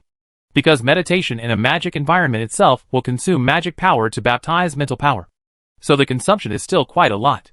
At present, the laboratory only supports him and 2 control groups with similar data in all aspects, who are tested outside the laboratory. All along, he has been diligently using his limited resources and range to meditate, and then constantly comparing with the control group, and has confirmed that his meditation effect can indeed be blessed by magic. Originally, Isaiah Lapu also liked the simple and regular life now, and hoped that it could continue like this. It was not until the game was publicly tested that he was lucky enough to get the public beta qualification of the game. After entering the game and trying to meditate, he found that something seemed to be wrong. Why is the effect of my meditation in the game so much better than that in the laboratory under the concentration of magic power? For ordinary players, it is normal and understandable that meditation in the game is effective. But in reality, it is close to nothing. After all, the game directly stimulates the senses, making you feel that there is an effect. Just like the strength of the body, which is the game data. Meditation itself is also a subtle thing. not something that can be seen immediately. So even some Magic players will not think there is anything special before they break through to the formal professional level and engrave the inscription in advance. It's normal to be in good spirits. This game is like a rest, so you must be in good spirits. Slow changes make it difficult for people to notice anything at once. But Isaiah Lapp is different. He has meditated in reality, and in the magic concentration of the laboratory. He clearly knows the difference brought by different magic concentrations. There is no doubt that there is something wrong with the magic concentration in the game. Isaiah Lapp returned to the laboratory and watched his colleagues greet him enthusiastically. He smiled and responded while entering his locker room. While entering the locker room to change into his lab coat, his expression also fell. After discovering that there was a problem with the game, he instinctively picked up the phone and wanted to contact the laboratory. But then, after looking at the robot cleaning at home, he put it down helplessly. Their laboratory, which should have been highly confidential, would have certain restrictions on the electrical appliances used by the experimenters at home. But after Umbrella reached the top, this restriction became dispensable, so he could enjoy the robot's cleaning and bought a gaming helmet. At present, the use of some electronic devices is restricted within the laboratory. With Umbrella's current technology, the popularity of its products, and the power of artificial AI, will the robot kill him right after he finishes the call? Moreover, after realizing that there is something wrong with the game and starting to make a natural association, only they know how terrifying Umbrella's technology is. In the past, even if it was a blind guess, I didn't dare to guess like this. Enzo, the Lord of the Abyss, was captured, and it is not certain that the invasion of the Abyss was arranged by Umbrella, crossing the world, directly invading the Abyss in reverse. And there is another succubus in hand, using the Abyss as a springboard to invade the Sephi realm. It has gained a foothold in such a short time and forcibly suppressed powerful local forces such as the Kingdom of Ida and the OS Empire. Master E, a math master, actually played magic in another world. How can this be compared? The gap between the two sides is too big. With the help of this space shuttle technology, are they able to teleport directly to the great beautiful complex and easily complete the beheading? Their laboratory has a magical environment, and it happens to be the weak point of the Abyss invasion in the past. In addition, some other weak space nodes have been discovered, and certain results and research have been achieved in this regard. As a researcher, after seeing the teleportation mode in the game using the Abyss as a springboard, he can naturally understand that if Umbrella wants to, there will be no problem in building some portals inside the Earth. How can this be compared? Even if it used to rely on the strength of Gundam and the electromagnetic nuclear bombs in the sky, it can be easily suppressed by force. There is no resistance at all. So after he discovered this huge secret, he silently put down the phone again, directly treating players as cattle and horses to conquer the other world. This kind of confident operation has been done. It can be seen that Umbrella still has a powerful trump card that has not been revealed. Even if he reported the news, what would happen? Even if it was not targeted by Umbrella, what could the laboratory do? The gap between the two sides is too big. And what can I get? This. It's completely disproportionate. So forget it. If Umbrella is just a little stronger, then Isaiah Lapp will still choose to fight with the laboratory. But after such a big gap, it's useless. It's better to watch the videos of the succubus lady. Oh my god. This feeling really makes us girls excited. We never thought that the succubus territory would be such a treasure. But unfortunately, the cost for boys to teleport here is quite high. A well-known female up host on the TT platform is now shuttling in the succubus territory and constantly taking pictures of the succubus ladies, whose clothes have tended to be conservative. Each succubus is like a beauty drawn by AI, with its own characteristics. The key is the indescribable temperament. Even if it is dressed very conservatively, it will give people a sense of astringency. Just like domestic painters have developed some special skills under strange constraints. Even the purest succubus can make the LSPs in front of the screen scream.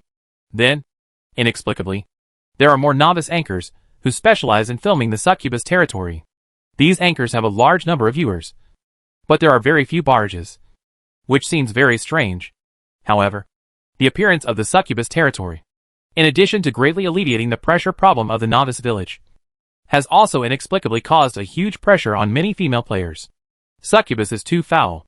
As one of the 4 pillars of the Abyss, the family of love. Although the relative pollution has been blocked under Wang Yi's comprehensive inspection, the attached effects are still screaming. Although the public beta has just begun, some robot SH L service providers have purchased the copyright of some succubus images and started to work overtime to manufacture them. It is said that the orders are still quite hot. However, just as this anchor continued to complete his task while filming the succubus lady, suddenly, there was a violent fluctuation in the sky of the succubus territory. The originally closed sky curtain suddenly shook violently for some unknown reason. Standing on the succubus territory, one could see the distortion of the sky. What happened? I feel like the earth is shaking. And I feel a little sick. The anchor looked up at the colorful picture in the sky and said with a little dizziness, "The sky of the abyss is dreamy and bizarre. Even if there is no firewall filtering, the colorful colors and distorted images alone are enough to make humans dizzy. And in order to prevent the possible attention of the Abyss Demon God and the attention of other Abyss Lords, Wangi built protective facilities for Enzo territory and Succubus territory, relying on a defensive barrier of the Mage Tower and the territory. The main purpose is to prevent prying and early warning. Now, it is the defensive barrier in the sky that has inexplicably begun to distort violently. The occasional cracks can see the real Abyss scenery outside. Even with the firewall barrier, the chaotic colors and distortion alone can make the human spirit feel dizzy with pure visual senses. For a while, the players who looked up at the sky in the Succubus territory began to feel dizzy. A few of the players with strong mental power also smelled business opportunities and immediately started live broadcasts with new titles. Something big happened in the Succubus territory. Something happened in the Succubus territory? What? That's my spiritual food. The picture area on the forum is now full of Succubus girls. Nothing can happen. What's going on? Because you can't watch live broadcasts in the game. You have to communicate through the dynamics of the forum. And many people will also move some pictures to the forum. Although the Succubus territory has just been released, it has a great influence. Many players like to check it out when they are in a hurry or bored while playing games. As a result, it is said that something big happened in the Succubus territory, which naturally attracted great attention. Some players who are safer chose to go offline first to watch the first-hand information of the live broadcast. For a while, the forums also began to discuss it. Wangi, who was originally using Yao's floating mage tower as a node to transport and install new floating towers, preparing to continue to expand the coverage and to connect all the mage towers in the Sephi world to the internet, suddenly paused at this moment. There was a hint of strangeness in his eyes. Let's do this first. You learn to assemble this thing. It will be good for you to break through the legend in the future.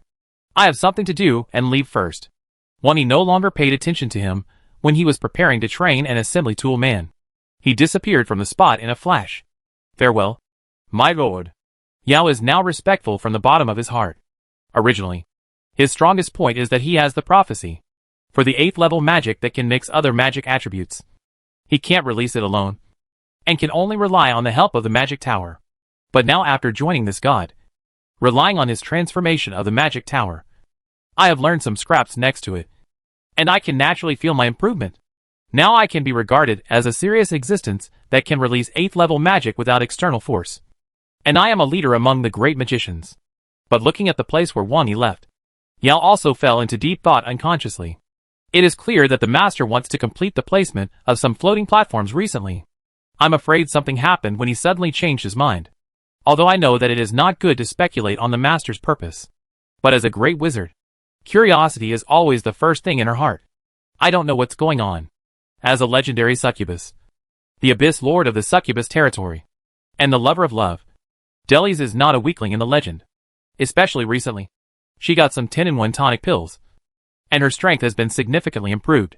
She reacted the moment the Succubus territory was attacked, and turned into a long pink rainbow and rushed straight into the sky. With the authority given by the Mage Tower, she raised her hand and helped to close the torn area of the sky, just like mending the sky. And Delis also appeared in front of the player's camera for the first time in a real sense. With a sacred and holy glow on her body, she mended the sky with one hand. Her beautiful image and that kind of enchanting temperament immediately broke the hearts of many people watching the live broadcast. Oh my god, I'm in love again. This should be the same succubus leader as Enzo. Right? Is this a story event to introduce her? My goodness. How can she look like this? Dignified, holy, enchanting, seductive, lustful. All kinds of contrasting feelings can be mixed together so perfectly. It can be seen at a glance that she is not a human. Only NPCs designed by AI can be like this. I'm fine. I'm sorry. Lord Succubus. Regardless of the various dirty words of the players, because of Delis' appearance.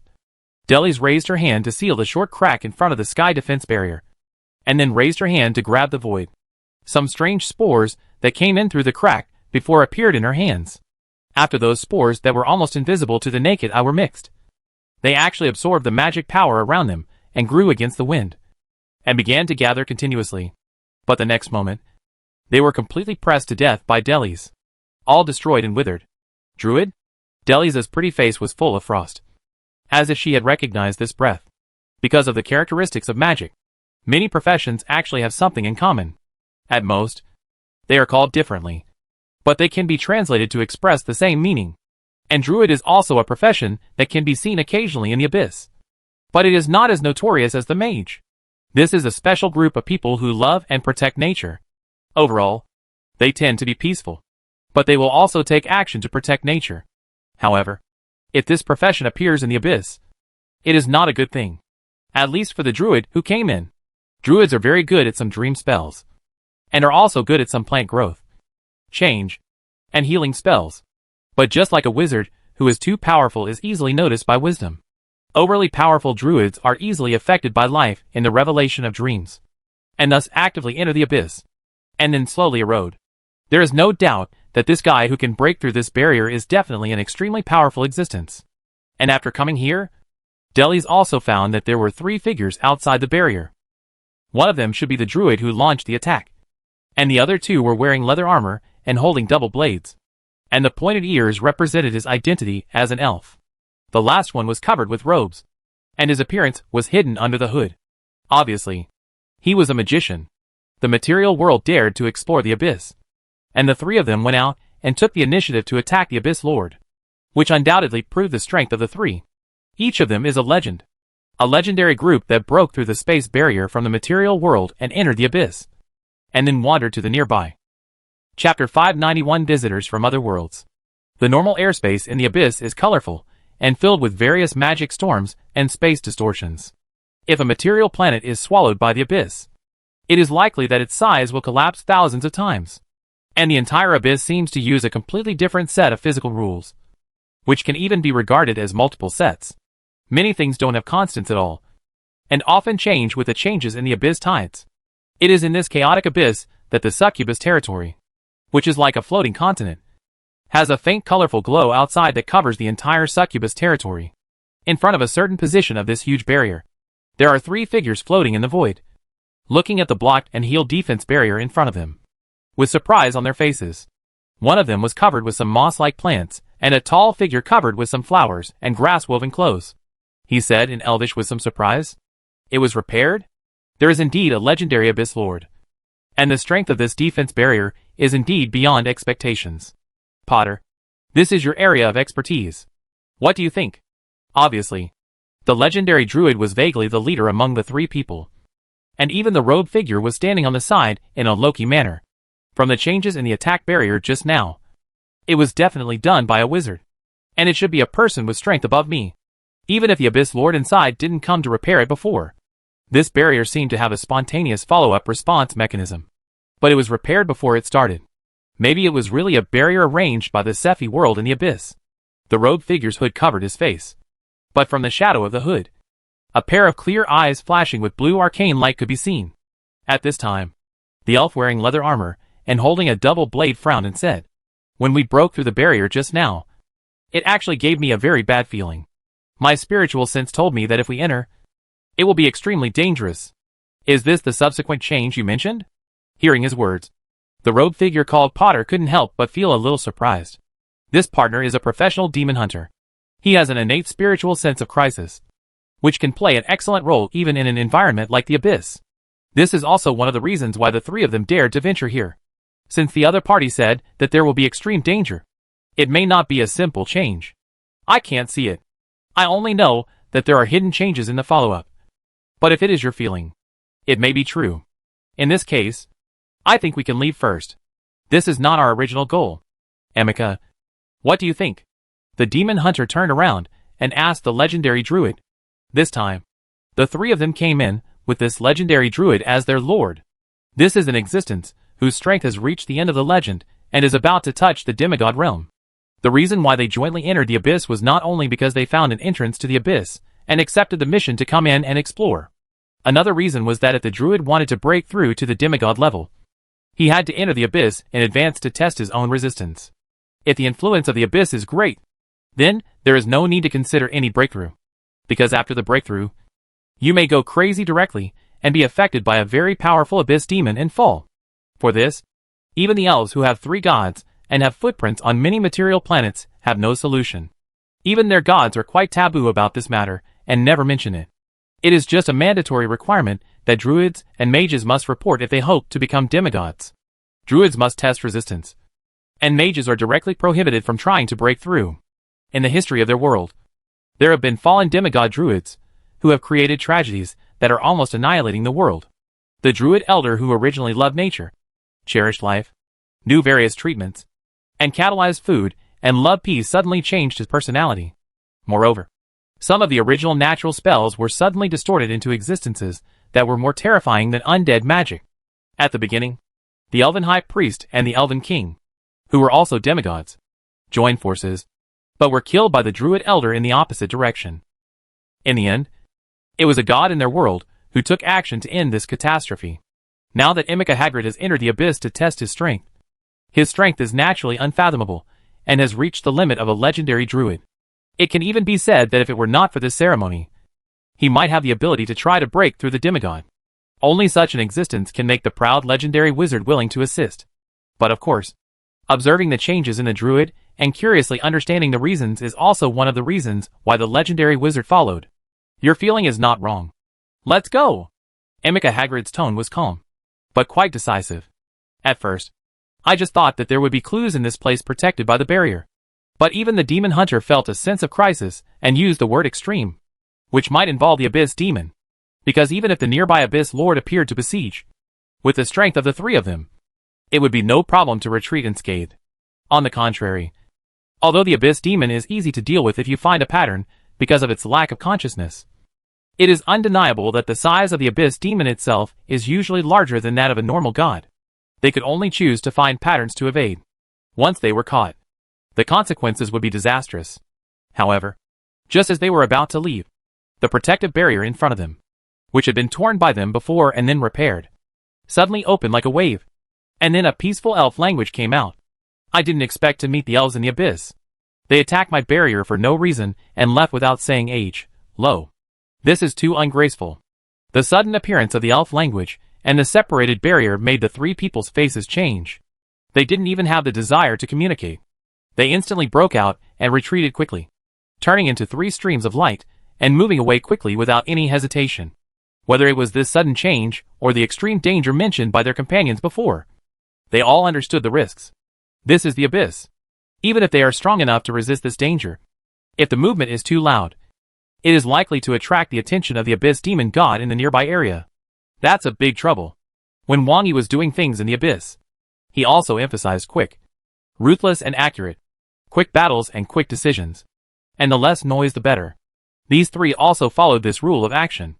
But because of this, Wang Yi became more and more curious about why they attacked his barrier in the succubus territory. It looks like a normal abyss exploration team. To be honest, although the probability of encountering this kind of thing is low, it is not surprising. But generally speaking, this kind of team will not randomly choose the abyss lord to attack out of pure curiosity. After all, there are some other reasons. If it is just a hero level, then Wang Yi can read the information through their spiritual power fluctuations, and he can also deduce and analyze it. However, although the strength of the legend is nothing in front of Wang Yi, generally speaking, the spirit is still quite tenacious. Now I can only feel their vigilance and fear, but I can't know the reason directly. Because of the way of survival.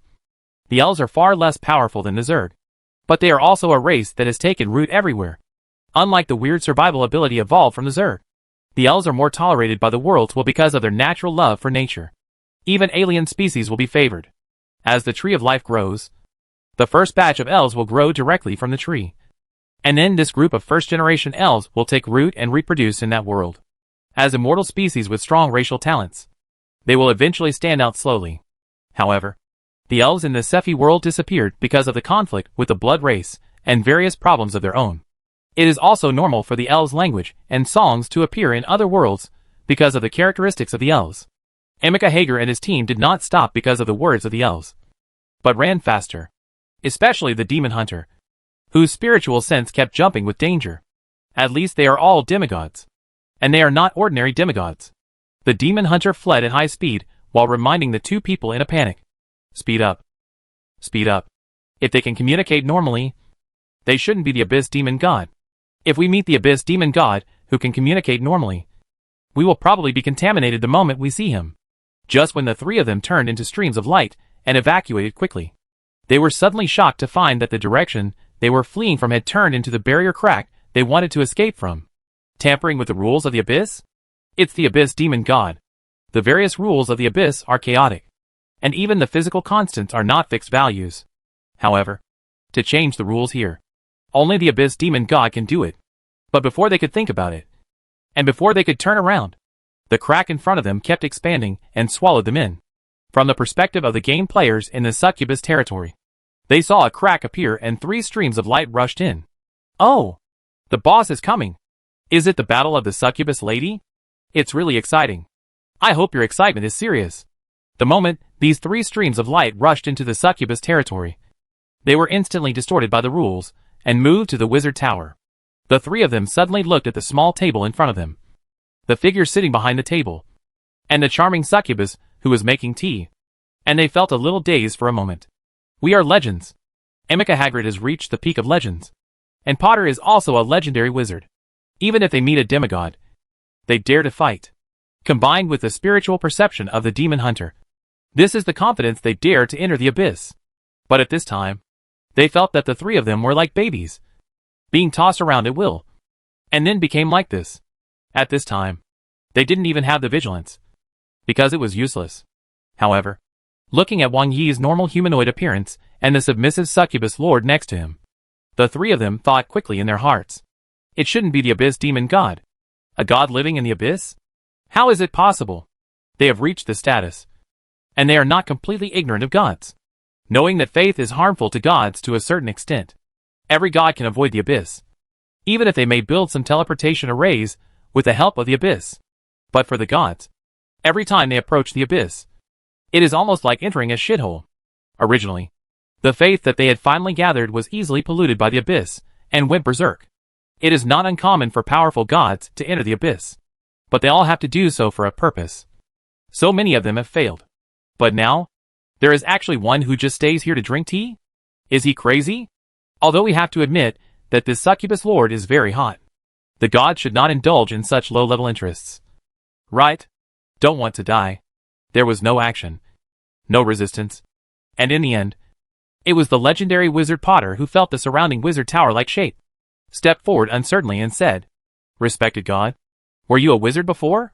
This was not only to break the silence, but also to express his curiosity.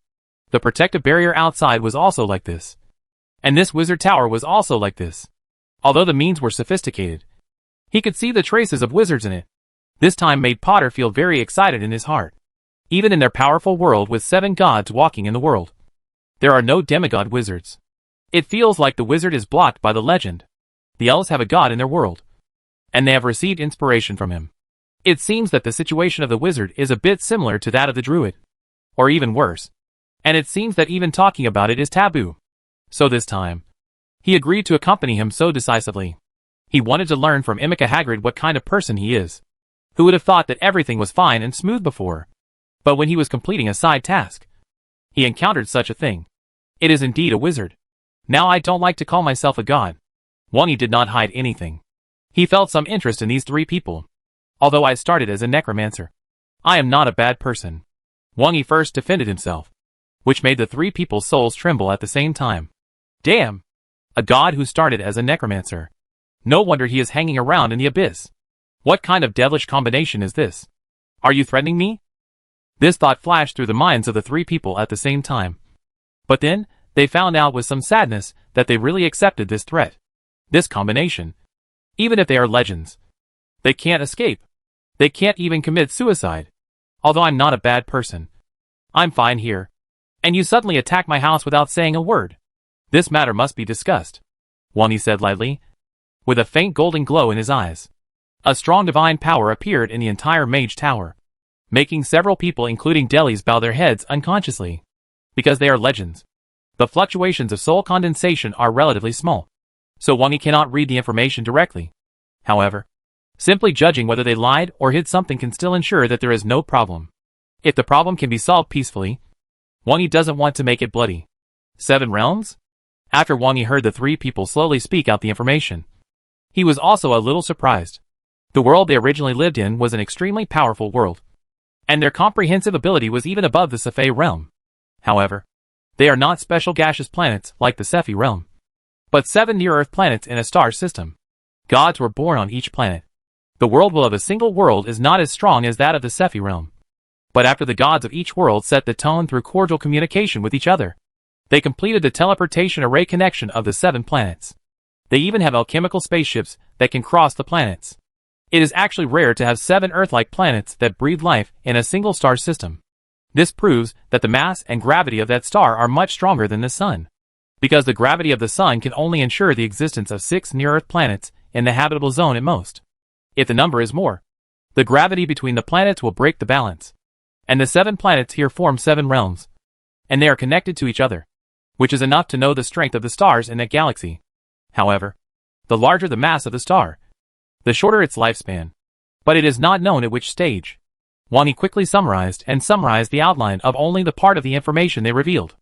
In this kind of place, the world will of a single world is definitely not as strong as that of the Cepheid realm. But if they rely on that star to create a new world will, it would probably be extremely powerful. And through their self-narration, Wang Yi finally knew why they appeared here and took the initiative to attack the succubus territory. Has your world been connected to the Cepheid realm before? Wang Yi also remembered some explanations in the information given by Yao. The Cepheid realm is very strong, and all previous plane wars have been fruitful. But the most recent record of a defeat is that the other party has 7 gods walking in the world. In the early days, the Cepheid realm even had an advantage. But when the gods left the field, they were defeated and almost let the other party counterattack. That is, the world will of the Cepheid realm is strong enough to protect them. The 7 realms have such strength. So of course, it is not surprising for plane wars. Because in theory, before the 7 realms were bound, they had fought plane wars with each other for many years. After being bound to each other, they will naturally set their sights on other worlds. There are many semi-permanently anchored resource planets. While the Cepheid realm felt that their battle with the 7 realms was embarrassing, the 7 realms also felt that the connection with the Cepheid realm was very disadvantageous. They were caught off guard at the beginning, and when they came to their senses and mobilized their forces to deal with it, the other party relied on the world will to escape. It was also because one of their gods had entered the Cepheid realm. Although he was driven away by the world will, he also left the breath of the Cepheid realm and had special monitoring for the Cepheid realm. In the case of a strong world will, it does not mean that the 7 realms must invade the Cepheid realm. After all, fighting against such a powerful world will also cause a lot of losses. And such a terrifying world will. If you really want to deal with it, you have to use conventional ordinary forces to kill in and constantly weaken the world will. If the effort is not proportional to the reward, then there is no need. In addition to some thoughts of revenge, their monitoring of the Cepheid realm is more of a monitoring, worried that they will be caught off guard again. After all, the 2 worlds have been connected through the abyss, so the possibility of anchor point interconnection will be greater in the future. But generally speaking, this kind of greater is only relative. God knows how long it will take, which may be as short as 100 years or as long as tens of thousands of years. With the strength of the 7 realms, it is okay to maintain a certain degree of vigilance. After all, they are much stronger overall, and have more experience in launching plane wars. The Cepheid realm is just one of the many worlds marked for attention. Unexpectedly, the fluctuation that was thought to take a long time to see again appeared again not long ago. And it is quite obvious, because they are worried about letting the Cepheid realm notice it. The 7 realms rely on the gentle means of the elves to quietly complete the entanglement and anchoring. Prepare to arrange personnel to enter the abyss first, and then jump to the Cepheid realm. Sneak in to see the situation first. As long as you don't use the power above the legendary, be careful not to be noticed by the will of the world, because the elves themselves are a race with a relatively wide coverage. Maybe there are also in the Cepheid realm. So the result of the discussion is also inclined to dispatch the elves and give some compensation in other aspects. After all, this matter involves legends. Although the 7 realms are strong, legends are undoubtedly the ceiling of status. Even the gods will not choose to force. So the principle of voluntariness is adopted. It just so happens that Emeka Hagrid has been at the peak of legendary druids for a long time, and has already reported it. But he himself is a little afraid of entering the abyss, and has not made up his mind.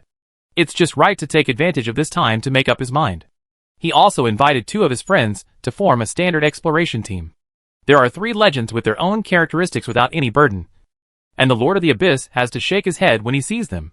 So the purpose of their coming in this time can be seen as 2. One is Emeka Hagrid's pollution resistance test, and the other is to find a way to enter the Sephi realm. They have the world leaf given by the goddess of nature in their hands, and they will look for weak points in space. At that time, the legendary wizard Potter will arrange it, and the other 2 will cooperate to tear the gap. Before, the world leaf found a weak point in space at the location of the succubus, and felt the surface strength of the barrier. They also thought they could tear it open and try. A Lord of the Abyss can't make any waves in their hands. Even if they miscalculated, the 3 of them could still escape from the hands of the demigod with their own strength. But who would have thought such a thing actually appeared? You said that in addition to the Sephi realm, you also captured another world?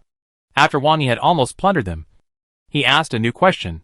The 7 realms are very strong. There are 7 gods walking in the world, and their total number of gods is more than that. 7 planets, 7 races with gods and many affiliated races, as well as other planets and satellites in their star system are also being mined by them. There are also more than a dozen resource worlds and slave worlds that are semi-permanently anchored in the plane war. The resources can be said to be extremely rich, so they are not opposed to the plane war. Although there are occasional mistakes, those mistakes are more like the Sephi realm that failed to react. In terms of comprehensive strength, they have not encountered stronger opponents than them for the time being. Another reason for exploring the Sephi realm so carefully this time is that they also capture the coordinates of another world at the same time. Considering which side to deal with first. Yes, there must be something special about that world. The barrier feels strange, as if the magic power there is quite barren. We really couldn't lock onto the fluctuations at first. Porter is a mage, so he knows more about this matter. Then what? How did you find out? Wang Yi couldn't help showing a strange look on his face. Some strange regular signals were sent from there, which are a bit like the elven tune. So we captured them in reverse. Alright. The radio sent by Depialion at the distortion point in New York said that music is boundless. Chapter 592. Wang Yi was speechless at this time. I don't know what kind of mentality should be used to look at Depialion. Really. Sure enough, he never let me down. When Wang Yi tore the space and came back to make a new noise, the space barrier became weak again, and even several space nodes appeared. However, at that time, Wang Yi repaired most of the nodes while traveling. But it happened that the caravan from Safei arrived, so Depialion left it aside. As a result, Depialion captured the node while working on the magic laboratory and started to do something fancy. Originally, because of the laziness of the Earth's magic, it was easy to miss, just like the beginning of the 7 realms. But they just continued to add things and send signals there like the travelers. Now it's good. It attracted attention. Right? This made Wang Yi sigh helplessly. I don't know whether to say that Depialion was lucky or unlucky, and won the bid directly for such a powerful world as the 7 realms. In fact, not to mention the 7 realms. According to the expected value, the Sephi realm is already a very strong world. Much stronger than the alien world where Wang Yi was originally. It is not comparable to the one destroyed by Enzo. But the problem now is that the loose nodes appeared on the Depialion side, which may resonate with dozens of similar gravity areas at the same time. But other areas have no ability to capture traces, or are simply lifeless planets. But they were captured by the 7 realms. So it seems natural that 2 consecutive worlds are powerful worlds that can launch plane wars. Perhaps, when the Earth takes the initiative to start a plane invasion in the future, it will find some weak worlds. At least 7 gods. Then I wonder what you know about them. Hearing Wang Yi's words, the 3 legends also smiled bitterly face to face. As legends of the elves, they are undoubtedly high level. As far as they know, there are only 3 gods in the elves, and one of them is in the 7 realms. In addition, the elves of the 7 realms used to have 3 demigods. But because of the fall of the Druid Elder, the 3 demigods fell. And now there is only one newly appointed high priest, who has been blessed by the goddess of nature, and has become a demigod. When the gods do not interfere with the secular world, and only one newly promoted high priest is a demigod, The status of the three of them can be imagined. Not only the secrets of the elves, but also many secrets of other tribes in the seven realms. They also know. Obviously, this god has become interested in the seven realms, although they are very confident in the strength of the seven realms. What if this is sneaking into sabotage and leaving after a wave? They have experienced this kind of thing. The most important thing is that this person used to be a mage. What kind of mage is it? There is one in their team. Don't you understand this? Without waiting for hesitation, Potter, the only legendary wizard, spoke respectfully. The seven realms have always ensured that there are seven gods guarding the world. The seven gods currently guarding the seven realms are the goddess of nature of our elves, the god of trade of the human race, the god of war of the orcs, the goddess of dreams of the fairies, the dragon king of the dragons, the giant king of the giants, and the sun god of the skywings. Among the seven gods, the sun god is the most respected.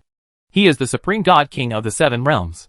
Combined with the will of the sun hanging in the starry sky, his status and ability far exceed the other gods by one level. However, he cannot easily leave the seven realms. He is the strongest guardian of the seven realms. The skywings are a powerful race created by the sun god himself. Their abilities in all aspects are also the strongest among the races in the seven realms. The strongest skywings are said to be comparable to gods. Porter's understanding of gods is also limited. Although he is a legendary wizard, he has enough curiosity about gods.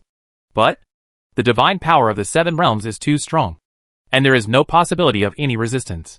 Similar to the Sephi realm, Leo Floating City is almost taking over now. But this is obviously impossible in the seven realms. So he told the situation of the seven gods one after another according to his understanding of the gods. When Wang Yi heard it, his scalp tightened. He had been thinking before that if the world wills of the seven planets were separated, the difference between the Sephi realm should be much greater. But it is possible that because of the inclusion of the seven realms, the star will also give birth to a world will covering a wider range. The star in the translation is naturally described as the sun. So there really is a sun god? This is the strongest and naturally deserves it.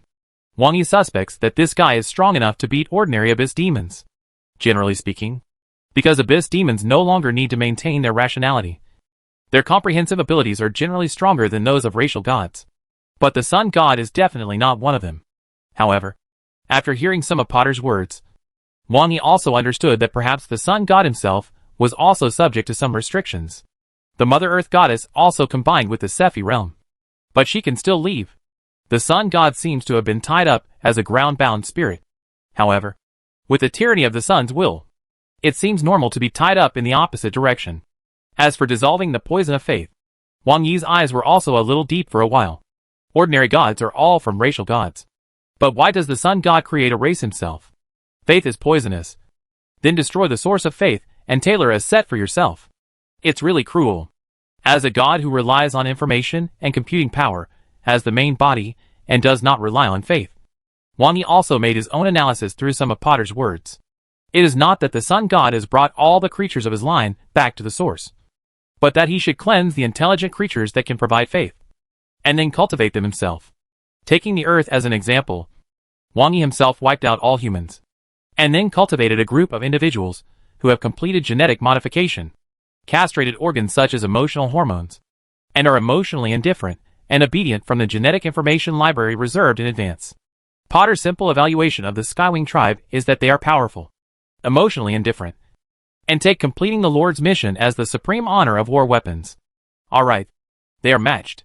Then the sun god's situation is a bit problematic, and it is normal that he cannot leave. However, Wang Yi also felt a little strange at this time. The sun god has now become the strongest in the seven realms, and other races will certainly not avoid people believing in him. Then he should have taken some new methods to deal with faith later. But I don't know what they are for the time being. But according to Potter, it is said that the strongest Skywing tribe can be on par with gods. So it may also be a means of transfer. I know. The information you provided is very good. Do you want to ask about the legendary wizard's future path? Wang Yi glanced at Porter. He started selling his territory without any means, so he probably had his own demands. Please have mercy, Your Majesty. Druids can still choose to enter the abyss to test their resistance. But we mages really have no way forward. Even if we pray to the gods, they say they can't tell us. And every legendary mage who tried to break through the demigod was killed by the gods themselves. No matter whether it was an open breakthrough or a secret breakthrough, there was no way to hide it. Porter prostrated himself on the ground. The pride of the legendary mage was meaningless in front of the future. In the past, mages even thought that the gods thought mages were too powerful, so they did not allow the emergence of mage demigods. But the bloody example of the elves was here, and with the pressure of the sun god, they gradually understood that it was probably related to the abyss. But even the gods were very taboo about it. When he understood Wang Yi's identity, he had already made up his mind. Now, he just found the right opportunity. Compared with the long accumulation of gods, Wang Yi is undoubtedly still a young god, although the growth potential of exponential improvement is extremely high. As long as the time axis is long enough, he can catch up with everything. But in the short time axis, the difference between exponential and linear is not big. That is, by forcibly gathering the inspiration of the elites around the world and taking advantage of the Zerg's wisdom, Wang Yi doubled several times in advance. In terms of the current volume, Wang Yi thinks that he is still a lot worse than the moon goddess. But with the blessing of informatization and computing power, he has a strong ability to save his life. Even the abyss demon god dares to tease him. Logically speaking, it is a headache for the 7 realms, a world with 7 gods, to follow the information sent by De Pyongyang and target the Earth. But because of the Earth's own magic lazy environment and the existence of Gaia, at least when fighting at home, Wang Yi really doesn't have to worry about anything. Even if it was the sun god, without relying on the will of the son of the 7 realms, and directly relying on his own accumulation to come to this world of lazy magic and fight against Wang Yi with Gaia's cooperation, Wang Yi would be confident of winning a battle. After all, Wang Yi not only has the reserve magic crystals in his portable space to be prepared for any eventuality, but now the network of magic towers formed all over the world gives him a strong home advantage, at least in the environment of the Earth. Moreover, the technology of the Earth itself also has huge lethality in the environment of lazy magic. Even Wang Yi himself is not afraid of nuclear bombs because he has the crystal magic stored in his portable space. If ordinary gods come here to be washed away, they can really try to be severely damaged. If Wang Yi intercepts them, it is not impossible to cause the death of the gods. However, Wang Yi is confident, and he must pay attention to the things that should be paid attention to. After all, it is such a powerful world, and it is always right to be careful. Theoretically, if the 7 realms did not care about the losses in lives, and continued to fill the gap with large armies, and finally broke through the Earth's conventional defenses, destroyed the nodes of the mage towers in various places, and caused huge damage, leading to the weakening of Gaia, then Wang Yi would also feel quite a headache for the subsequent resistance. So after Porter showed his willingness to surrender, Wang Yi was willing to give him a chance. The breakthrough of the mage does have some limitations. After the normal legend breaks through to the demigod, it will be contaminated like the druid. But the situation is much more serious. Wang Yi paused here. Druids can get enlightenment from dreams at most. If they can bear it, they can become demigods. But mages are different. Mages have a lot of knowledge and curiosity. Once they become demigods, they will almost certainly fall. I won't say more. The reason why you can't get that information is because this kind of knowledge itself is poisonous. Wang Yi's profound words made Potter's scalp explode. Knowledge is poisonous? Although he didn't know the details yet, because he understood some of the poison of faith issues, he could naturally make associations when he got this news. No wonder.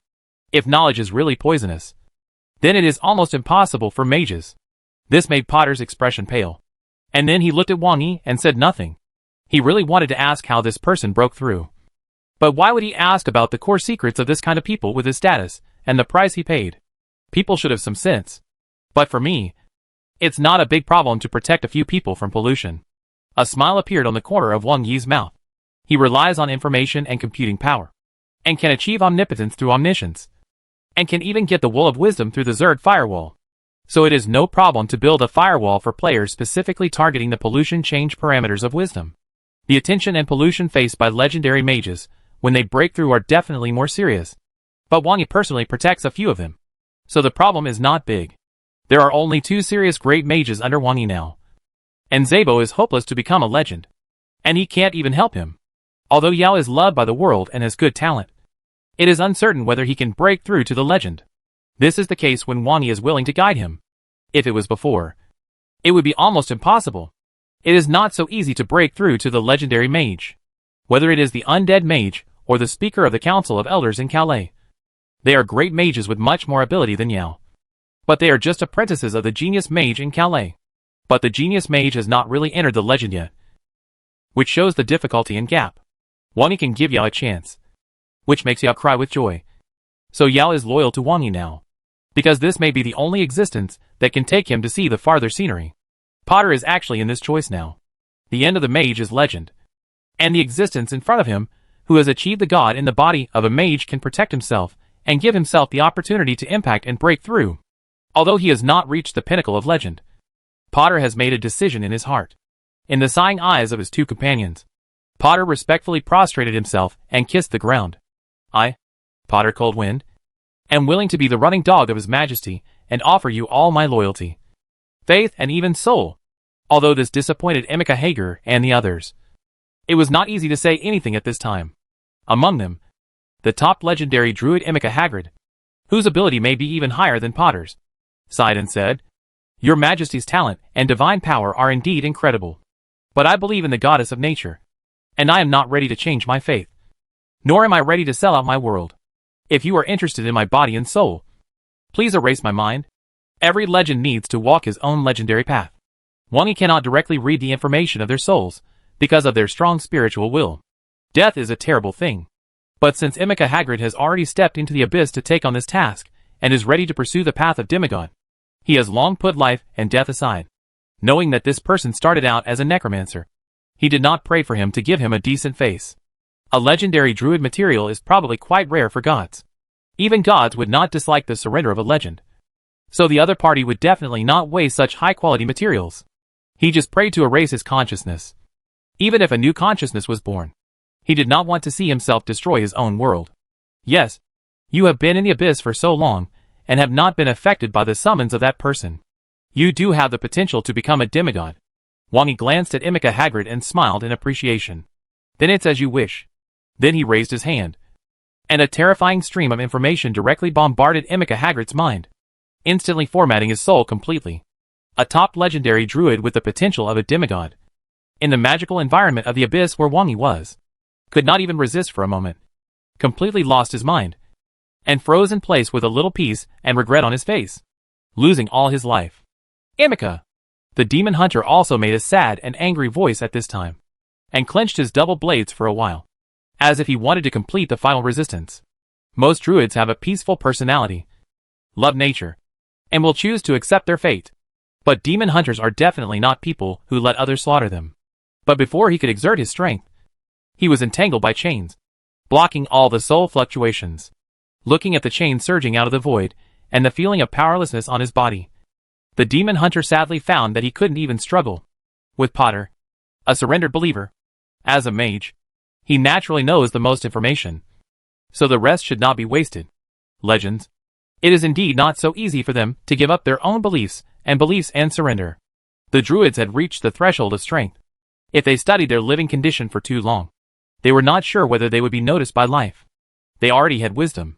Delhi's was also a love clan, and Wang Yi did not want to cause more trouble, so he agreed to Emika Hagrid's request. But now, for this demon hunter, it would be more convenient to be alive, as some materials. If you want to serve as an undead, you have to use up the value of your life. For the life on Earth, Wang Yi would feel like an old father, and would be soft-hearted. Life in other worlds does not exist. It was not caught by myself, but was sent to the door on its own initiative. In New York, among the many abandoned building wreckages, in addition to the magic laboratory that took a lot of effort to build, there is another place that was built like a military base. The heavy warehouses and heavy metal doors surrounded this place, and there was a whole armored regiment outside. Heavy artillery, heavy machine guns, armored vehicles, main battle tanks, and armed helicopters were all available. Inside the laboratory, it looked empty and had many cutting-edge equipment, just like Marvel's underground experimental base for studying the cosmic cube. Another group of experimenters were constantly testing something here. Let the magic laboratory quickly expand the magic channel and send some over. There is no way to test it now. A man in a lab coat was holding a strange instrument and testing it in a void fixed by several instruments in front of him. A ring like a super-large nuclear magnetic resonance machine surrounded a void, and there were still some arcs flashing on the nuclear magnetic resonance machine. If you look closely, you can see that the enclosed void occasionally has some visual distortions. Space node? In addition to various test instruments, There are also various firepower equipment inside that have been aiming at this space node. There are also many armed personnel with real guns and ammunition. And even enough TNT is placed around. Once a problem occurs, different responses will be made according to different degrees. In the extreme case, the entire factory building will be destroyed directly with the void node as the core. The mechanical troops outside are just a reserve echelon in case of an emergency. There are even tactical nuclear bombs locked on this location. So although the Pyongyang seems to be acting rashly, they have some sense in their hearts, and know that there are risks in doing so. There are not enough materials for experiments over there. And there is no way to transfer much. To put it bluntly, there is still a gap in the gains and losses of the two sides. Another researcher next to him said with some regret, although in their opinion, the benefits of exploring the void node may be better than material science. After all, Umbrella already has a lot of advanced materials, which is a bit of a waste of resources. It is better to explore the unknown void. If you can't handle it, you can invite Umbrella to cooperate. But it is obvious that the people above still have their own ideas, because the organization has been exposed to many problems. Now the conservatives have been replaced at the top. Although to some extent, the conservatives and non-conservatives can often reach an agreement, and the interests in a large range are still similar. But the degree of division is still quite problematic. The conservatives of the Pyongyang can actually be regarded as local chaebols, and the level of interests is biased towards the local area, while the non-conservatives can be regarded as international chaebols, just temporarily living on the Pyongyang. And their goals will be the same when the Pyongyang is still strong. But if there is a problem, they will have many other options. The organization is actually a typical example of non-conservativeness. Now that Umbrella has reached the top, although they have nowhere to go because Umbrella completely despises those international chaebols, they are united and work closely together again. But some conflicts and disputes cannot be avoided internally. At least now, it is completely impossible to prevent people from the organization from taking over these experiments. They think that people from the organization are more likely to cause trouble than to achieve success. Although they have controlled it on the surface, they have no way to guard against this kind of infiltration. After all, there are a few people who serve the organization. Now that they have obtained a disguised longevity from Enzo, they naturally have more other ambitions and ideas. Now these two laboratories are the only hope to catch up with Umbrella. Moreover, a breakthrough in materials science can only help them catch up. But if they are lucky enough to find a high-quality alien world here at the space node, they may really overtake. Didn't Umbrella just inherit a magical world? We can do it too. Therefore, playing music adventurously and constantly using various stimulation methods will appear. However, at this time, the detection instrument they connected suddenly received an electromagnetic wave that suddenly appeared from the space node. Because the frequency of the electromagnetic wave is very similar to the music they have been playing, they didn't pay much attention at first, just thinking that the signal hit something and bounced back. But when they started to analyze and play the music, they clearly heard the difference in this music. It is still pure elf-style music, but it is a completely different kind of music, and it is a new music that is completely unavailable on the market. Reply? It is a response. The staff in the laboratory suddenly became very excited. What does this mean? This means that the other side has a civilization that can communicate. They play music, and the other side plays music back, which is a symbol of peace.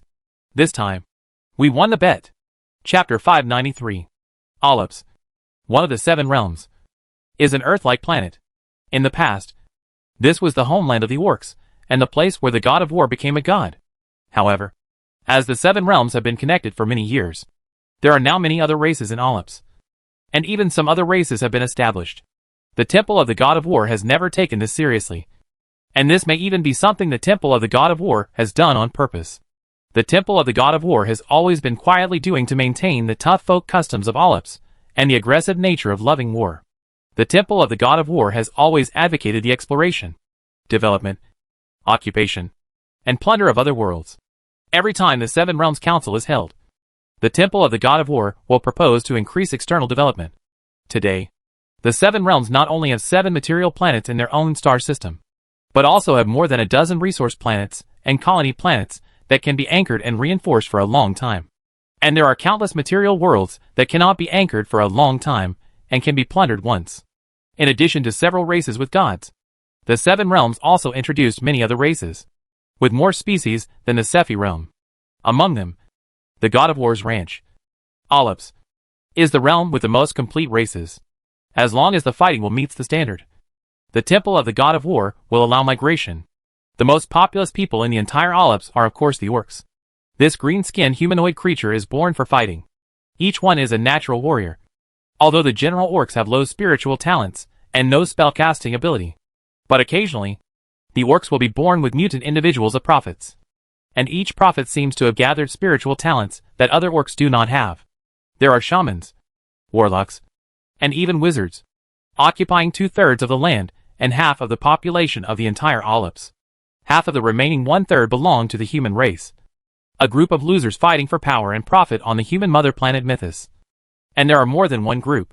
Although they are all losers, most of them also have a foundation, relying on the rules of the temple of the god of war itself to escape and avoid being hunted down. Therefore, the strength of this batch of human beings who came here is generally very strong. And they occupied this 1/6 of the territory. However, in this 1/6 of the human territory, there are still more than a dozen countries of varying sizes. And most of these countries have names corresponding to the countries in the human world of Mithras. When there is no external pressure, these dozen countries will fight each other because of competition for resources and population. But if there is an external force attacking them, they can tacitly stop fighting and unite against the outside world. After several head-on confrontations with the Blade Fong clan, one of the 3 major tribes of the orcs, they were recognized by the orcs and acquiesced to that piece of territory. However, for the human race, it is normal to be insatiable, although it is a bit difficult to expand outward due to the normal state of Alps. It is also very active in exploring the other world. The individual physical fitness of the human race is still a lot different from that of the orcs. But the popularity of mental power makes this group of human law groups more. In addition, with the magical foundation brought from Mithras, he is still quite good at capturing alien worlds. They have successfully captured several worlds and received a lot of benefits, and even received awards from the temple of the god of war. One of the difficult opponents invited the orcs to attack together, which also led to the easing of the relationship between the human race and the orcs. Even the orcs with poor brains understood that if they let these guys tinker here, they could still have meat to eat when they encountered something they couldn't handle. And after the humans and orcs cooperated to plunder and had a sweet taste, the orcs also put pressure on the human race to reach a united front agreement. The human race must inform the orcs about the development of the new world. If the orcs want to force the benefits to be shared directly, they will definitely be resisted by the human race. And the human race must also consider that this is the orcs' base camp. With both sides concerned, the 2 sides have negotiated and reached acceptable conditions. When the human race's exploration of the alien world is notified to the orcs can participate in it by paying benefits and harvesting commissions. And they must help when they encounter powerful opponents. For this reason, the news that the human race has captured the coordinates of a strange world has also been notified to the orcs. Then the news spread to the 7 realms through the big mouths of the orcs.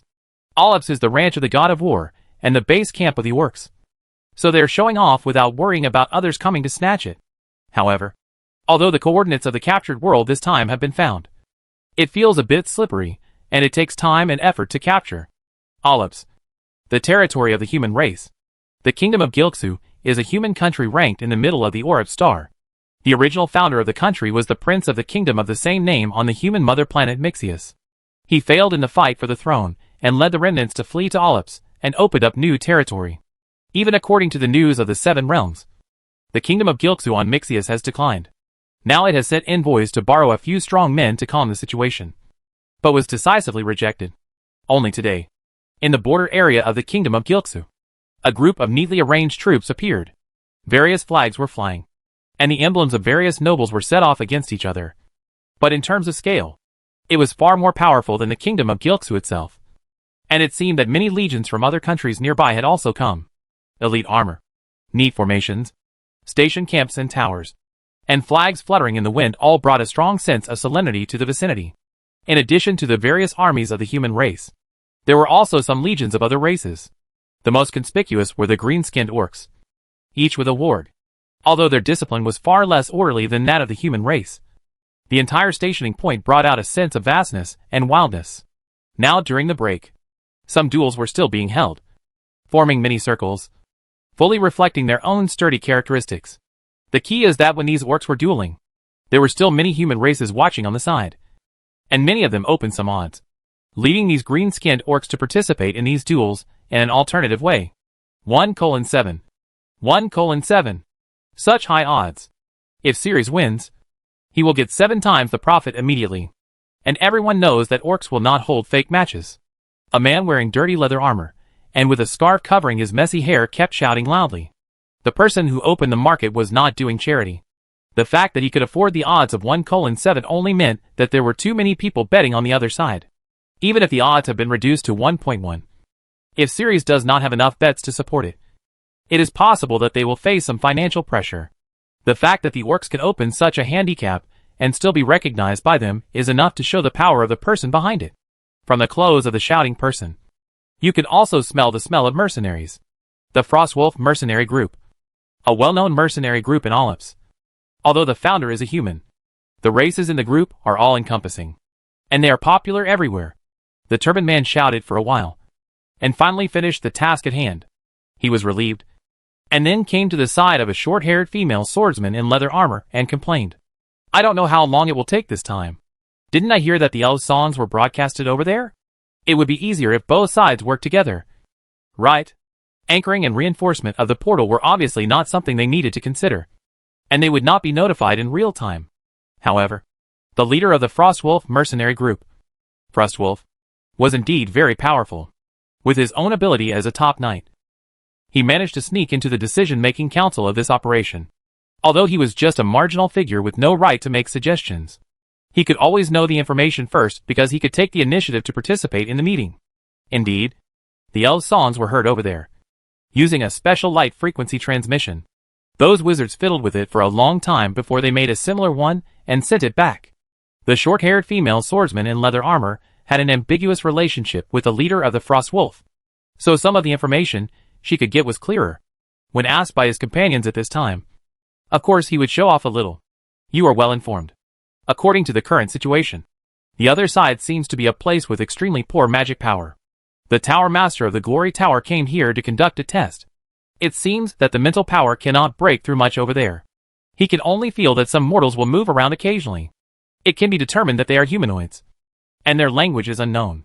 The short-haired female swordsman said with a little solemnity on her face. Poor magic power? Is it some kind of magic banning method? It can be discovered in advance, and it can be restricted by magic banning methods, and it can also actively send information to connect with confidence. The turbaned man also showed a moving look on his face at this time. Restricting the opponent's use of magic power is a very popular technique.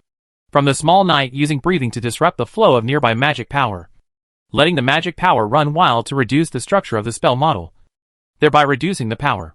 From the big legend using silence to ban the magic power of an area. Now the opponent is so powerful that the legendary wizard can't detect much of his mental power. But this ability is enough to make people fear. So it's normal that we haven't successfully communicated yet. It seems that the elves have discovered the fluctuations in the Sephi world, and are worried that this side is too strong, and will lead to a two-front war. The 7 realms are very strong, and Olymps is the ranch of the god of war, and the people are tough. But even the reckless orcs will choose to be cautious when facing the plain war. Moreover, the difference on the other side has been noticed. Do you know what will happen now? The turbaned man asked curiously again. It seems that they decided to use mental power to make a simple connection first. Although there are only some mortals nearby, the Lord of the Glorious Tower can still express his meaning clearly by taking the initiative to connect. This is the convenience of the mage. Active connection? Is it risky? It was discussed at the meeting that since the other party took the initiative to play some elf music and responded to us very enthusiastically, it may be a peace-loving race. Of course, it may also be a trap. But no matter what the reason is, more information can be obtained through communication to facilitate analysis. The female swordsman told the news she had learned. A peace-loving race. When the turbaned man said this, a trace of emotion appeared on his face. The human race is a race with rich emotions. For the possible invasion of a peaceful race, there will be some regrets. However, the plain war is the plain war. This is a purely positional relationship. To love peace, you need to have the strength to love peace. If the strength is equal, then it is not wrong to let you love peace. New York, Space Node Laboratory. A gentle voice suddenly came to the ears of a researcher who was debugging an instrument near the node. Hello, stranger. At first, the researcher thought he was hallucinating, because this was a completely incomprehensible text. It sounded a bit like an elf-style song. but it made him understand the meaning. When he thought about where he was and Umbrella's language mastery magic, he immediately became excited. Hello? Are you a friend from another world? After responding, he quickly turned around and shouted to others. I got a response from another world. Come quickly. His shout directly made the whole laboratory agitated. The soldiers with real guns and bullets next to him also quickly prepared for alert. And all kinds of weapons were aimed here. Then one by one, the researchers walked over here. How did you respond? The spirit power directly contacted you? You can also release spirit power under such poor magic power? It must be a powerful magic civilization. The person in charge here walked towards this side with excitement. Why did they risk contacting the other world? Isn't it because they want to inherit the magic civilization like Umbrella? In fact, they have been studying Umbrella's magic technology for a long time. This is undoubtedly a complete system, which is definitely not something that Mastery can come up with alone. It can only be said that Mastery has talent and can master it. So it is likely that Umbrella should have contacted some other world. So it got some magic knowledge from the other world. And it may even be taught by the magician of the other world. It's just that the magic power on the Earth is too poor, and the other world has no idea about the Earth. So the two sides just exchange knowledge with each other. Now, they are looking forward to encountering similar situations. Now that the spirit power comes actively, it can only be said that they bet right. We used an L-style song. A song by Mastery that represents the meaning of peace. And the other party should have similar ideas. Besides, the Earth has no magic power. And it is probably not attractive to those other worlds with magic power. Maybe after we have a chance to complete the connection of the channel, we can send people to build a laboratory there, so that we can better complete the testing of some magic materials. It is very likely that Umbrella has one or more such places. For example, Congo, which took the initiative to tear its face with Gull, now does not know what is going on there. Dear Master H. Lo, I welcome you on behalf of our human race. The head of the laboratory said loudly as he walked over. There is language proficiency in the game. To be able to release mental power in such a barren land, he must be a powerful wizard. So he must be able to understand the meaning of his words. The Lord of the Glorious Tower is a famous human legendary wizard on the planet of Olympus. He did not join any country, but built a wizard tower by himself, and then formed a city-state with this wizard tower. His apprentices formed a small, but top magic academy, which recruited the top magic talents of the entire Olympus without discrimination, because he does not restrict races and countries, nor does he restrict what he does after graduation. He is seen as a continuous export of various magic talents. He has a high prestige in the entire Olympus, and many people will give him face. In addition, his ability, which is considered first class among legendary mages, is enough to force people who don't give him face to give him face. It is precisely because of the relatively neutral and transcendent status of the Lord of the Glorious Tower that he was invited to come for testing this time, so that the conclusions drawn will make the orcs feel at ease. After completing some preliminary and simple communication with the laboratory opposite, the Lord of the Glorious Tower's mental power was a little bit overwhelmed. It is a cross-border, and in such a lazy magic environment, he can persist until now. It is already a transcendent strength. After saying goodbye politely and coming back, the Lord of the Glorious Tower also fell into a short period of contemplation, and the group of people watching and waiting on the side did not disturb him. Even the legendary young patriarch of the Baki clan of the orcs resisted his recklessness and waited on the side. However, his impatience of pacing left and right still woke up the Glorious Tower Master, who then smiled and looked at him. Young chief of the Baki tribe, please be patient. I am just thinking about the credibility of some of their information and intelligence. Seeing that the Glorious Tower Master took the initiative to speak, the young chief of the Baki tribe, who was a legendary warrior, also had a bright look in his eyes, and then said in a muffled voice, Master, have we successfully made contact? Can we communicate normally? Someone took the initiative to ask here, and the other strong men and representatives nearby were happy to listen.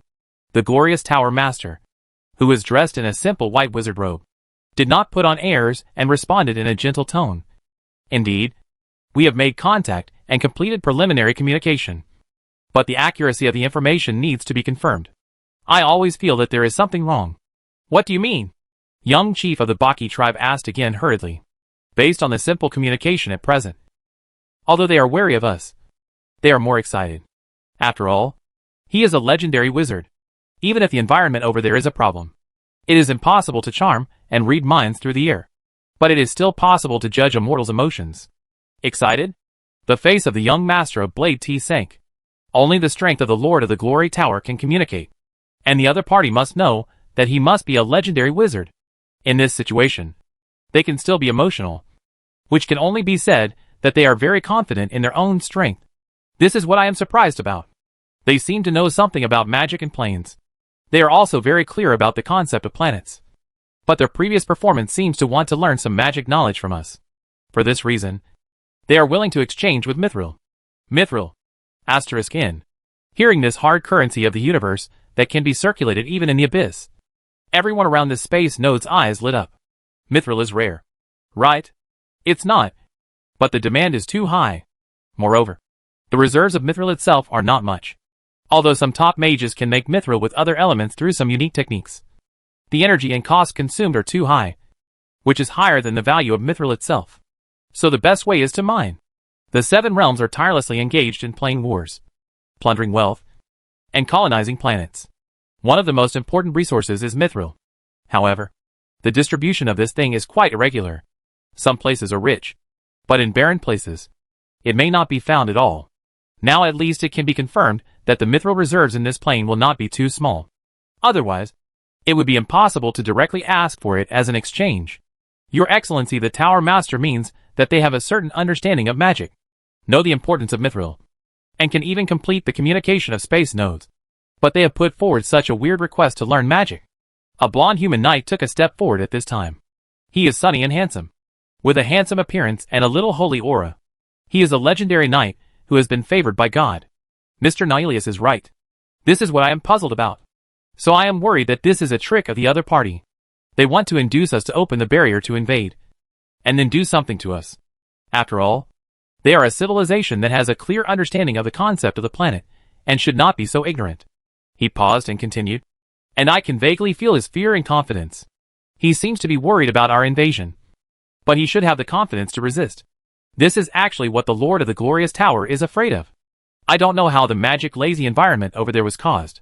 If it is their method, then their ability should not be underestimated. But if they are born with such lazy magic, how do they know so much magic knowledge? Taught by other worlds? They found such a fat prey with Mithril, and could not bear to take action. But just impart knowledge. They have all experienced many plane wars, so they are also patient. Next, should we have more contact? I think we can try to teach some ordinary magic knowledge first. And it would be best to trick them into magic knowledge, and study what level they are at. Yes, let's treat it as a normal transaction, and see how much Mithril we can get in exchange. It takes time to build a stable channel for the portal, which is enough for us to test, because of the possible risks. The elves have also discovered the node of the Sephi realm. In order to avoid fighting multiple lines and powerful enemies, they will not go wrong if they are cautious. Sephi realm? Potter stood on the lawn of the Deno Mage Tower, looking at the prosperous Deno city, and a trace of emotion appeared on his face. It was this world that took the initiative to launch a plane war against the Seven Realms, and suddenly caught them off guard and plundered many resources. When the reinforcements arrived later, and even the gods came to the scene personally, they all ran away again, using the artifacts left by the gods on their side, and a powerful super-level spell released by 7 legendary mages in cooperation with a powerful floating city. They covered their retreat. When the gods came to kill, they were rejected because of the powerful world will. At this time, Potter could vaguely feel that if he released too much power above the legend, he might also be noticed by the world will. The lord he followed did not seem to be a native god of the Sephi realm, and was also hiding from the world's will. Are you familiar with the Lord of the Glory Tower? Just as he was sighing, Wang Yi's voice woke him up again. After knowing that Depeliong had caused trouble, Wang Yi would naturally pay more attention to it. And Lin Shurqin also explored the situation inside the laboratory, because of the number and strength of the other party's gods. Even if Wang Yi thought that he could cooperate with Gaia and the Mage Tower to protect himself in this place where magic power was lazy, but it is definitely impossible for him to go down easily. The more information he reveals, the easier it is to be targeted, and he must make a move at a critical moment. But the good news at present is that the other party seems to think that the magic laziness of the earth is a means of prohibiting magic balls or barriers. And now he is afraid to act rashly. Maybe he will try to maintain friendly exchanges in the short term, and make subsequent decisions after he has a thorough understanding of the situation. and it should also take time to stabilize the transmission channel. But once they decide to invade, I'm afraid they will really fight with conventional forces at the beginning. I hope the Pyongyang can handle it. Chapter 594 Repeated Mistakes. They didn't ask us for help, and they are strengthening the confidentiality agreement. Lu Shuka and Qian Yayan went offline to wash and eat. Lin Shurqin controlled their bodies and hugged Wang Yi on the left and right, muttering. She was originally a bad girl, and this feeling was quite good. Although Wang Yi might feel better, you will suffer for your own evil. It's a good opportunity for them to test it. We Umbrella are also reasonable. We are not a corporate hegemony, but we are ready to clean up the mess. Wang Yi was not surprised at all when he heard Lin Shurqin's words. This is indeed what the Pyongyang would do. They still want to hide it from the organization, but the organization has been deeply rooted into Pyongyang for a long time. There are still a few of their hidden agents lurking in it. They have already known the news and are now trying to intervene. They have also asked Enzo for help and even contacted Chongzi. When Lin Shurqin said this, her eyes were full of gloating. It's completely normal for this to happen to them. Wang Yi couldn't help but sigh and shook his head. The West, including Neon, has always had this idea. When the Chernobyl accident happened, Lao Xiong directly sacrificed his life, and people rushed in one after another. And it was completely different from the movie that the Pyongyang shot to mock Lao Xiong. At that time, it was the generals and ministers who took the lead and rushed in without hesitation. Hundreds of thousands of people saved Europe. But the same level 7 accident on a certain island was even a level 4 accident with no reactor at the beginning. The earthquake caused a power outage, and the backflow of seawater submerged the backup diesel generator, causing the reactor cooling system to fail. But the reactor itself is actually very resistant, and short-term cooling problems have no effect at all, as long as they can be remedied in time. At that time, if they chose to directly inject seawater, it would really be the cooling water they used in their public relations later, because there was no rupture. However, the first thing that TEPCO thought of at this time was not the safety problem, but its own economic problem. They were reluctant to abandon the reactor units that had not been damaged, and were worried that the impurities in the seawater would cause them to be scrapped after the backflow of seawater. So they kept dragging their feet, wanting to transport the generator in, and even falsifying data to deceive. But they had no plan at all. After a whole day, they found that the interface of the generator they transported was not compatible. And then, the well-known reactor exploded. The weird operation of dragging from level 4 to level 7. This kind of mentally retarded character is really not something that novels dare to write. After the incident, apart from bowing, there were all kinds of public relations and whitewashing. In order to confuse the public, they equated cooling water with contaminated water that washed nuclear materials. For public relations with the International Atomic Energy Agency, they could only send samples for inspection, and the IAEA itself could not endorse it completely, so it specifically stated that it would not endorse it, in exchange for the support of Pyongyang by defaulting on its debt. Pyongyang also honestly reduced related imports. Some people may think that there are only so many nuclear materials in the reactor, and it doesn't matter after diluting it with seawater. But in fact it is not calculated that way at all. If it were really that simple, Chernobyl would not have chosen to sacrifice hundreds of thousands of people to save Europe. Let's not talk about the known extremely dangerous elements, such as cesium and cobalt. Even dozens of other seemingly harmless radioactive elements still pose potential threats. And it is not a simple dilution problem. There are actually many types of radiation. In addition to the most dangerous gamma rays, the radiation of many pollutants can indeed be easily blocked by skin or even paper. It is okay to play with it in your hands for a short time. However, if the isotope of a certain radioactive element is an important component of the human body or organisms, or it is a heavy metal that cannot be excreted through normal metabolism, and the half-life is long, then there is a problem. This may lead to long-term and stable existence, and it is likely to be enriched in humans through the food chain of marine organisms. Perhaps the radioactivity itself is not strong, but the danger of internal radiation absorbed in the human body is far greater than that outside.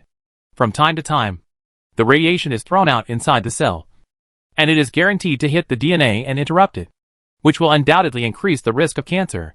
The current actual example is the depleted uranium bombs used in the Gulf War and the Vietnam War. In theory, the depleted uranium bombs themselves are only used to increase their armor-piercing ability by taking advantage of their strong properties.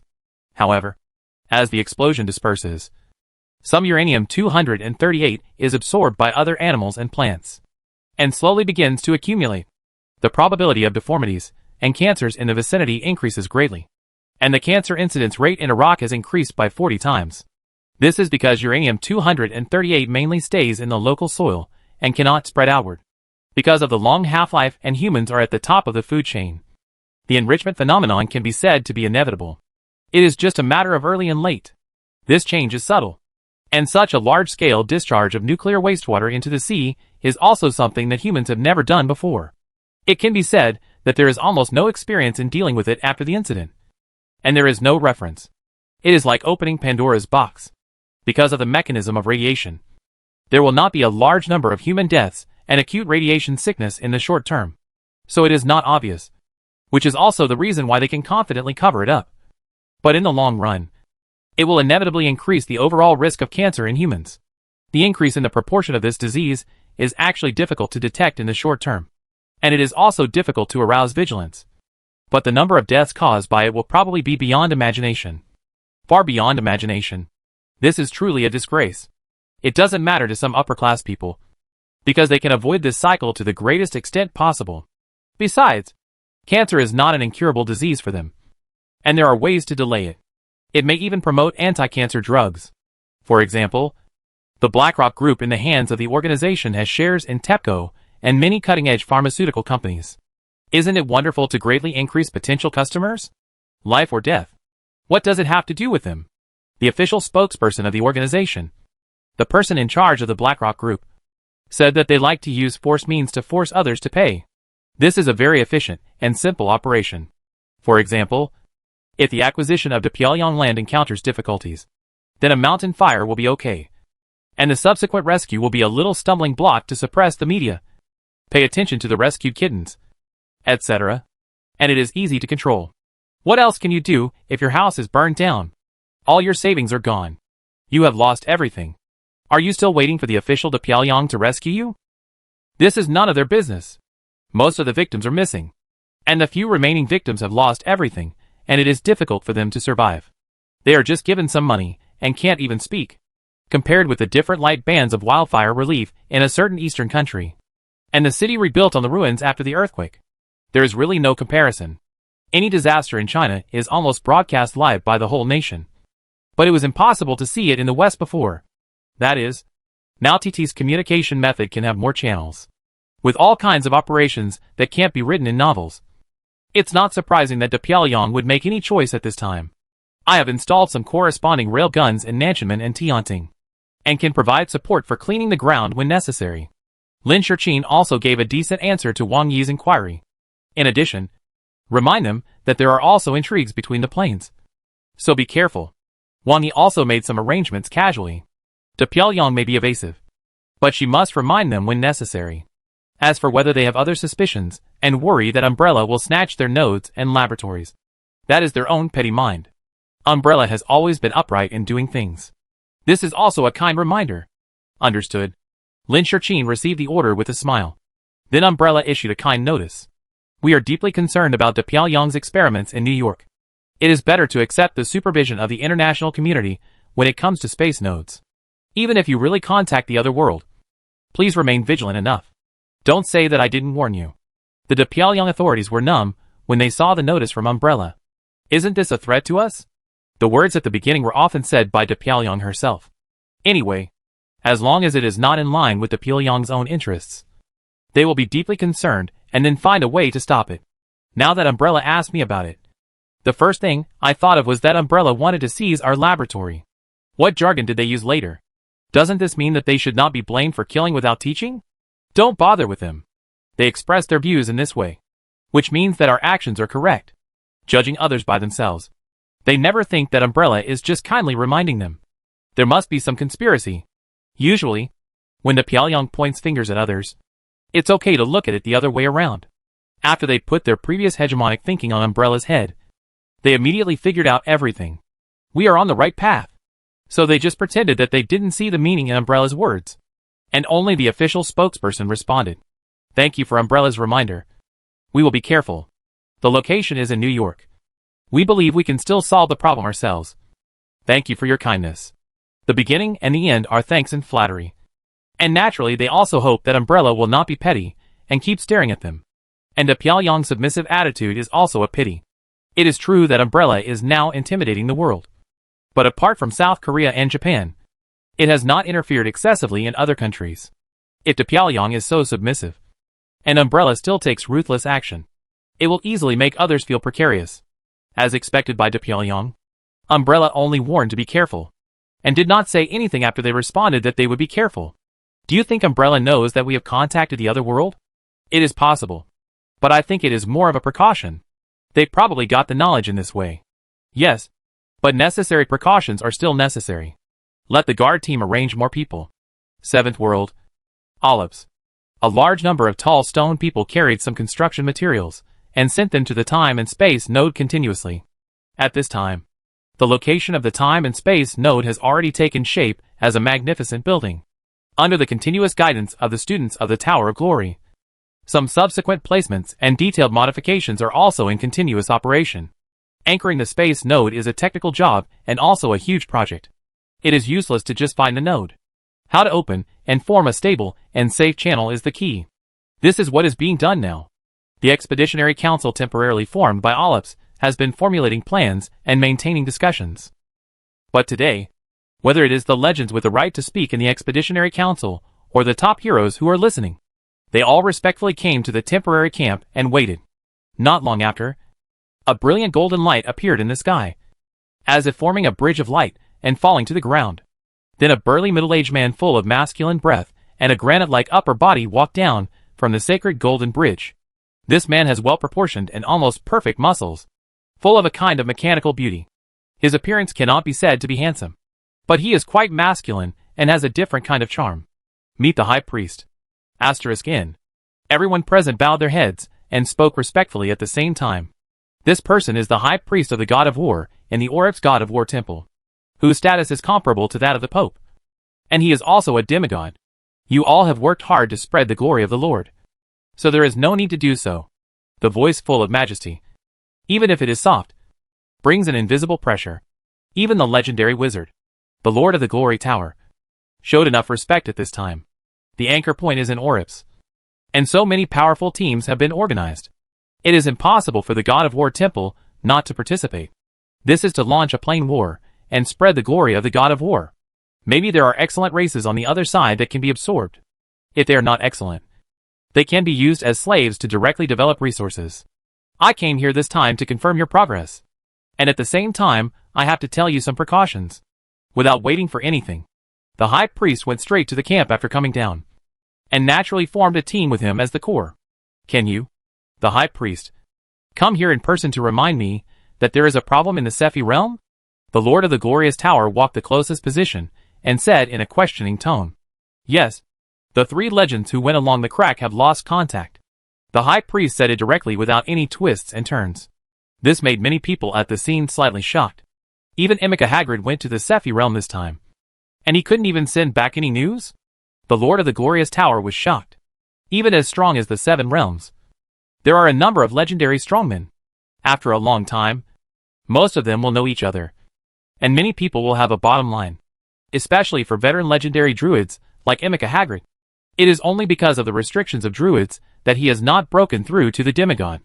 In terms of strength alone, even if the Lord of the Glorious Tower is a legendary mage and can be regarded as first class, he is not sure at all. Moreover, this time there is also a legendary mage and a demon hunter entering, which is theoretically a very impressive team. Emeka Hagrid should still test his abyss resistance. Did he encounter something ominous? The blonde and blue-eyed human legendary knight Nihilius beside him also spoke solemnly. No. They have been sending back information regularly. Emeka Hagrid has a strong will and performs well. If there is no accident, he can try to break through the demigod when he comes back. Before they lost contact, they said that they found a barrier suspected to be set up in the abyss by the Sephi realm, which may be the advanced base of the Sephi realm. The High Priest also told everyone the information he had at present, which shocked everyone. If this powerful abyss exploration team was unlucky to encounter the abyss demon god, and was directly wiped out and lost the news in one breath, it can be barely understood. But before that, they first found the barrier suspected to be the advanced base of the Sephi realm, which is a big problem. As we all know, the abyss demon god has no mind and is a group of idiots. As a legend, They have more or less had some experience in entering the abyss. There is no doubt that as long as they don't jump in with their backs facing the abyss, they usually have ways to deal with it. And there are many tricky ways to escape. And the abyss demon obviously can't build a barrier by itself. It is likely that they found the advanced base and tried it. And then, they were caught in one fell swoop. The Sephi realm is not a weak world that can be slaughtered at will. So they have been keeping the breath of the Sephi realm and keeping monitoring. It can even be said that after they find out about the Sephi realm, they will most likely not spend as much time and effort to build a space gate to fix the passage as they do now. Because invading the past may not be worth the loss. I just arranged a vanguard to investigate. But I didn't expect it to turn out like this. The Sephi realm had sent out artifacts and compatible demigods. And the legendary wizards were also extremely powerful. And there was also a mobile magic floating city. In theory, they do have the power to suppress the three people. And it may even cause them to be unable to send out information and warnings. But they deployed such a strong force in the abyss? Do they want to actively invade us again? After the high priest of the god of war reported the current situation in the Sephi realm, it still caused some discussion on the scene. Many of them had participated in the last plane war. The power of the Sephi realm is unquestionable. And it is difficult for a single world to deal with it. In fact, it was precisely because of this that the Sephi realm was given the opportunity to evacuate.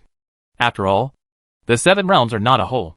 Now that the situation of the Sephi realm has been discovered again, 3 legends have been lost as soon as they met. This is not a small matter for the entire 7 realms. And it can be described as tragic for the elves. That is, when starting this scout mission, because of the convenience of the elves, other parties also gave the elves enough compensation. But even so, this time it was still a blood loss. If that's the case, then we should be careful in the Sephi realm. But we know the Sephi realm inside out. If they come here on their own initiative, it's easy to guard against it. Well, the elves are actually on high alert. And the gods of the other side shouldn't dare to come here easily. When the high priest of the god of war heard them discussing this, he chuckled and said, "So, you already know something about the other world now?" Hearing the high priest's words, the Lord of the Glory Tower, who has always maintained the connection between the two worlds, couldn't help but smile and nodded at this time, saying, "I have indeed learned some general information. The world on the other side is very interesting, and I am quite looking forward to it." The Lord of Glory showed a trace of yearning on his face. This made the high priest also feel a little interested. "Oh, what unique materials do they have over there?" "Well, if we talk about Mithril, there should be a lot of reserves over there. But mainly their ideas are very interesting. Although they are also wary of us, they still reveal some of their knowledge when they ask me about magic knowledge. That is a world with a very developed mathematics field." Hearing the Lord of the Glory Tower talking about mathematics, many legendary warriors beside him couldn't help but change their faces. The young master of Blade Fong scratched his head and then shouted, "It's really weird. Obviously, their world is a world of magic laziness. But why do they still need to study mathematics and settle accounts?" The Lord of the Glorious Tower gave a simple explanation at this time. Mathematics is very effective in summarizing rules. They should have used it in some non-magical fields. And then one of their chambers of commerce accidentally connected to a more friendly magic world, and thus learned a lot of magic knowledge. Hearing this, some people who heard this for the first time also sneered. No wonder they dared to send messages casually to expose their coordinates. It seems that the world didn't teach them a good lesson the first time. The Song of the Elves may be discovered by a branch of the elves. If it is them, it is indeed very likely. The elves are not all saints. But generally speaking, they are more inclined to love peace. And it is indeed possible to impart some knowledge to them in exchange. For example, this time they exchanged for Mithril, which may be the model accumulated before. At present, I have inferred all this information based on their questions. In order to avoid their suspicion, I did not actively ask them. But I can be sure that they should be on very strict alert near the teleportation point. The Lord of the Glorious Tower pointed out the things that need to be paid attention to. What kind of strict vigilance can a world with poor magic power have? The young master of Blade Fong said disdainfully, and the fangs in his mouth flashed with brilliance, which seemed a bit cruel. Perhaps it is precisely because of the poor magic power that we have to be more vigilant. At this time, the high priest of the god of war spoke, and then pointed out a possibility. For example, they piled a lot of boulders on high places and rolled them down using the terrain of the depression. In the case that we can't pry the magic power, there will be considerable losses. The high priest of the god of war has experienced too many plane wars. even in a world with poor magic power. Even for physical professions, the destructive power and strength blessing are different when mobilizing breathing methods to induce magic power, and when there is no magic power to mobilize. In a place with poor magic power, great knights are easily killed by ordinary people using various special means, and there have even been legendary heavy injuries. So it's always right to be careful. Indeed, if you think about the power of meteorites, you will know that theoretically, as long as the weight and height of the boulder are enough, even legends can be crushed to death in a land with poor magic power. The Lord of the Glorious Tower also agreed with this statement at this time. And then he said with a deep voice, "In this way, when I am in charge of the connection channel, I will find a way to bypass the node and open it from the side." Hearing this, the high priest of the god of war also showed a look of approval on his face. "Oh, can you do it? It shouldn't be a big problem. But it will take some time. It's just right to build a stable channel for the portal now." The Lord of the Glorious Tower smiled modestly, but still attracted the amazement of many people around him. If there is such a method, not to mention this time, other plane wars in the future can seize the initiative. If an exit is ambushed, it is actually easy to defeat the strong with the weak. Just like what the high priest of the god of war said before. Even if it is just the preparation of some giant stones, it can catch people off guard, combined with some kerosene, traps and the like. Not to mention losing. The loss is certain. The seven realms are usually the attackers in the plane war, so knowing the defenders is a huge advantage. This is true from the world will to the advance arrangements.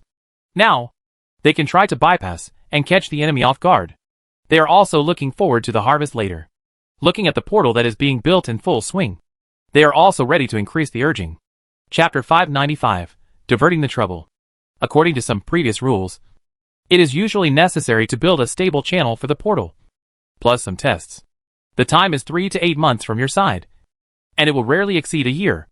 On an air-based floating tower above the Pharaoh Empire, Porter said to Wang Yi respectfully, "This air-based floating tower is full of mechanical style, and is a batch of mass production by Lin Shichin.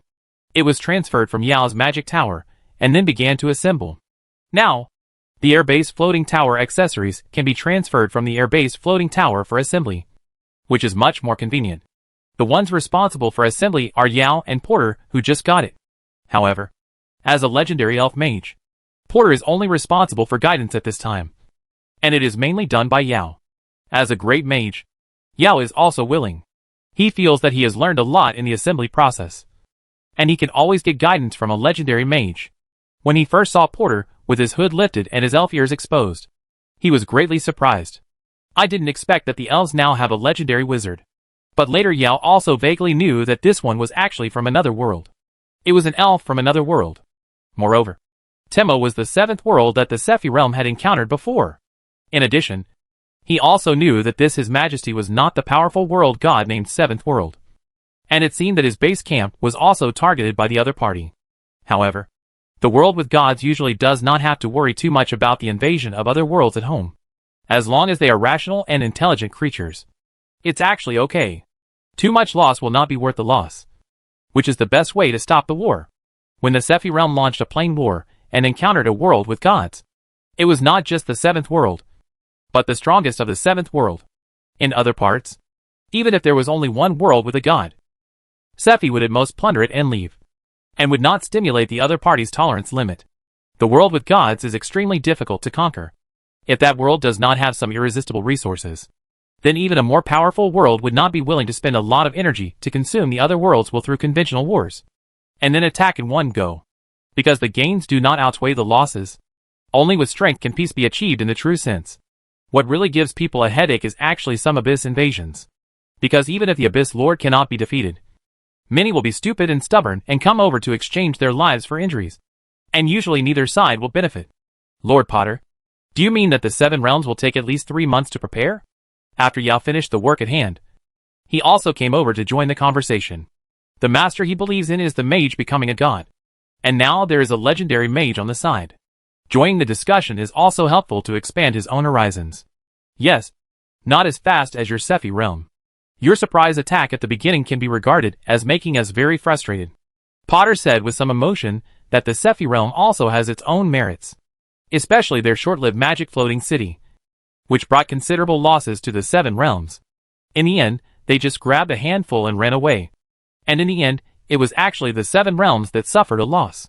They felt somewhat aggrieved at being taken advantage of by the obviously much weaker party. Otherwise, their gods would not have risked invading the other world. That is the star-catching instrument of Leo's floating city in our world. Because of the convenience of the floating city, it can be adjusted in real time. Yao also said quickly at this time, and then seemed to hesitate for a moment and continued. In fact, if you want to distract the attention of the 7 worlds, can you try to connect our Sephi world with the 7 worlds first? Yao's words made Potter stunned. Good guy. Betraying his world so thoroughly. I just joined here, and I am still a little uncomfortable. Should I use this rhythm and scale? Thinking of this, as if to prove that he was also loyal. Potter also echoed. It is indeed a good idea. The Sephi realm is not weak. Especially the world will of the Sephi realm makes the gods dare not go deep. So if the Sephi realm can grasp the initiative to open the door, it will be able to tie up a lot of energy of the 7 realms. I heard that the last time the Sephi realm and the 7 realms were connected, they actually snatched a lot of good things. Yao added another sentence on the side. The 2 people sang the same tune, which made Wang Yi feel a little funny. In fact, he didn't say that he must stir up something behind the scenes. But now the atmosphere has reached this point. It would be a pity not to do something. Right? In this way, it is indeed possible to try it. Recently, the Brotherhood and the Thieves Guild have been trying to test the base of the wild people in the Warcraft forest. Maybe they can also bring some information back. At present, in addition to the expeditionary camp in the Warcraft forest, they are also actively building the previous Burial Soldier Canyon and the Kaduan Canal, preparing to open new teleportation points to facilitate the diversion of players, whose attributes will gradually meet the standards in the future. 100 million is just a basic value. And this number is increasing by millions every day. Since Altria defeated the OS Empire and the Kingdom of Ida, the status of the savages has obviously improved significantly. Now the Principality of Kton is already a vassal state of the savages. And the key is that there seems to be a different voice in the Principality of Not. Because Not was originally controlled by Calais. And now such a powerful neighbor suddenly appeared next to it. Grand Duke Not also wanted to try to drive the tiger to swallow the wolf. So at present, the actions of the savages in the Principality of Not are temporarily unrestricted. On the other side, the Kingdom of Ida has signed various treaties to open ports.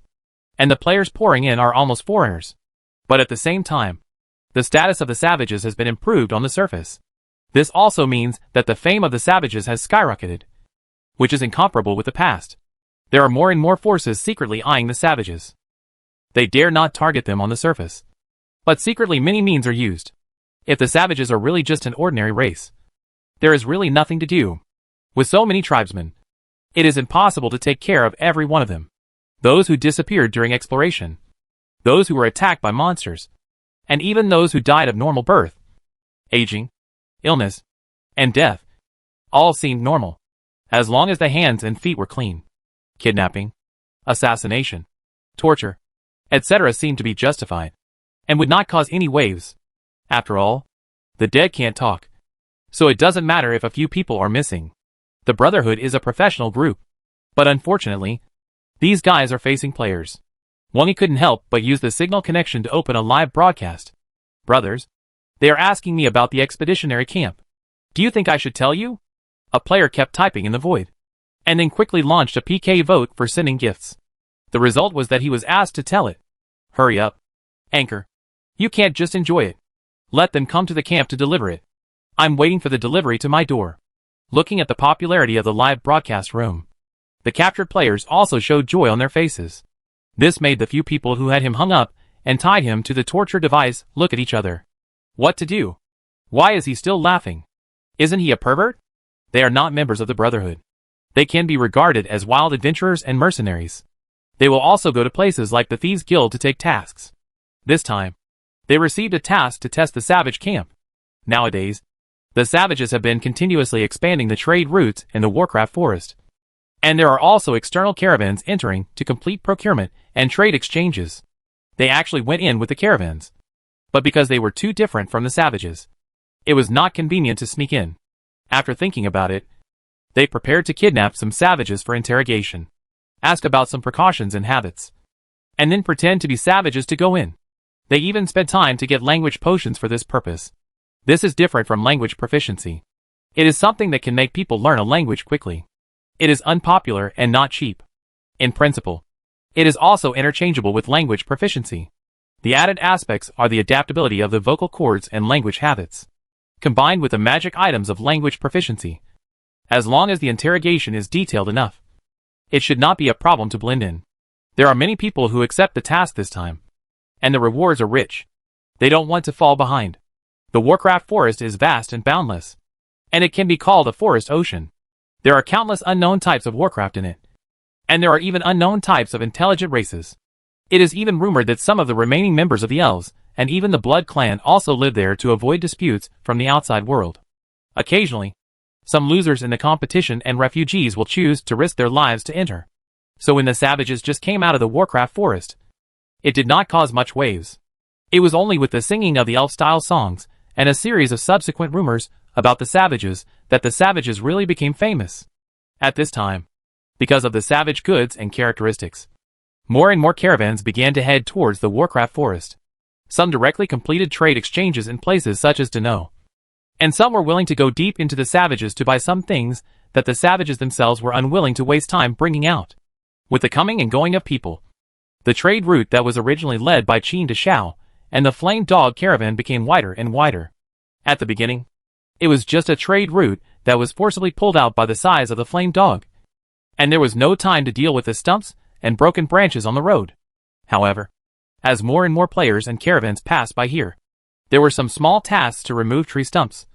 So the players slowly cleared the road along the way.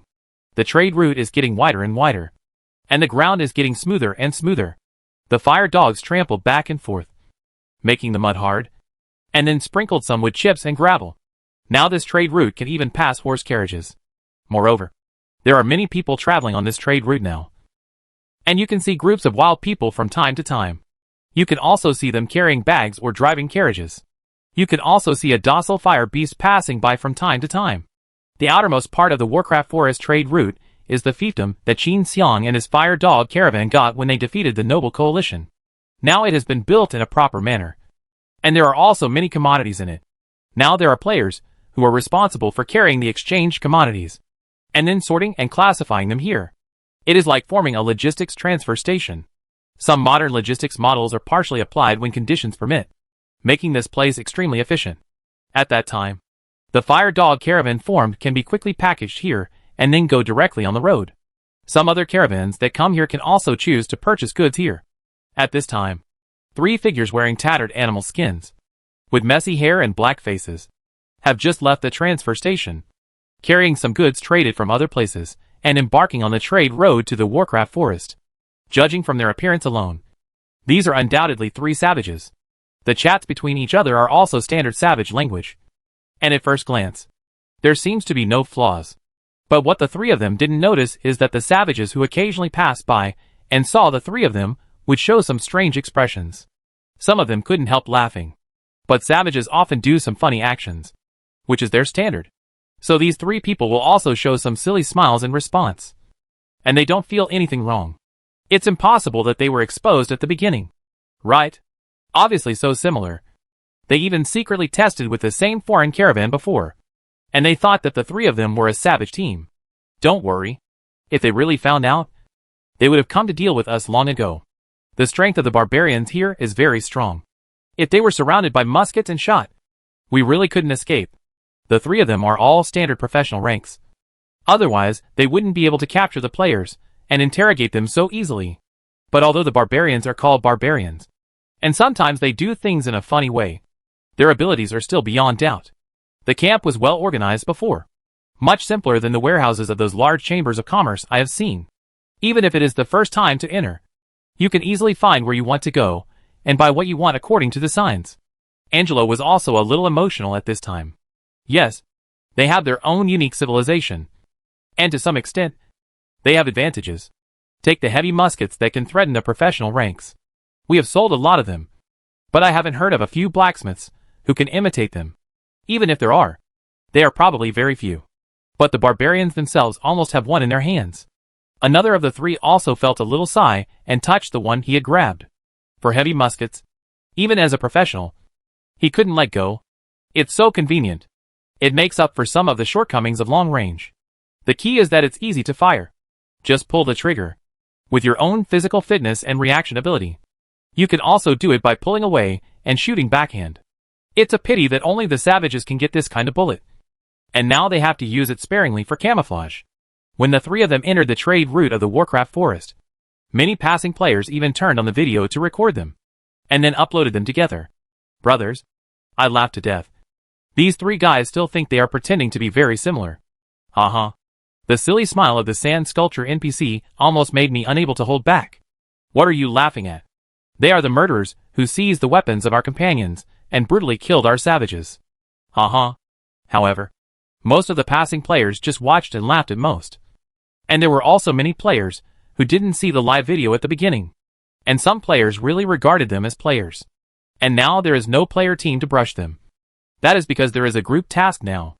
Appropriate exposure. For the guests who come to spy, you can let them enter the camp first, and leave the rest to the NPC. It should be considered as some kind of plot mission. Of course, this game has a high degree of freedom. And you can still choose to kill them or expose yourself. But this will not only result in no experience, but also deduction. This is also a system restriction on the current game for players to make a living. It is thankless and the experience will be deducted. This will naturally make players have no interest, and at most just treat it as a joke. Angelo and the other two pretended to be players like mascots, and just behind them, there was a regular foreign caravan following them slowly. This caravan looked no different from ordinary trade caravans. But one of the carriages gently lifted the curtain and glanced at the few players who were trying not to laugh outside. And then a slight magic fluctuation appeared in the carriage, shielding the entire carriage from sound. Sure enough, these savages have a special ability to connect with each other. Fortunately, we did not change their appearance. A young man who looked a little cold said solemnly, "His codename is Dark Assassin, and he is a heroic assassin of the Brotherhood. He has his own unique skills in lurking, shadows, spying, assassination, etc. Although he looks young, it's just that he has changed his face. In fact, he is over 50 years old, being able to use the abyss monsters, knowing the language given by God, and having the talent to communicate with each other. What a favor from God." Another businessman who looks like a fat man sighed when he said this. He is a real ordinary person. Just an ordinary businessman. There would not be too many people assigned to the spy mission. It is meaningless. The last time they ambushed the Wild Man team, they were defeated with such careful preparations, which made the Brotherhood pay great attention to it. However, although they suffered heavy losses, they also learned a lot of secrets of the Wild Men through that action. The seemingly docile fire beast is actually a kind of abyss monster, which is the most important clue they got. According to this analysis, the favored gods these savages have obtained may not necessarily be the righteous gods. At first, they really thought that they might be the favored gods of the Moon God, or perhaps a backup plan after the blood race was defeated. Just like them. But who would have thought that it would be this weird? The favored gods of the Abyss Demon God. Although the Moonlight Brotherhood is notorious and unscrupulous, it can even be labeled as doing all kinds of evil. But in fact, they are really believers of the righteous gods. But the Moon God is a little bit schizophrenic in order to fight against the poison of faith, which has created some abnormalities for them. Now that the suspected invasion of the foreign gods has been discovered, the Moonlight Brotherhood will also conduct an investigation. At the same time, it has also notified the Moon God Court through secret channels. The Moonlight Brotherhood does not listen to the dispatch of the Moon God Court, which is almost the same as the blood race at the beginning. But the Brotherhood has tied its own interests to many powerful people who want to use them. So its status is much more stable than that of the blood race at the beginning. It's just that in such a big event, they will still inform the Moon God Court, just in case. Originally, the Brotherhood had a natural advantage in lurking, and the system of the Faceless Man allowed them to easily impersonate many people.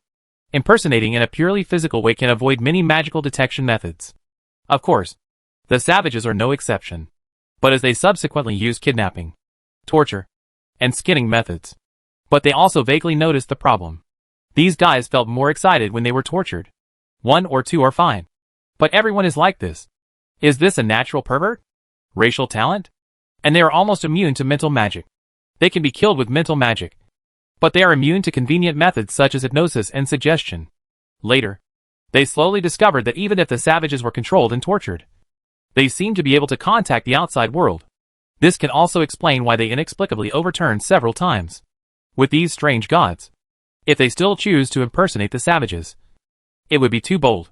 After thinking about it, they could only helplessly choose to use other means. The caravan came in openly, and then took advantage of the night to exert their own mobility. For this purpose, they also took the risk of sending out a heroic assassin, purely competing in lurking and spying abilities. Because they knew that there was a powerful existence called half-legend among the savages, they were very cautious in their choice. The purpose was not assassination or fighting, but pure spying to see if they could find the real hammer that they came from another world. At present, through the chess pieces thrown out, a lot of information can be confirmed. I also hope that the three of them can successfully attract attention. The expeditionary camp now looks like a real city because of multiple expansions. The player's restless mobility is indeed unparalleled. Under the stimulation of the task, the construction ability is really outstanding. However, considering that the public beta has been launched and the number of people who may flow in the future, this seems far from enough. There is already a plan to develop a sub-city in the nearby area. But even so, the scale of this city alone still makes the two groups of people who came in to spy on the intelligence feel a kind of shock in their hearts. No way. Why do I feel like I can't see the end? Angelo climbed up an ancient tree and looked at the endless savage city in front of him. He was shocked beyond words. It's only been a short time, and why do they need so many buildings? Can't savages sleep in a nest of 7 or 8 people? But he could only suppress his doubts and pretend to get down from the tree as if nothing had happened, so as not to act too strange.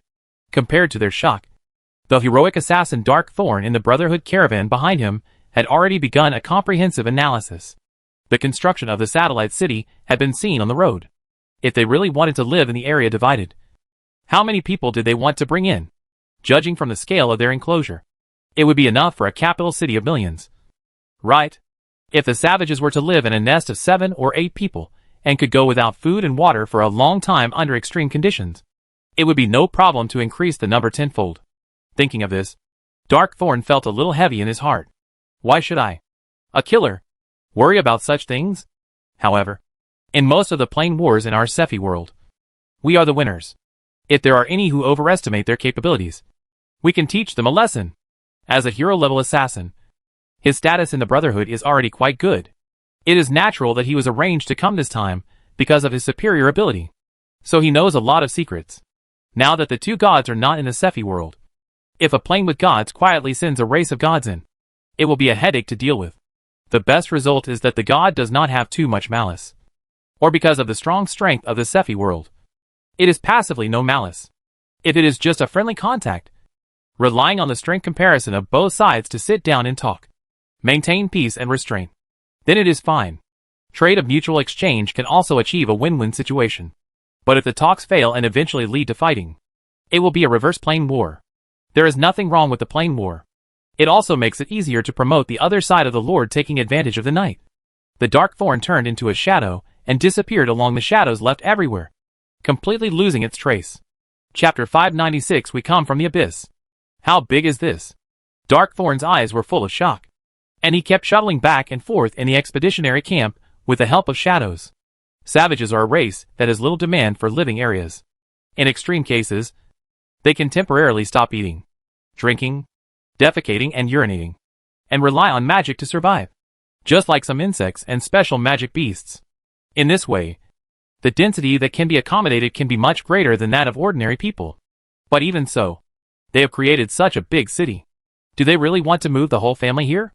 Afterwards, Dark Thorn also groped to the periphery of the magic tower, feeling a faint magic fluctuation in front of him. But he did not dare to move forward.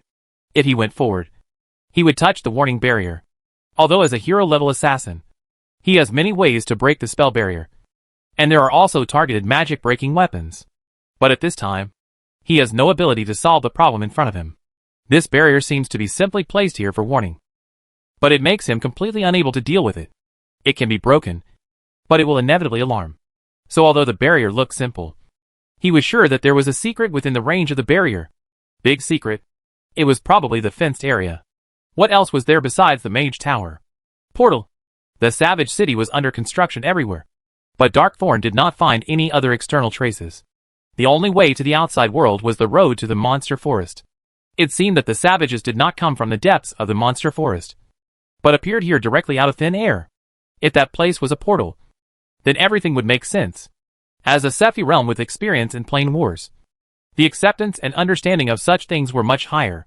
Is there going to be a war? Darkthorn frowned, looking for a way to crack it, trying to find a chance to enter the enclosed area, and then use the crystal to take a picture of the scene. If you want to go in and take a look, maybe you can be more formal. The moon god's favored one. At this moment, a voice came from the side, but it made Darkthorn's scalp numb.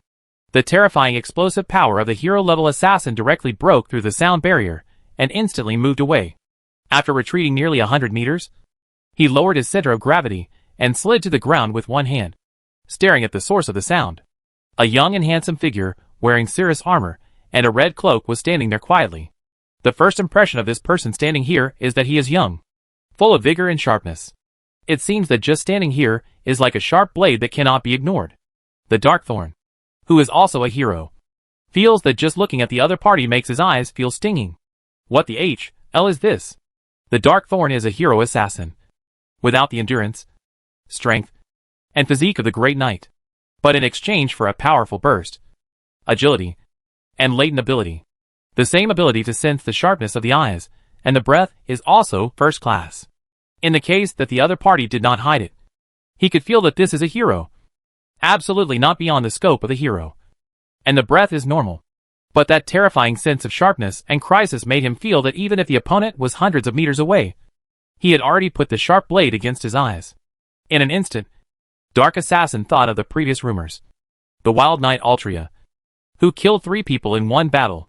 The opponent, who was also a hero level, was like cutting melons and vegetables in front of her. And now, he, who is also a hero level, and whose advantages were life-saving, lurking, and bursting, was discovered by the opponent first. Even the momentum alone made him afraid to attack? Dark Assassin thought of the sound he heard at the first time. Not the instinctive burst to launch an attack, but the retreat relying on explosive power. And he knew the horror in it. For assassins, relying on explosive power and agility can often replace defense with attack. And purely relying on bursting to escape is a very rare situation. But he didn't dare to attack just now instinctively. Finished. Originally, Dark Assassin was quite confident in himself. After all, it was just a spy mission. But now he found that he might not be able to get away. Don't worry. No matter what. He is a God-favored person of the righteous God. We won't attack casually. Champion Ho waved his hand casually, indicating Dark Assassin not to be nervous. But Dark Assassin, who heard it, felt powerless to complain. King Edai was also a follower of the moon god to some extent, and they had cooperated with King Edai many times. But that guy's mount was also killed, and he cut off one of his arms. But it seems that he is indeed not dead? Visitors from another world. What do you want to do? The secret of your magic beast has been exposed, and it can't be concealed for long. The Darkthorn did not just give in, but took the initiative. This is the way of assassins. He knew that if the other party did not want to let him go, it would be useless for him to give in.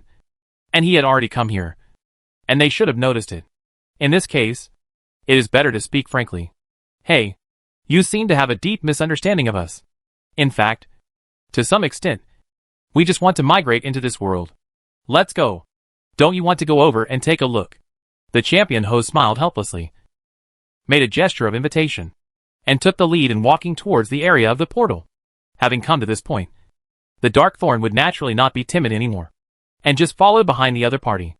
Although the man in front of him was only of the heroic rank, and he turned his back to him, looking defenseless. Darkthorn found out with some sadness that he had no intention of attacking him at all. He was looking down on him, but he really accepted the contempt. They were both heroic rank. Why was there such a big gap?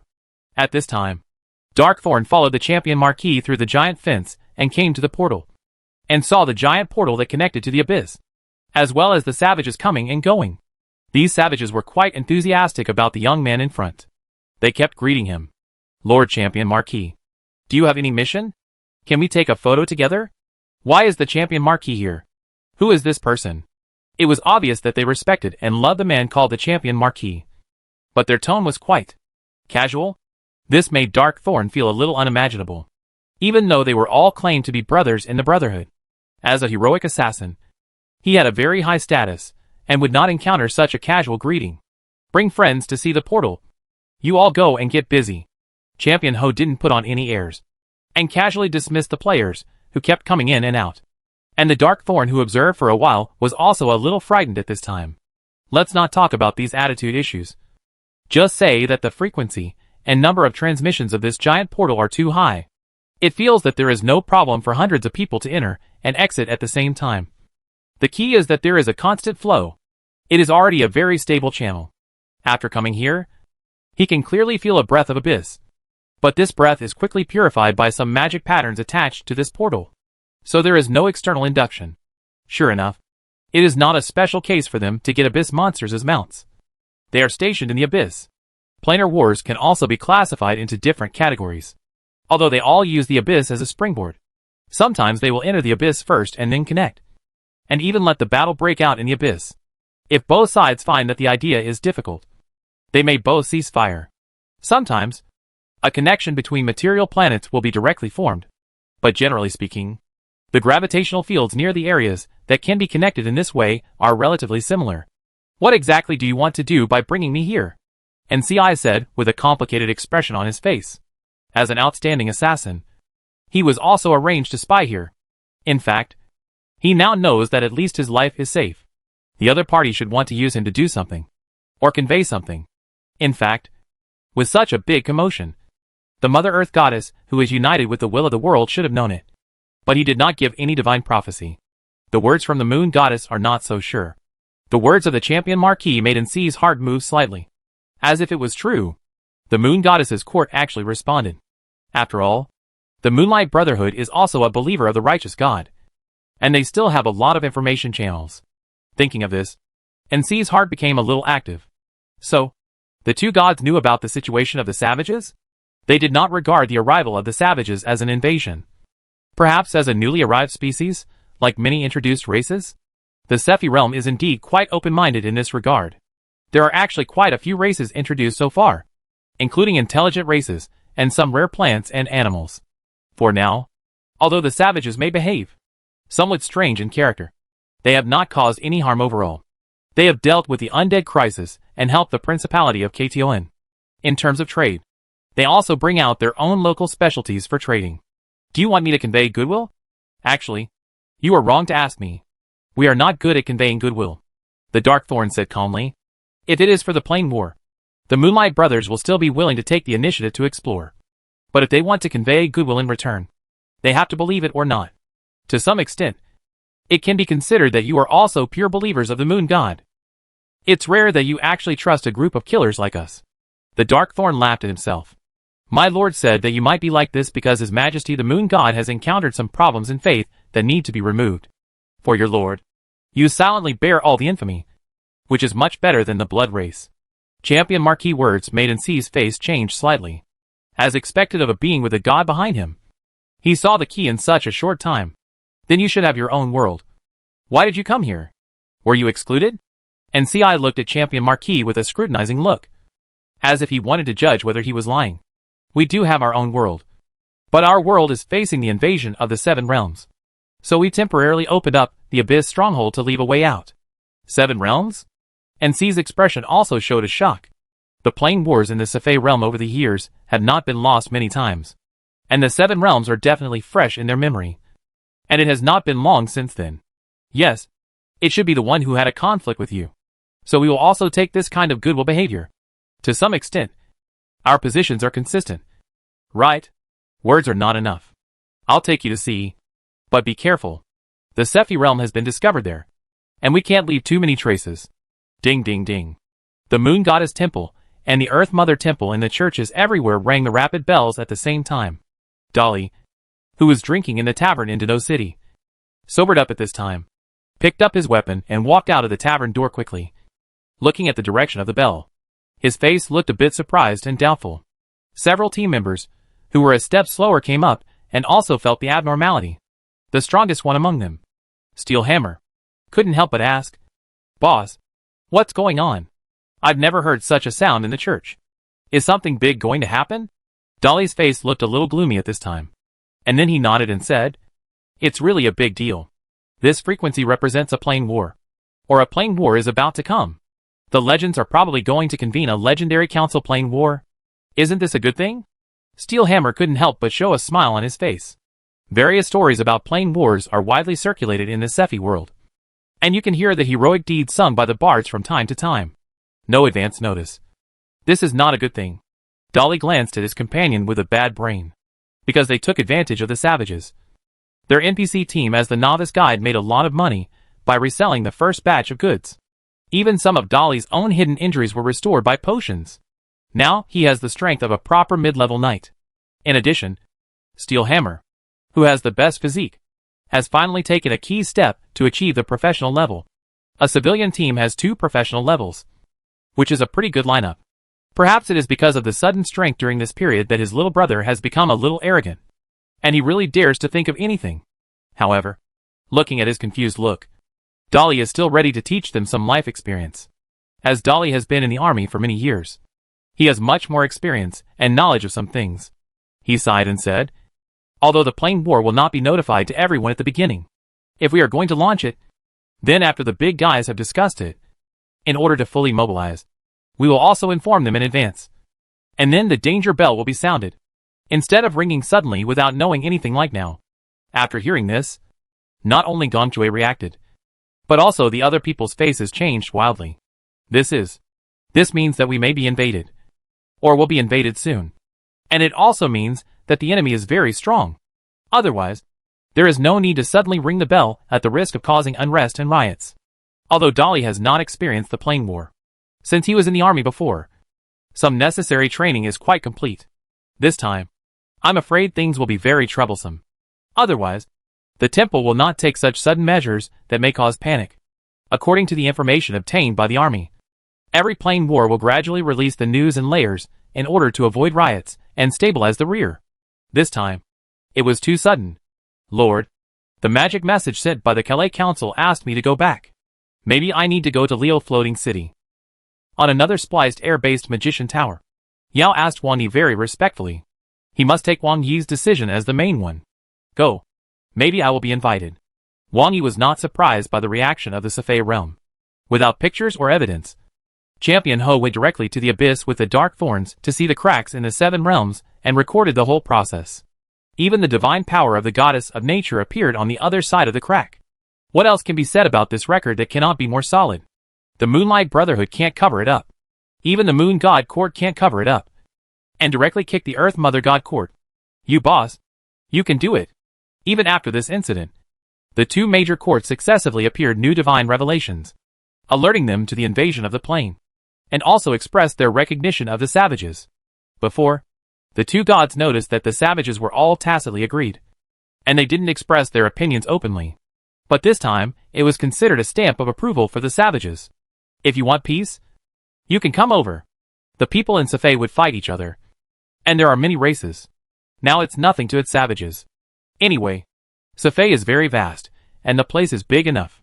In addition, the 2 righteous gods also said that there is a hidden evil god church in the Cephi world, and they must remain vigilant against the evil god. In fact, normally, the 2 gods themselves are involved in too much noise, and there are too many believers. It is easy for them to overcorrect when they issue a divine oracle to express their attitude, and the force is too great. Therefore, in the past, regarding the investigation and crisis of the evil god church, the Earth Mother Goddess only issued an oral order, and did not make a big fanfare. Otherwise, it would cause panic, make the faith unstable. This is also the reason why plane wars are usually appeased. The 2 gods need stable believers. Once the faith is shaken, the loss to them will be greater. This will cause those shady churches to expand faster. But now facing the plane invasion, they can't care so much. They know that those things will drag their feet in secret, and even hope that the world will not be in chaos. So they just take advantage of the bigger event to point it out. But even so, the 2 gods still seem to have no intention of returning. Wang Yi can understand this. As long as the Seraphai world is not destroyed, it will be acceptable to them who have digested the poison of faith. The will of the Cephi world is strong enough, and it resisted the invasion of the gods in the past. On the other hand, if they jump back with the help of the abyss, the loss may be greater. They will not try unless the situation is so bad that it cannot be saved. Just as Dolly guessed before, the legendary council of Cephi world was directly opened. The sky was full of magic transmission signals. But for most ordinary people, it is not clear what happened for the time being.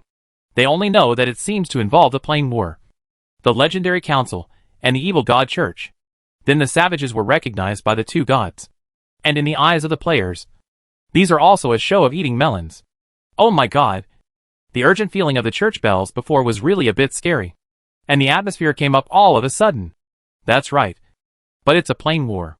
Isn't this map a bit ahead of time? I haven't even reached the professional level yet. So I can't even be cannon fodder. It's a bit ahead of time. But this game has always been unconventional. In fact, I think the sudden update is to warn De Pyongyang. Why is De Pyongyang mentioned again? She has been very well behaved recently. Just some zero-yuan purchases within the company.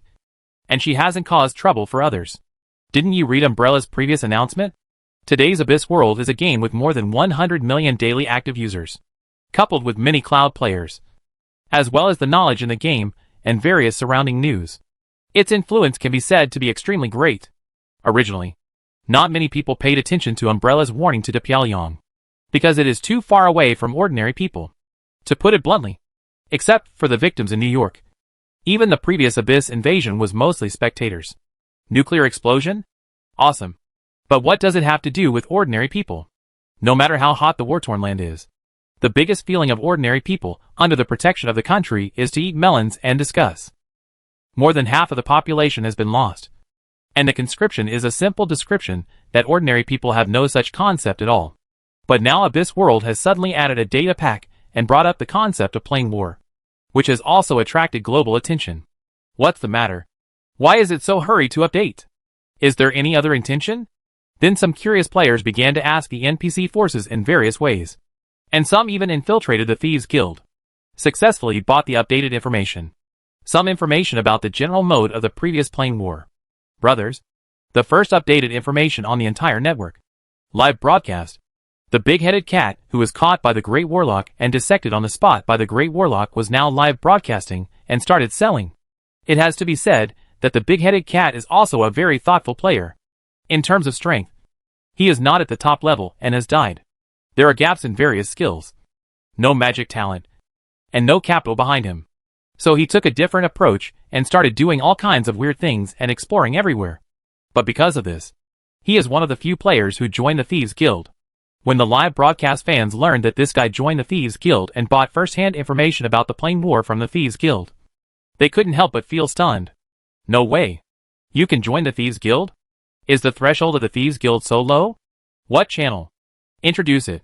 However, Big Head Cat did not respond to those who asked about the channel, but began to take out the information he bought and said with a smile, "Come on. This is the first-hand Plain War information after the game update. I guess Umbrella got it through the knowledge they inherited. Maybe it was taken out to warn De Pyongyang. This statement is currently the mainstream. Umbrella has inherited the magic civilization, which has been made public. Now Umbrella is the leader. Who dares to ask him for these things? He will give it back. They are willing to start from the beginning through the Magic Number Foundation and publish a lot of related magic knowledge. Now it is directly in the game, which is already very meaningful.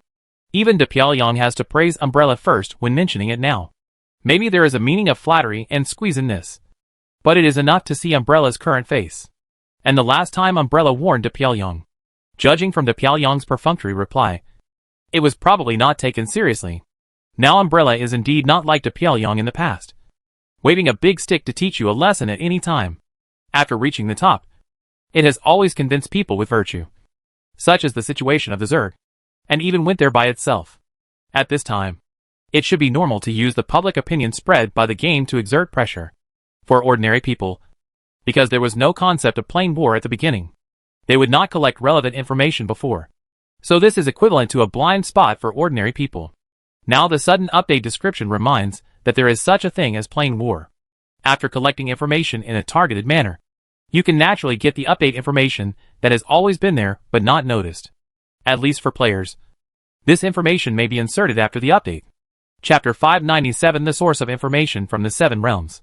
In a dimly lit room, a figure wrapped in a black robe sat in front of the big-headed cat, and said to the big-headed cat in a hoarse voice that could not distinguish between men and women, old and young. You savages seem to be well informed. But your money is not enough for the most core information this time. There were candles lit next to this place, and the atmosphere was full, which really made the big-headed cat and the audience in the live broadcast room feel very exciting. Then, the big-headed cat also asked according to his own financial situation. Just give me a general introduction to the playing war. I'm just curious. Hee. The playing war is not a simple thing. Even the legends, who are not seen on weekdays, will take action. Many races in our Safei world today are actually captured from previous playing wars. Obviously, the thief who sells information has a limited status. He doesn't know that this playing war is the clue of the savages. But he starts to talk about it. But because the big-headed cat and the players don't know. This kind of complementarity is just right. As the big-headed cat began to ask the thief one sentence at a time according to the questions in the live broadcast room. Slowly, many precautions and an outline of the previous playing wars gradually appeared in front of everyone. As more and more information was obtained, the news of this playing war also made many players, and even cloud players, feel that something was wrong. Why does it feel similar to the colonization of the Great Voyages back then? So barbaric and violent? Everything is only about interests. Do the indigenous people also look at value? The intelligence mainly talks about the dangers and opportunities of the playing war from the perspective of Safei. Colonial plunder of other worlds. Resistance to powerful worlds. And even the abyss invasion encountered by the communication abyss. Although it was described as briefly as possible, everyone who saw it still felt the heaviness of the words. The big-headed cat, who was originally laughing, smacked his lips a little, and then muttered to the camera. This information record is so real. Can it be true? Then he thought of something uncertain and said, could it be the real experience of Umbrella inheriting the magic civilization? Was that civilization destroyed because of the playing war? After being said by the big-headed cat, many people watching the live broadcast also became panicked. Don't scare me. It may also cause an invasion of the abyss? Come again? The Pyongyang is still experimenting? Crazy. Are they looking for a chance to surpass Umbrella? This is too risky. No. We must resist. This matter fermented from the game. And the information from the Seffi world was taken as an example, which instantly led to the real world. The streets of New York were almost in riots. The abyss invasion was not terrible at the time. Eating mushrooms in New York. Can you believe it? The nuclear explosion craters over there are still there. The monuments over there are so dense that they look like a cemetery. And each monument is full of names. Will such a tragedy happen again? Even the organization, under Enzo's suggestion, took the opportunity to stir up trouble at this time, trying to exert pressure so that they could arrange for their own people to take over those two places.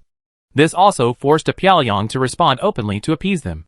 In fact, we are aware of the dangers of the playing war. Please rest assured that the other side is not the abyss, but a peace-loving world. This is a direct revelation of the news that a world is indeed connected. However, Pyongyang has also considered it clearly. This time Umbrella is equivalent to forcing the palace with public opinion. So they said it openly. If Umbrella still wants to force it, then there is some explanation. Anyway, this is what they think is the last chance and the best chance. So they will never give up. After all, it is the former world hegemon, dominating the world for many years. Even if the aircraft carrier fleet was opened and was forced to sign a humiliating treaty in the White House by Gundam, it can still emit some of the last remaining power. For a time, those environmental protection organizations and peace organizations began to stand up again. Some voices that they can influence also began to speak and began to change the topic. We actually contacted an alien civilization? This is a milestone achievement. A peace-loving alien civilization. How rare. Don't worry. Our combat power is very strong. The Abyss Lord was blown back by a nuclear bomb. I really look forward to the contact between the two sides, because of the invasion of the Abyss and the appearance of the Zerg. And Umbrella has admitted that it has inherited the magic civilization. After such a long time, everyone in the world is actually resistant to such things.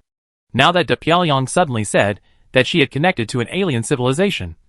After the initial surprise, it seemed that it was not something unacceptable. As long as it is not a monster like the Abyss. It's okay. Even now, there are occasionally cases of Abyss monsters that slip through the net and hurt people. Moreover, for people in other regions, the note of Pyongyang in New York has little to do with them. Even if there is an invasion of the Abyss again and a nuclear bomb washes the ground. Isn't it just the same thing? The Zerg on Mars are suppressed by us and can't raise their heads. The combat power of the Earth is very strong. Even if Pyongyang can't resist. Doesn't Umbrella still exist? However, because of Enzo's remote control, the organization still continues to exert pressure and make some other voices. According to the information exposed in the Umbrella game, the plane war is quite dangerous. How can we be sure that the other party is a peace-loving civilization? What if it is a disguise? This statement is not to mention that there are organizations behind it to fan the flames. Ordinary people will naturally be worried when they see it. How do you know that a foreign civilization is coming with peace? In theory, this kind of contact between civilizations is a bit similar to the Dark Forest Law. Apart from other things, how many Indians are left in Pyongyang now? Doesn't this explain the situation? The bloody example is here. Recently, it has been said that smallpox is the reason for the extinction of the Indians. In fact, it is also a kind of beautification news released on purpose. This is at most one of the secondary factors. The limitations of the virus cannot do this. The mobility of people at that time was not strong, unless it was artificially released. So under the constant pressure from the organization, Pyongyang took the initiative to explain that they actually established a connection with a civilized world called Seven Realms and briefly introduced that world. The people of the Seven Realms are very friendly and openly introduced their world. It is not a traditional magic civilization or a low-level civilization. They have already had a conceptual understanding of planets and galaxies, and can even migrate to other planets. The entire Seven Realms has 7 main stars, which is why they are named, because he wanted to explore the intelligence on the Earth. The Lord of the Glorious Tower was very generous, and took the initiative to introduce the situation of the 7 realms. He brought out the specific 7 realms, some customs, races and humanistic cultures, and looked very simple and naive, hoping that Pyongyang would also introduce his own world. Fortunately, Pyongyang was originally dirty, and liked to judge others by himself. So he was perfunctory about the introduction of his own side, and wholeheartedly asked for all kinds of systematic knowledge. But this did not prevent Pyongyang from directly bringing up the introduction of the Lord of the Glorious Tower. They can colonize planets. How could they still look down on the Earth? A place with poor magic power? The universe is so big that enough resources can be found easily. So they should be peace-loving. But even so, Pyongyang also revealed his own preparations. We must be on guard. Although we have already confirmed the friendship of the 7 realms, we have also made sufficient preparations. Explosives have been placed around the entire teleportation point. In addition, there is also a second line of defense of the armored core outside. And even tactical nuclear bombs are aimed to ensure that there is no risk of error. They even took out Abyss World as an example. In fact, Umbrella has already simulated it using their physics engine. Facing hot weapons, magic power does not have much advantage. What's more, our Earth is poor in magic power. This is our home ground. We are not afraid. Under the organization's constant questioning using its own influence, Pyongyang also responded sincerely one by one. There is no way. I have left the position of overlord. Now I must be careful. Otherwise I may be targeted in the opposite direction. Now it's just that the group of people in the organization are fine. But I'm afraid of Umbrella's fate. After Pyongyang's official response, the global protests have become much smaller. On the contrary, there are many countries and forces who want to seek cooperation. But most of them were rejected by Pyongyang, considering only the consolidation of the alliances in the past. They agreed to let a few remaining hardcore allies come to share technology. But everything is still based on Pyongyang. At least in this short period of time. It still brought a lot of prestige to Pyongyang. In fact, many people understand that Umbrella's strongest point is actually their material science and magic theory knowledge. Now a lot of magic theory knowledge has been published. According to these theories, it can also be known that Umbrella has one or more laboratories with abundant magic power, which can allow them to conduct some material research and development and trial and error. In the end, many epic-making products that are theoretically feasible were manufactured. That's why it has reached its current level. Pyongyang also gets the same treatment, let alone surpassing it. Relying on the accumulation of the past, it is not completely impossible to compete. For some people who like to bet on the long side, they are still willing to add a hand. I didn't expect such a good thing to happen. Old Morgan stood in the manor, standing very tall, and the abyss demon worm in his body made him feel more and more energetic. But they have always excluded us. What on earth are they thinking? They are really ungrateful. Old Fate's face was also a little cold at this time. Pass the message. If we can't share, then we will break up. Everyone should stop playing. We have the gift of the Lord and don't care about the gains and losses of 1 or 2 times. The Lord is very concerned about the connection of this plane. So they used their influence to force the authorities of Pyongyang to confess everything. Now the matter has been laid out. Even if there is no arrangement by the Lord, the organization must not lose this opportunity. They know too well the benefits that this may bring. When was the first year of the most prosperous and favorable development of the information age? In 1994. Because Pyongyang's biggest enemy disappeared. 3 years later they chose to commercialize military technology to obtain the greatest benefits. The existing ready-made technology does not need to be quickly realized from the basic research and development technology. So at that time, many template characters that are now passed on by word of mouth appeared. For example, a former richest man who dropped out of college and made a fortune in a workshop actually rode on the east wind of this trip. Later, it was also revealed that the character in this inspirational story actually still relied on the relationship with the group of people behind Pyongyang to climb up. All related interests, without exception, were divided by this group of people. Either join and be absorbed, or die. So, they clearly understand what means to use now to ensure their own interests. As long as we are sure that Umbrella will not intervene, then it will be our world. The organization's routine is actually 3 axes. Public opinion pressure, lobbying, secret support for protests, and zero-yuan purchases. Originally, the specific transaction information about the 7 realms within Pyongyang was relatively confidential. It just stated that there was such a connection. The other party was relatively friendly, and then briefly introduced the general situation of the 7 realms, indicating that some technology and trade knowledge were being traded. But there were no details at all. It not only solved some public opinion troubles, but also prevented leaks. But the organization relied on several hidden agents who successfully infiltrated the laboratory to take out the information inside, and then cut off the beginning and the end, added fuel to the fire, and replaced the concept to do it. After some concoctions, completely different public opinion news appeared, because Umbrella did not intervene. The organization's ability to manipulate public opinion is still very strong.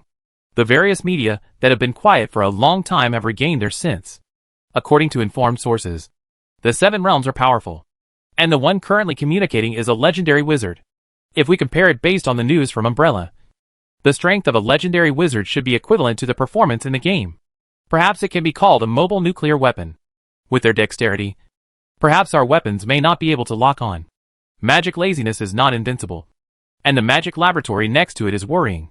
Anyway, they are constantly inciting the 7 realms threat theory, constantly saying that the 7 realms are not as simple as they seem, and they need to strengthen supervision of this experiment and allow some third-party companies to settle in.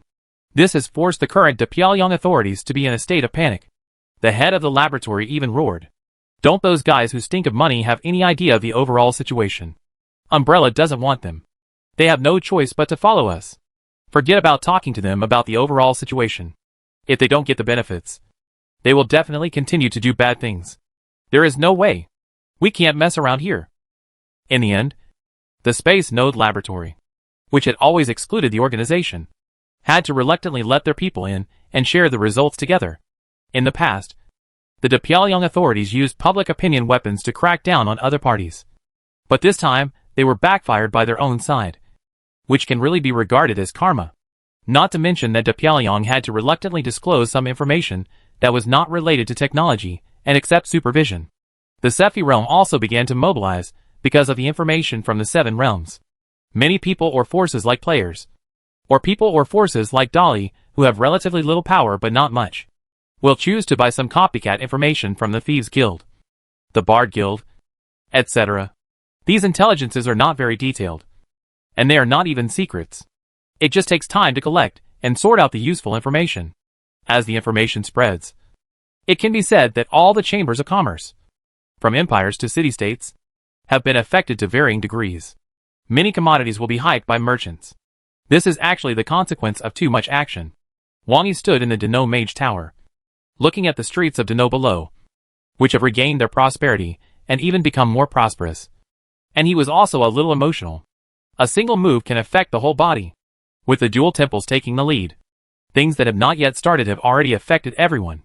This actually shows how much the 2 gods value this matter. Wang Yi brought the players here, and he also made exceptions. As time went by, the 2 gods naturally gradually knew about this situation. But there was no open divine revelation, because they have enough confidence in the will of the world. It is just a situation like the Savages plus an outer god. As long as they do not show hostility, there will be no big problem, and they will not hurt their roots. But the Seven Realms are different. Almost as soon as the news of the Seven Realms was confirmed, the two major divine courts simultaneously appeared divine prophecies, which shows their importance. Because if the Seven Realms are determined, they can really launch a full-scale war and gradually erode and destroy the Sephi world. From the feedback of the world will, it can actually be seen that there will be some reaction to the power above the legendary. If it is really possible for anyone to trigger it, then the world will probably not be able to withstand the consumption no matter how strong it is. Therefore, if the Seven Realms launch a secular war, gradually destroy and disintegrate the Sephi world, shake the foundation of the two gods, and weaken the world will, there is a chance to completely occupy it. Of course, this is only in theory. The consumption and losses in it must be calculated compared with the final gains. Under normal circumstances, intelligent civilizations will not be so stupid. It's just because there are risks, and we need to be prepared. But, am I underestimated? Wang Yi couldn't help but fall into deep thought. There are also differences between gods. The strong ones are like the sun god and the mother goddess of the earth. And the weak ones are also the kind that are remembered by legendary magicians. In short, it is obvious that the division in their minds can be seen from the attitudes of the two gods. Bringing the players here, you can default to leading it alone for now, just to observe and understand. But the Seven Realms are just connected, and they are preparing to hold the legendary council. Then, Wang Yi also picked up a gold-plated invitation in his hand, which was sent by the priest of Dano Church, inviting him to attend the extended meeting of the legendary council of the Sephi realm. In addition to many legends, some top great wizards and other top heroes who are expected to become legends were also invited to attend. Luke also received it. At the same time, there was also a copy of Altria's. Master Yi, it's time to set off. We will first take Calais magic airship to the Pharaoh Empire, and then use the Empire teleportation array to reach the Dawn Empire. On the agreed departure day, Luke had already arrived in front of Wang Yi's wizard tower early in the morning. Because he was going to attend the meeting, Luke changed into his black noble dress, looking very heroic. You can just take a screenshot and sell it online. The alien world where Wang Yi used to be had a teleportation array. And the Sephi realm, which is so vast, naturally has one too. However, all teleportation arrays are controlled by the temple, and they are expensive. It is almost impossible to use the teleportation array to achieve the strategic purpose of surprise attack, even if it is used secretly in batches. If the temple finds out that it is used in the war, it will be investigated. However, the teleportation array itself will definitely not be everywhere. When it comes to the use of the power of the abyss, it must use the power of the God Court, or the power in the pool of faith of the gods to arrange it. So at present, only some old empires have it. And then add the interstellar teleportation array on the silver moon. Even the rising star like Calais is not qualified. It is said that Leo Floating City has mastered the teleportation array technology. But at present, except for the plane war, they have a faster capture ability, and it has not been seen in practical use. In the face of the possible plane invasion of the Seven Realms, we must not wait slowly until people from all over the world move in the way of encircling Guangmingding. If the vastness of the Sephi realm is really relied on by foot, people may have come before the meeting. It is definitely necessary to use the teleportation array. The Pharaoh Empire. The suzerain of Calais. Wang Yi walked out of the mage tower lazily, and behind him were Lu Shuka, Xian Yayan, Shaltia, and Altria, who was guarding behind him in a knight skirt armor. Yes, the history of the Pharaoh Empire is longer than that of the OSS Empire. It has experienced 7 generations of legendary guardians, and the strongest generation has 4 legends. Count Luke explained briefly, and then looked at the people behind Wang Yi with a strange look. Altria had nothing to say. She was also invited. But as the part of the expansion in the expanded meeting, you also took the beauty on an outing, which may cause some trouble.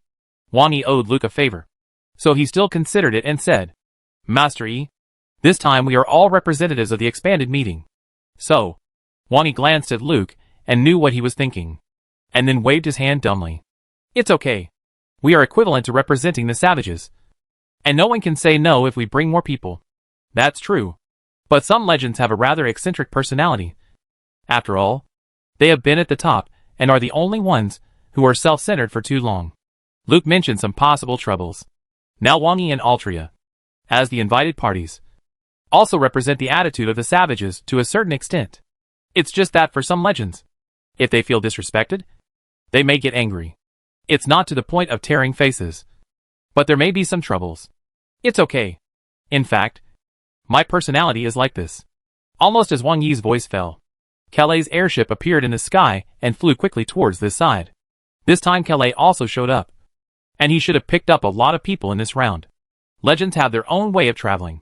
So those who hitchhike should be the expanded meeting. And the expanded part is Chapter 598, The Secret of the Undead Mage Exposed.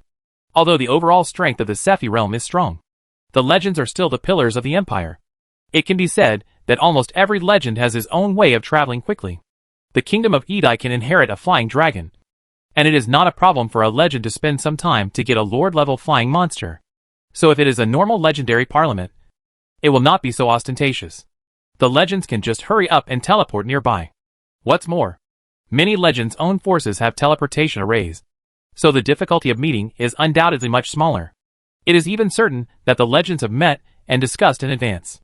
However, for the group that was expanded in the expanded meeting, many of them were still much slower. At this time, Calais Magic Airship also made a lot of headlines and readily agreed to the pickup task. The airship lowered its altitude and passed through the clouds, flying straight towards the direction of the magic tower. Before approaching the airship, a cheerful voice came. The airship is about to lower its altitude.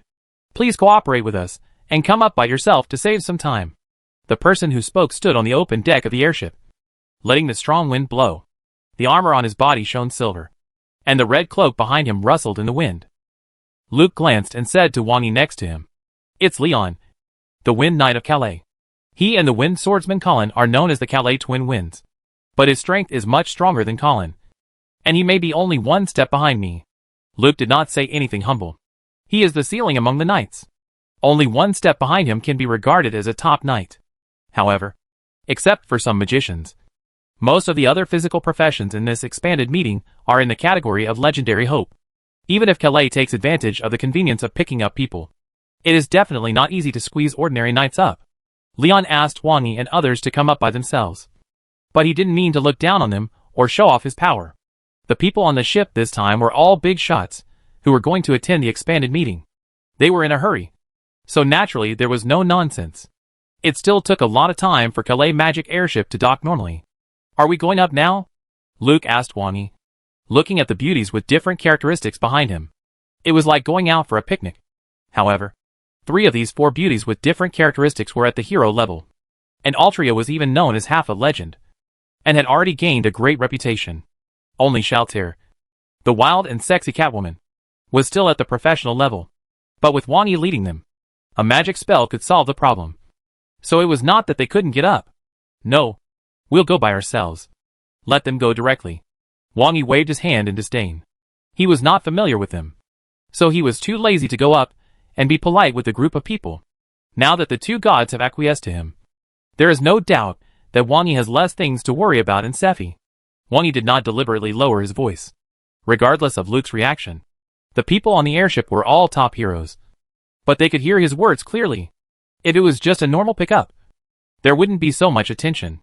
However, since they were meeting the representatives of the wildlings this time, and there was also the wildling knight, who was known as half a legend and was the most popular at the time, naturally all their attention was focused on this side. And almost everyone heard this. After Luke was stunned for a moment, he did not ask Wang Yi why, but took the initiative to look up and said loudly, "Everyone, just set off directly. We will go there by ourselves. There are many legendary prospects on the airship this time, and they are great knights at the same level as Luke. King Edai, whose arm has recovered, is also among them.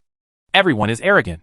Among them, a few guys who were not convinced by the reputation of half a legend could not help but snort coldly, but did not say much. Without waiting for any response from the other side, Wang Yi slowly raised his hand, and a rich arcane light appeared, and magic patterns that have entered the visible light field emerged one after another. The ground in front of the wizard tower kept rolling, as if some huge monster was about to break out of the ground. Then, a giant bone dragon, which was constantly shaking off the dirt on its body, crawled out from the ground. The silver-white dragon bones all glowed with metallic luster, and then it roared to the sky. The deep dragon roar resounded throughout the city. On. The deep dragon roar had such strong penetrating power that the entire city of Dunner could hear it. The airships approaching in the sky were shaking. The innate dragon power made the people of Dunner instinctively fearful. There were rumors of a plane war, and some people even thought it had already come. Those who saw the bone dragon from a close distance thought of the rumors about the undead in the Burial Soldier Canyon. However, the first reaction of the nearby players was still the flying dragon that King Edai rode. Look! It's a bone dragon! Master Yi's bone dragon? Can he use such evil magic? It's not King Edai's. It seems that he dealt with it very quickly. According to the situation of the characters in the plot, the bone dragon in the Burial Soldier Canyon has been cultivated for a long time. It seems that the guy made such a big move just to cultivate a bone dragon. The arrogant bigwigs on the magic airship that had already listened to Luke's meaning and passed by without slowing down also looked moved one by one. It turned out to be a bone dragon. Humph! Necromancer. Martinio. Is this the one you made? A tall man with bulging muscles looked at King Edai with a gloomy face next to him, and couldn't help but ask directly with sarcasm. He had some conflicts with King Edai before. One of the opponent's records was to help him get to the top. But the opponent was indeed very strong and had a flying dragon mount, so he was always at a disadvantage. This time, his hand was broken and the flying dragon mount was also broken. So naturally he had a few yin and yang words. For such a big shot, he doesn't need to manage his emotions on weekdays, and others have to adapt to him. Humph. Oppos. Don't try to win your battle here. If it were you, you wouldn't even be qualified to save your life. Martinio Edai snorted coldly, and a dark light flashed in his eyes. His heart seemed to be pumping strongly, as if he could hear the sound of his blood plasma surging out of thin air. This breath made Oppos a little horrified. He thought that this guy would be hit hard, and he would be unable to recover after losing his arm. Unexpectedly, he seemed to be able to withstand the pressure, and instead had a feeling of being more courageous with more setbacks. This mentality, there is really no chance of a breakthrough, this time made Oppos feel a sense of pressure. Although he was also known as the legendary Hope, he knew clearly the difficulty of the road ahead. How many legendary Hope evaluations have there been in the past dynasties? But in the end, there are very few who can achieve legends, or even none. I didn't expect Martinho's state of mind to be so tenacious. He was able to break and then stand up after such a blow? In the past, according to his perception, his legendary road should be to accumulate invincible momentum. Shouldn't it be interrupted directly? I underestimated him too much. Sorry. I spoke a little loudly just now. Oppos showed a trace of embarrassment on his face. And then, he admitted his defeat decisively. Theoretically, he is also a legendary Hope. But he can tell the difference. Calais' airship passed through the air. This time Calais was just volunteering to help and show his face at the same time. There was no KPI for how many people he had to take on. However, many people on the airship still came to the edge, looking down at the city of Dunner below in silence. If it weren't for the plane war, the recent intelligence related to the savages would also be very explosive. Originally, a few of them wanted to represent the forces behind them and build relationships with the representatives of the savages. But they didn't expect that they didn't seem to be easy to deal with. Regardless of the airship flying in the sky, the metallic bone dragon had already come to Wang Yi and the others and laid down in front of them, revealing its obviously modified back. The originally ferocious dragon's spine had some bumps and looked like a seat. I specially modified this. It has an automatic adjustment function to ensure that it conforms to human mechanics. And it has a built-in windproof barrier, so that air travel will not be so bad, Wang Yi said seriously, which made Luke look a little surprised. First of all, the fact that you can do undead magic is nothing. But is the powerful combat power of the bone dragon just modified for comfort? Isn't this too wasteful? However, he just suppressed his doubts. After Wang Yi and his beauties went up first, Luke also found a dragon ridge in the middle and sat on it. Not to mention, I thought it would be uncomfortable to sit on the bones. But I didn't expect it to be cartilage-like, and it automatically adjusted after sitting on it, which was completely in line with his body shape. Just right. And it was indeed very comfortable to sit on. As a top knight, Luke didn't have to worry about any balance issues. Sitting on a bone dragon. This is really the first time. Then, under the gaze of many players and residents in Dunner City, and under the observation of everyone in the sky airship, the bone dragon kicked off the ground with a dragon roar. The strong wind swept, and the debris and dust on the ground were raised into a cloud of smoke. The sweeping magic power naturally formed a coating-like barrier on its body. The magic barrier made the aerodynamic ability of the bone dragon's entire body become like that of a fighter plane. With one leap, it reached the same height as the airship. The next moment, accompanied by the roar of strong wind, it left Calais' magic airship far behind and rushed towards the direction of Pharaoh. An umbrella-shaped air wave appeared on the surface of the bone dragon, breaking the sound barrier in an instant, so that the sound of the sonic boom could be heard on the ground.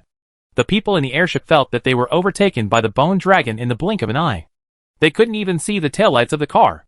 The sweeping airflow made the airship vibrate so fast. Sure enough, Master Yi's ability is extremely outstanding. I'm afraid he is also the top among the great wizards. No wonder he easily suppressed the undead wizard at the beginning. In fact, he is an undead wizard himself. This bone dragon's craftsmanship is quite outstanding. Master Dathan, what do you think? King Edai asked in a deep voice. Following his question, everyone turned their eyes to a plump and beautiful woman in a robe at the scene. The loose robe could not cover the exaggerated curves. But before she stood here, she seemed to blend into the surrounding environment. She was not noticed until her name was called out. This is the only great wizard on the airship. It's not that the number of great wizards is so rare. Instead, many great wizards are either in some top magic academies, or in countries with good magic atmosphere like Calais, or simply study in Leo Floating City. There are really not many wild great wizards. And many great wizards have some means of traveling quickly. So within the coverage of this magic airship, there is only Master Dathan who lives in the Principality of Gia. And she is also the teacher of Countess Lilith of Luke. And this great wizard has always lived in Gia and has rarely seen her. But as the only great wizard on the scene, no one can ignore her. It is not surprising that a great wizard who knows the magic of the dead has the right materials to make a bone dragon. Dathan's voice is magnetic and low, revealing a sense of intellect. However, if the material used was the mount of Mr. Martinio, then the manufacturing speed is somewhat extraordinary. I'm sorry that I can't judge what method was used. Didn't he stop the undead disaster before? If he gets the bone dragon in the hands of the undead master, this period of time should be enough to wash it away. Right? Oppos also questioned, trying to slightly repair the previous relationship with King Edai. Maybe. You have to ask Mr. Martinio about this. His judgment is accurate. Dathan didn't dwell on these questions, and threw them back casually, just turning her head to look in the direction where the bone dragon leapt, and only a black dot was left, and a little strange color appeared in her eyes. Regarding this Master Yi, she learned something when she contacted her disciples. She knew what the upper limit of the 7th level scroll she sent was, but she couldn't figure out how it became the kind of change her disciples said. But through the communication and the situation of the other party's bone dragon this time, she could judge that the other party's magic attainments were far above hers. Perhaps, like Altria, who is known as a half-legend, this one has achieved similar achievements in magic attainment. Even, this is a legend. The savages are really unfathomable. And on the ground, in front of Weber's tailor shop, Yuzi looked up at the direction where the bone dragon leapt, turned back and glanced at his teacher, and said very straightforwardly, "Teacher, why don't you go to the meeting? Are you not qualified?" This made Weber blew his beard and glared. "I am living in seclusion here. Do you understand what seclusion means? It's none of your business." But he only faced the undisguised suspicious eyes of his disciples, which made Weber speechless. Can I be blamed for this? Gender is innate. With Wang Yi's comfort modification of the bone dragon, even if it encounters turbulent airflow along the way, it will appear extremely stable, relying on the outer layer of fluid barrier to stabilize everything. On Earth, because of insufficient magic power, we have to rely on some reserve magic crystals. But in the Sephi world, there is no such concern at all. The original dragon bones, and Wang Yi integrated the soul of the legendary druid who erased consciousness, have made this bone dragon reach the legendary level, far exceeding the substitutes made of whale bones on Earth. Hurrying along the way, enjoying the scenery along the way, flirting and chatting with Lu Shuka and others. But it is also quite comfortable, just like a self-driving tour. The roar of a supersonic fighter swept all the way, causing many people on the Earth to look up. The dragon shadow cast also scared many farmers who were working in the fields. It was simply spreading fear all the way and rushing towards the Pharaoh Empire. If it were to add some flame spraying at the tail, it would be a definite treatment for Deathwing's travel. No matter what, the reputation of bone dragons and necromancers is ultimately more negative. However, because the speed was fast enough, it was not affected or blocked by Not and Calais, and flew directly into the Pharaoh Empire, crossing the Calais Strait and flying over the southern mountains. What came into view was a large area of fertile farmland and a vast land of fish and water. Compared with Not's lack of resistance, there was only panic and trembling all the way. And Calais was on guard. As soon as he entered Pharaoh, Wang Yi felt a little different. Although the farmers in the farmland also followed the dragon shadow to avoid it. The nearby town would ring the bell, and the team would quickly gather. When passing the first town, it was still scattered and panicked. But in the second town, there were already many archers ready for battle. But the height of the bone dragon was still beyond the range of traditional crossbows. So they did not fire. Then two figures riding griffins appeared in front of them. And they surrounded the bone dragon. Although there were only two griffins, they were far inferior to the bone dragon in terms of size, speed, and momentum. But they still flew towards this side firmly without any avoidance. It is very difficult to form a legion of flying magic beasts. But every powerful country must have a small number of flying magic beast knights that cannot be mass-produced to deal with emergencies. I don't know where the two griffins in front of me came from. Before the griffins approached, a strong burst of energy was heard from afar. This is the Pharaoh Empire. Please report your name. Are you a participant in this meeting? The voice that resounded through the sky was full of confidence. Although the two griffins looked a bit shabby compared to the bone dragons, they represented the Pharaoh Empire. This was their confidence. Moreover, due to the recent expanded meeting, many former bigwigs had come to Pharaoh to borrow the road. So they were familiar with the route. The Pharaoh Empire not only has the sword saint of the nation, but also has the title of legendary hope. And there are more than a dozen geniuses who are cultivated as the pillars of the next generation. In such a powerful country, participants who come to borrow the road must be polite. In fact, it is normal for the strong who are qualified to attend the conference to have some flying magic beasts or other means. But this one is too exaggerated. In the songs of many bards, bone dragons are accompanied by death and disaster. It's okay for you to fly higher in the clouds, but you just fly while watching the scenery so carelessly, which really makes the two griffin knights who come to block the way speechless. Although some mages in Leo Floating City will openly study the undead magic, the undead magic is still unwelcome in general. After all, similar to the situation in the Burial Soldier Canyon before, there have been many cases in history. Maybe not every necromancer is a bad guy, but the reputation of this group has been ruined. At this time, Count Luke also knew that he should make his own appearance. So he took the initiative to jump up to the position of the dragon head, looked at the approaching griffin, and said loudly, "I am Luke Ketten, the Lord of the East Land of the Principality of Ketten. I am here with the representatives of the savages. Please make way." Now the Principality of Ketten has nominally been protected by the savages, and is already a vassal state of the savages. This status has actually been improved. After all, Altria's 3 kills in one battle were won by real fighting. After hearing Luke's words, the two griffin knights' faces changed, and then hesitated for a moment, and seemed to have contacted each other with something like a communication crystal. And then they dispersed directly. Originally, they wanted to lead the way in front, but the bone dragon was too fast, and the griffins could not keep up. So now they could only let the other party lead helplessly. It's better to arrive earlier, so as not to scare people on the road. The savages are very strong. Although the Pharaoh Empire is not afraid of him, there is no need to lose face for no reason. The interception by the Griffin Knight was just a small episode on the road. Relying on Wang Yi's modified bone dragon, they quickly arrived at the capital of the Pharaoh Empire, Pharaoh City. The nearest teleportation array is in the Church of the Mother Earth in Pharaoh City. Before arriving above Pharaoh City, you can see the top capital of the magic world from afar. Deno City is actually a big city. Because of trade and geographical location, it has a population of millions. This is quite rare for a world that lacks modern facilities, and magic items cannot be popularized to the people. The population of the capital during the Qing dynasty was only 700,000 to 800,000. Just solving the problem of eating, drinking, defecating and urinating is already a very difficult problem.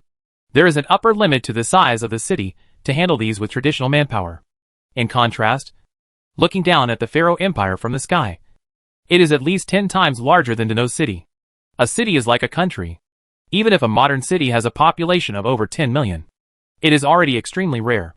For the transportation of vegetables, the installation of sewers, and internal commuting, modern cities with a population of over 10 million have to be divided into multiple districts. And there are prosperous public transportation to connect and transport. Theoretically, if a city of this size appeared in the Middle Ages, People living in the central area would probably starve to death because they could not get food. Because it took too long to transport food from outside the city. Especially fresh vegetables. But in this magical world, such a huge city was created, which can really be called a wonder. The 4 straight man-made canals in the shape of a well divide the city of Ferodi into 9 main areas. Each area has a clear division of labor. And the 4 canals and some internal tributaries also carry many transportation, sewage, water, and other functions in the city, according to the upstream and downstream of the canal. The rich area and the slum area of Ferodi city are distinguished. And the Pharaoh Empire already has the prototype of an industrial zone. There is an area in the lower right corner of the word well with a large number of blacksmith chimneys and smelting plants. And it has begun to use water wheels and assembly line operations.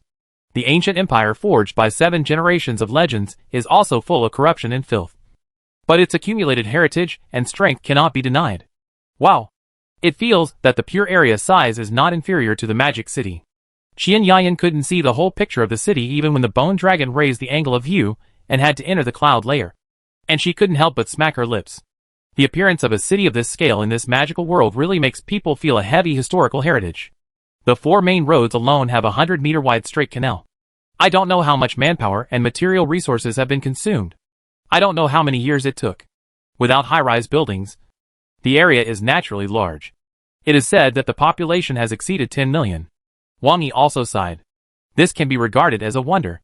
An empire that has been passed down for thousands of years without a change of dynasty has never appeared on Earth. This is only possible in a world where the power belongs to individuals. When Wang Yi and his team arrived, there happened to be a magic airship from Calais approaching in another direction. It should be to pick up some participants from the other side. Then Wang Yi controlled the bone dragon to rush in that direction. Forget about taking Luciuka and others to the meeting to see the world. But there is no need to take this bone dragon through the teleportation array. Foster it here first. Anyway, you don't need to feed it. It's very convenient to raise it. But the group originally thought that there would be no more twists and turns on the road. The bone dragon soared and landed on the open space next to the airship dock. But as the bone dragon landed, Wang Yi was keenly aware of the hostility of some nearby Pharaoh soldiers. There was a clear difference from the attitude of the 2 Griffin Knights, who let it go not long ago. The necromancer over there. Come and register. A captain in armor came over with a cold face and a very cold tone. Although it was nothing to register in the other country's capital, it was obvious that their attitude was a little wrong. Such a big bone dragon was here, and the vibration of landing could clearly see their fear. They still had the guts to come up and speak in this tone? Obviously abnormal. However, this captain was only at the professional level, and there were many ordinary soldiers next to him. Wang Yi easily got the desired information through the signals triggered by their soul fluctuations. It was not that this group of people suddenly took the wrong medicine. But suddenly there were many rumors about bone dragons in the taverns of Pharaoh Empire. It is said that the Pharaoh Empire was afraid of a necromancer. So it let it go all the way, and let the necromancer wreak havoc. The rumor was very concise, saying that the necromancer was extremely powerful, and had a powerful bone dragon. And the Pharaoh Empire had to avoid it. Wang Yi couldn't help but feel happy when he heard this information. The 2 Griffin Knights knew that they couldn't keep up with the bone dragon. With the speed they came here, it spread all over the city in such a short time. They knew that someone was behind the scenes. This must be a speed that can only be caught up by magic communication. After all, there is nothing to hide when I came here by car. Someone on the ground with ulterior motives saw the interception and release of the Griffin Knights, and then immediately made up such a statement through magic communication. Otherwise, there is no reason for it to spread so quickly, even in the internet age of the Earth. If a hot spot suddenly rises for no reason, there are often people behind it. Not to mention this world of mixed magic. Someone wants to sow discord between the Pharaoh Empire and the savages. As for whether it is Pharaoh's hostile forces, the Calais Federation, or the Church of the Evil God, it doesn't matter. The problem now is that the news has spread. Even if the top leaders of the Pharaoh Empire know that this is a plot, they can't just ignore it for the sake of the old empire's face. Although they don't want to kill Wang Yi, they have to prove to a certain extent that the Pharaoh Empire is not afraid of any undead wizard or bone dragon, taking advantage of the playing war to stir up trouble secretly. It turns out that even in the alien world, there are always some strange guys. But the 2 gods have reached a tacit understanding. Now Wang Yi doesn't need to care about other people's feelings in this Fey world. The Pharaoh Empire's face is face, and Wang Yi's is of course even more. Chapter 599, Open-Minded. It must be said that the Pharaoh Empire itself still has its foundation.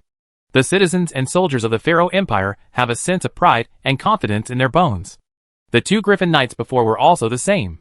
They dared to intercept the Bone Dragon and ask questions even though they were obviously different in strength.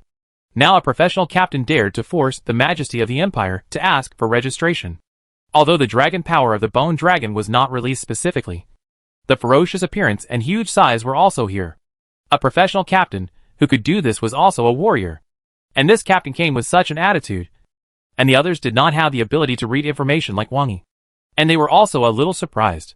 Luke's face sank and said, "We have reported to your Griffin Knights when we came. Is this how the Pharaoh Empire treats guests?" If it was just Luke himself, he actually didn't have any idle baggage. But not to mention that Mastery has done him a favor. The savage tribe is now also covering Ketan. And he must express his attitude. Just like when the Griffin Knight came before. He was the first to come forward. The head of the Bone Dragon also turned his head to look at the captain. And the soul fire was beating in the empty eye sockets. The captain also showed a trace of fear in his eyes.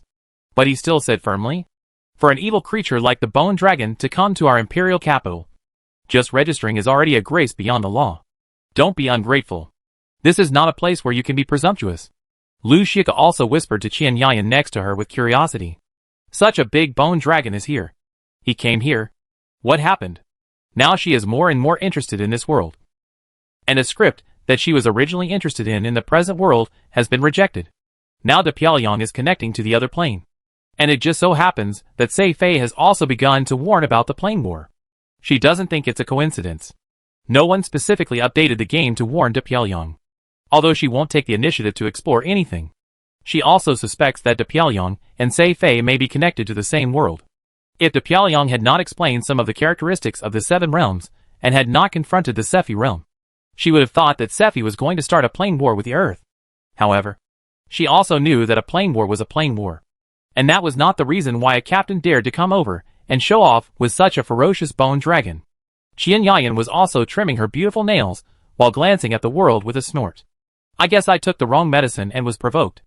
I don't know if it's a minority or the mainstream." Qian Yayan managed the world company in an orderly manner. Her identity was no secret to some bigwigs. And there were many intrigues in daily life. Even within the company, there were hidden swords and shadows. Especially after the release of Abyss World. That is to say, it can only be endured with the help of Lin Shichin. And standing in that position is naturally a training for people. And you can guess the general situation without reading any information. It's nothing more than the workplace routine. Just with different levels of packaging. Even the magic airship that just landed in another direction has been noticed by some people. The participants of the expanded meeting are at least top-level heroes. So if there is no cover-up here, of course they can easily hear it. Each of them showed an interested expression. Interesting. Very courageous. That's Lord Ketan. If it's the Earl of Flame, then the one behind should be the elf composition master. And among those beauties, there may be the half-legend. Are they representatives of the savages? I don't know what happened. Wow. Such high quality. All beauties. They brought their wives with them? That's not strange. It shouldn't be. There was a rumor last time that the wife of the Earl of Flame was the disciple of the Master of Gya. So they should all be representatives of the savages. And a Catwoman. That soldier ate gunpowder. Did he do it for us to see? It's possible. I don't know who is causing trouble. Most of the people who came down from the airship were wearing noble dresses. Although they were all wearing dresses like Luke. They all had straight backs and a kind of fascinating aura. They didn't avoid anything in their conversation. After reaching this level of status, there are limited things to care about. Even though Altria's reputation as a half-legend is very big, these legendary hopefuls are still confident enough in themselves if they haven't seen it in person. They think they may be a little worse. But they are still in the same level. When masters fight, it is normal to lose quickly if they are not careful. They are more inclined to believe that the savages have some strong, big explosive secrets or bloodline talents. Now the information is still lacking. So it is easy to kill at first sight. When the information is understood and targeted, it may not be impossible to learn from each other. Just when this group of people got off the airship with interest and watched the show on the side, the Bone Dragon under the stern voice of the soldier captain moved slightly, originally crawling on the ground. The body that made it convenient for Wang Yi and others to get off stood up with the movement of the giant bone claws. Shook and stretched the body. and spread out the dragon wings with some fascia. The terrifying body that stood up with the dragon wings spread out once again highlighted its own sense of oppression. And the soldier captain couldn't help but take a step back, but then continued to say sternly, "Bold, are you trying to cause trouble in our imperial capital?" Although the soldiers next to them were also frightened. They should have received some orders. So they all took the initiative to surround them. "Insolent. Don't be so arrogant. Even if the dragon comes to the imperial capital, it has to lie down. They represent the Pharaoh Empire. This is not a question of strength." But at this moment, the bone dragon had already stretched out its muscles and bones with a crackling sound, and raised its dragon head. Then the next moment, it opened its jaws and roared to the sky. On. The high-pitched dragon roar swept across, directly raising a wave of air that blew away the surrounding soldiers. The most exaggerated thing was the direction of its roar. The clouds in the sky were instantly scattered because of the high-pitched dragon roar, and a terrifying dragon power far beyond the ordinary bloomed along with the dragon roar. The dragon's might was so real that it almost twisted the air around it and made it sticky. Everything in front of them seemed to be in a high-temperature deflection. This made the group of bigwigs who were watching the show feel their shoulders sink, and they inexplicably felt a huge pressure and even panic in their hearts. What the hell? Bone dragon? For a moment, in their vision, the air around them began to twist, and the gravel on the ground kept jumping at a high frequency and even broke. The terrifying dragon's might, accompanied by the dragon's roar, swept towards the entire Pharaoh city. A great warlock who came down with the airship even exclaimed in a voiceless voice, "A bone dragon with legendary power? How many souls has it absorbed?" No matter what, most of the people brought by this airship were titled legendary prospects, under the pressure of this dragon's might. Although they also felt the oppression of the breath, they still stood up straight. One of the red-haired knights asked the warlock in a deep voice, "What do you mean?" "As long as the necromancer has the right materials, it is normal to create a bone dragon. But the most important thing about ordinary bone dragons is their powerful magic resistance. Because they have lost their flesh and rely purely on their skeletons, their absolute strength will be inferior to that of the top knights." The warlock looked quite solemn and even ugly. But this is only the case with ordinary bone dragons. 13 years ago in the northern border, a city-state and nearby villages suffered from the undead plague, leaving no one alive. That undead plague created a bone dragon that was almost legendary, which was very scary. After hearing the words of the warlock, everyone else's faces changed wildly. Could it be this one? To massacre a city-state and its affiliated villages. This kind of monstrous killing must be a public enemy in Middle-earth. Will be hunted down by various forces including Leo Floating City. It shouldn't be that bad. He really wouldn't take it out so carelessly. I heard that the undead disaster almost broke out in the East Plains some time ago, but it was stopped halfway. The person who took action was this elf composer mage. Perhaps it was his trophy. A knight who paid attention to the East Plains said calmly, "It's possible. Maybe he got the other party's accumulation and completed his own transformation. Isn't that the case with mages? But it's so fierce. This is the capital of the Pharaoh Empire. The national swordsman will not be able to sit still, even if he has such a trump card. It's too arrogant." Almost at the same time as they communicated quickly, another sharp breath rose from this huge capital, confronting the dragon's might. Completely different from the tyranny and oppression of the dragon's might. The sharp breath was more like a sharp blade out of its sheath, which made people's eyes hurt. Then you can feel the breath approaching quickly. The legendary swordsman of the Pharaoh Empire, Wilson Pharaoh, the Tulip Prince of the Pharaoh Empire, the Guardian of the Empire, and the King of Eternal Night. To the enemies of the Pharaoh Empire, Wilson Pharaoh is a terrifying demon king who can make children cry at night. More than 300 years ago, the last legendary guardian of the Pharaoh Empire drove away a legendary sea beast that was ravaging the coast of the empire. As a result, the old legendary life was exhausted and he died prematurely. Because the old swordsman's move could not be concealed. The news could not be concealed this time, resulting in 7 forces from the 3 nobles inside the Pharaoh Empire and the 4 kingdoms outside to dismember the old empire. There are even shadows of other empires and legends behind this. And Wilson Pharaoh was born in such an environment, breaking through the legend, sweeping the universe, fighting with a legend behind the scenes who had never revealed his identity as a new legend, and successfully forced him to retreat. This may be related to the legend's reluctance to reveal his identity, but it is enough to prove Wilson's strength. With the body of a legend, he saved the world, killed the 7 major forces, and ended the feudal system of the empire to reorganize the province. He subverted the four kingdoms and supported the friendly puppet regime. Although he has not taken action for many years, his reputation has always been enduring. However, there were many negative situations during his time in the Pharaoh Empire. For example, the independence of Calais and the division of provinces reduced some of the nobles' desire for development, and they pursued drunkenness and dreams all day long. But Wilson himself is only a cornerstone of the country, not a ruler, and has never held a throne or a specific position. So his personal majesty has not been affected. Now that the expanded meeting is about to begin, because there are strong men from all walks of life in the Pharaoh Empire coming to borrow the teleportation array. He has been sitting in the capital to preside over the overall situation during this period. But even Wilson himself did not expect that there would be a time for him to come forward. Over the years, learning from the lesson of the last time when there was a lack of successors and almost got into trouble, he has abandoned blood and sectarianism and cultivated quite a number of geniuses. Not to mention the dozen top heroes of the Empire's generation who are promising legends, including those who have passed the golden window of age and lost the opportunity to break through but are still at the peak of the hero level. The Pharaoh Empire can pull out a total of 20 to 30 people. In this special period, there are at least 10 top heroes in the imperial capital. There are hundreds of ordinary heroes in the imperial capital. This is the confidence of an old empire like the Pharaoh Empire. Normally, even if a powerful dragon came to borrow the passage, it would have to lie down first when it arrived at Pharaoh City. Prince Wilson only needed to sit in charge. But who would have thought that it would be so short a time before the legendary dragon appeared? Was there any stupid dragon coming to rob the treasure? Wilson, who was in the center, knew that he had to take action at this time after feeling the dragon's power, and it would be useless for others to come. When he turned into a stream of light and flew directly in the air, his sharp breath shattered the dragon's power and landed on the airship dock. The Pharaoh soldiers who were blown away and lying on the ground with feces and urine all over the scene seemed to have found their backbone, and their eyes were full of excitement.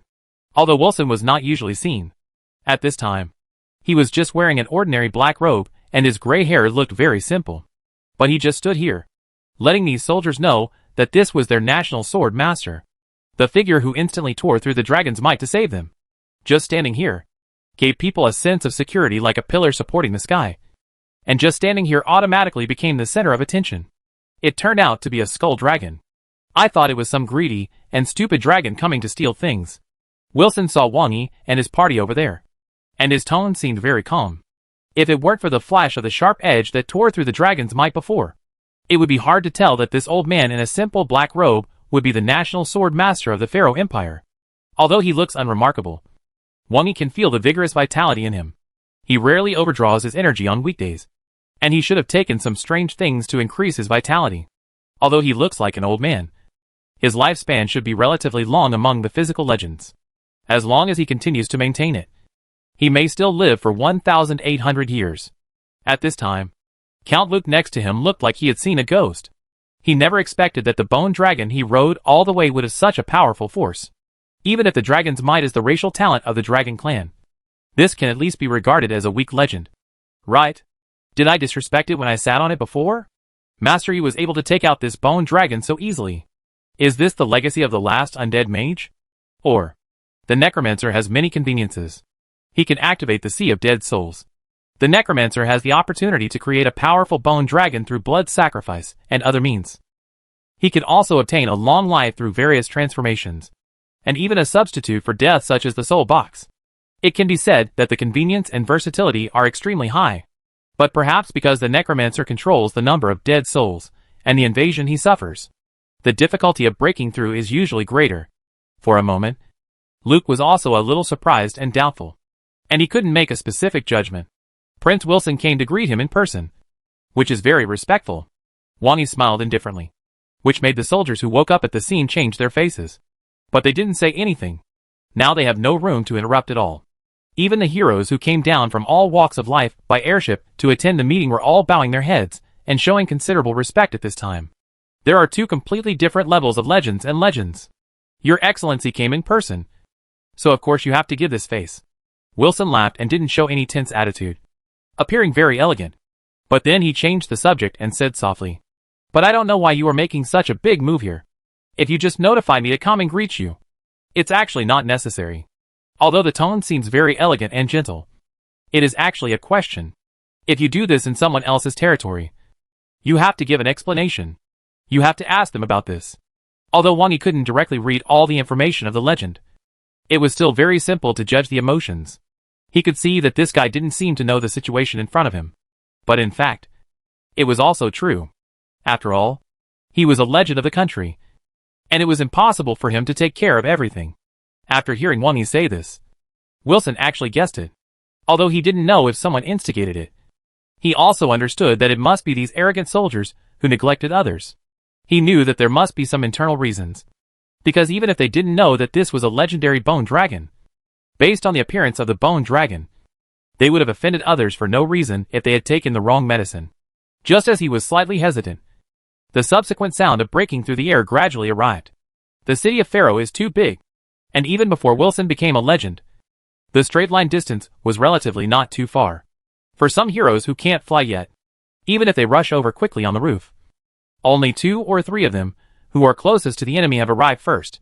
Among them is a top-level hero with a restrained aura. Teacher.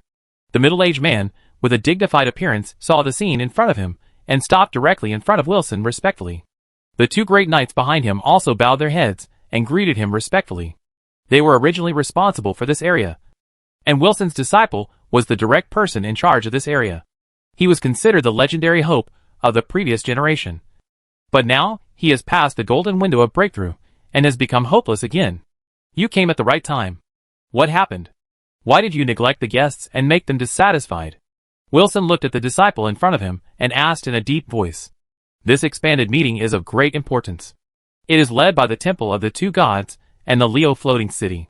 Even if the participants are not legends, they are all outstanding. Although the Pharaoh Empire is strong, it cannot offend such a person for no reason. He also specifically instructed. Unexpectedly, such a mess was caused. If it was just to offend 1 or 2 ordinary legendary hopefuls, it would be fine. Isn't Jiro in front of us a living example? The probability of breakthrough is too small. But the problem is that these guys are not only disobedient, but also directly found the first prize. Teacher. I didn't think it through, and was easily provoked by hostile forces. As an old knight, Jiro has now started to take care of some of Pharaoh's secular affairs, because he has no hope of becoming a legend. Naturally, he also saw the difficulty at a glance. Who would have thought that the bone dragon was actually a legendary level? This matter itself was handled by Jiro. In fact, he also considered a lot. The news that was released everywhere in the tavern was undoubtedly someone deliberately provoking. In fact, the manpower he arranged to investigate the person behind the scenes was far more than the arrangements in front of him. As for the great necromancer, he felt that as long as he slightly saved his face in a public occasion, there would be no need for a real conflict to break the rumors. So the order he gave was to make things as difficult as possible within the scope of his authority, but not to tear the relationship apart directly. It would be best if there were outsiders present. Who would have thought that the legendary bone dragon would be so deceiving? Even if this was not in the imperial capital, if it was at the meeting site, he could still have other ways to deal with it. For example, if he accused the legendary bone dragon of blood sacrifice, he would not be afraid of the other party causing any trouble if a group of legends were present. But the reason why he was vomiting blood now was that the place where it happened was in the imperial capital. Although the teacher was also here, and he was very confident in the teacher's strength. But if there was really a conflict here, it would be Pharaoh who would suffer. Even if this was the previous confrontation between the dragon's might and the sword's will, it had already caused panic and paralysis in the imperial capital. There were many places in the imperial capital where animals were used to pull carts and transport goods. When he quickly came over from the roof, he found that everything was in chaos. What would happen if a fight really broke out? Even a slight collision of the nature of probing would be unbearable. Therefore, when it is time to admit defeat, he does so decisively, and tries his best to shift the blame to the instigator. Humph. You are so old. But you are still so impulsive.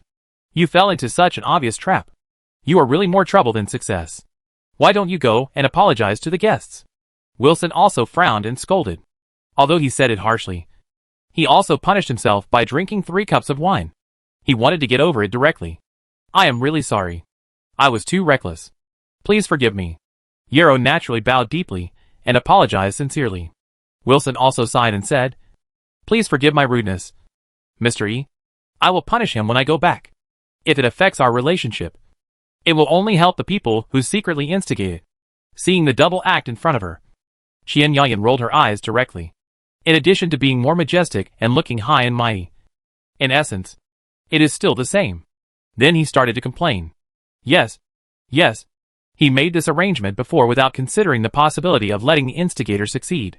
Now it's our turn to care. It's because we were easy to bully before. Wang Yi also felt a little funny when he heard Qian Yayan's words. Before going out, this senior sister carefully asked them whether it was appropriate to follow her, fearing that it would cause trouble for herself. She has always been very accurate in grasping the degree. At that time, I directly said that the venue was demolished, so that she had a sense of degree. And now this scene came up. When she has the ability, Qian Yayan is a person who can't bear the slightest loss. And she also likes those things that are grand. It is natural that she will be like this now. And she is absolutely right. Qian Yayan's words made Wilson's expression slightly sank. He is also a legend. He already thought that he had given in before. But he didn't expect that the other party's powerful concubine would directly open his mouth. The group of heroes who came down from the other airship were also a little surprised at this time.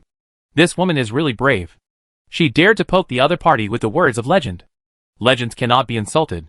This incident was caused by the neglect of the group of people who had the legendary bone dragon. Now they are ridiculing it in turn. If this spiral continues to escalate, it will be really troublesome. For a while, the group of big men who came down from the airship, who were at least top heroes, began to gradually distance themselves, fearing that there would be a conflict in blood. The smile on Wilson's face gradually disappeared, and he looked at Qian Yayan and said lightly, "Strength is respected, which is the rule of the world. If you don't have this legendary bone dragon, you will be bullied. Now let Jiro admit his mistake to give you face." As he finished speaking, he raised his hand and asked Jiro, who had been bowing, to stand up straight. The Pharaoh Empire stands tall in the world and will not give in. Qian Yayan also took a few steps back and hid behind Wang Yi, peeking out and saying, "Oh, I was wrong before. Please forgive me. Sir, if it affects our relationship, it will only help the people who are secretly instigating us to succeed." It was an apology, but it seemed that something was wrong. The group of airship members, who had been retreating in small steps, suddenly became faster in their pace and frequency. Oh my God! You might as well slap him in the face, and use other people's words to say it back. And there is no way to refute it. They can't stand this kind of frustration, let alone the legend. Ha ha! You are so sharp-tongued. Wilson laughed in anger, and his powerful aura rose from the ground, like a sharp blade out of its sheath. Some fallen leaves were swept by the strong wind, and they naturally turned into silk threads in the air, with smooth cuts. Invisible smooth scratches began to appear on the ground one after another. A terrifying legendary will condensed, which was the embodiment of the legendary road of this sword master. Every legend will walk out his own legendary road, and everyone's will can be materialized. Even Wang Yi couldn't directly interpret their thinking information. Luke next to him was also horrified. He had already begun to explore this road, but he had just started. And looking at Wilson, who already had a complete road, he deeply understood the gap between them. To put it bluntly, Luke, a count of a small principality, had no chance to meet a legend before, let alone witness a legend in action. Now he was nervous and excited. This is a legend? This is a legend. Lu Xiuka knocked Qian Yayan's head with her hand in a stern manner, but did not say anything, causing Qian Yayan to stick out her tongue behind her. Only Xiaotir was so scared that her hair stood up, and her tail stood up. And Altria frowned and took a step forward, and a sense of tenacity and sharpness instantly supported, making Wilson's legendary momentum that was like a tsunami hit the reef, and all separated naturally. Obviously, the size is much smaller, but it can withstand the pressure of the legend. This made some other heroes nearby almost stare out. Impossible. Half a legend? This is more difficult for me to accept than her being a legend. I thought she had some wild blood talent that could burst out. Me too. How can a hero class be so strong? Although Altria's previous record was shocking, many people analyzed it. In fact, just like a man with a knife suddenly drew his knife and killed 3 people head-on, the knight would also die if he was hit in the vitals. So it is normal for the wild man to kill on the first sight with some unique skills. It is also easy to deal with. Collect intelligence in a targeted manner, and then come up with targeted means. Just like Luke, who is as strong as he is, He will be targeted by a group of professional classes. And his daughter was almost captured in front of him. But now, Altria stood up to resist the power of the legend. And even did not lose in other aspects except for the lack of size. This really refreshed the three views. Even Wilson's face changed slightly. What the H.L.? What the H.L. is this? A legendary bone dragon. Plus an oversized female knight. Now made him feel that he was riding a tiger, and it was difficult to get off for a while. That's enough. You're still a bit tired of this kind of opponent. Wani patted Altria's shoulder. Back off. Yes. Altria, who had originally taken a fighting stance, put away her airs, and then bowed respectfully and backed away. Although she had already backed away, a new idea began to emerge in the hearts of everyone, including Wilson. I won the jackpot. This is not some undead wizard who cultivated a legendary bone dragon. This is a real legendary wizard. Undead legendary wizard. He made a beautiful knight, who was beyond common sense, so obedient. This strength and status need no further explanation. What is a legendary wizard? Wilson couldn't help but think of the rather unpleasant memories from 200 years ago. At that time, a legendary wizard from the Leo floating city came over and had a cordial conversation with Wilson. And then the Calais Peninsula left the Pharaoh Empire forever. Wani naturally didn't care about his mental journey, and just chuckled. Although the senior sister's words before were a bit out of line, none of them were wrong. Even so, you still want to kill her? This is too narrow-minded. While speaking, Wani slowly raised his hand, and then two complex magic arrays appeared on the fascia of the wings of the skull dragon. Groups of flesh and blood condensed in the magic array, and then slowly climbed up. Looking at the two legendary death knights, Wilson couldn't help but jump with veins on his forehead, and his eyes were full of horror. Misunderstanding. Wani waved his hand impatiently to interrupt him. Hold on for half an hour, and you'll be alive. Almost the next moment, Wilson soared into the air, broke the sound barrier and flew away. You can't hold on for half an hour without running. Then the bone dragon and the two legendary death knights sponsored by the Seven Realms also turned into streams of light and chased after him. The scene seemed a little deserted for a while. Wani shook his head when he saw the figure going away. He was much more generous than him. If you hold on, you can survive. In fact, if you can't hold on, you can survive in another way. He didn't do it himself. Wani only frightened the soldiers who had provoked him before, and didn't kill them casually. It's too embarrassing to trouble these little minions. Just find the biggest one and punish him. The worst result is just the death of a legend. And it won't destroy the country. How merciful. However, the group of bastards who caused trouble have calculated on him. So he will have to talk to them personally. Chapter 600 Negatives Make Positives. Puff. Yarrow slashed his sword and committed suicide on the spot, dying to apologize, and fell in a pool of blood, only asking Wani to calm down. A top knight. What a pity. Can't waste it. Wani looked at Yarrow lying in a pool of blood, flicked his fingers slightly, and the next moment, the warm corpse began to twitch and crawled up. The corpse of a top knight completed the transformation into an undead in an instant. This was simply unbelievable in the eyes of the crowd on the airship. The necromancer is very strong, which can be regarded as taking a shortcut, as long as the heart is cruel enough. The necromancer also has the opportunity to cultivate legendary bone dragons. In the case of violent soldiers, more and more can be fought. It can do things that are difficult for other professions. But the problem is that the necromancer also has to follow the basic rules. Bone dragons usually need years of cultivation, and the stronger necromancers also need to spend more than 10 years. And some have even cultivated for more than 100 years. But even so, if you can get a legend, even if it is just a weak legendary bone dragon, it is a great profit. But you will be besieged by the mainland and need to survive. It takes a lot of time to accumulate and create an army of undead. The more powerful the undead, the harder it is to create and control. And you also need to worry about backlash. This distraction also makes it very difficult for the necromancer to break through. But this one, even if he is a legendary necromancer, completed the transformation of a top-level hero corpse with just a wave of his hand. This is too exaggerated. If this is not forcing him to use asymmetric consumption, it means that the other party has the ability to defeat the enemy alone. In comparison, the previous undead disasters were really small fights. This time, it also made everyone realize that they really misunderstood this person. If he really launched a blood sacrifice and launched an undead disaster, who can stop him? This requires a large number of legends to work together to attack. Right? And be careful not to consume it. Thinking of the 3 legendary undead chasing Prince Wilson, the group of people were terrified. Then a terrifying sense of pressure came from afar. The clouds in the distant sky were pierced one by one. And then, they were completely scattered. Like the roar of thunder. It kept echoing in the sky. Caught up.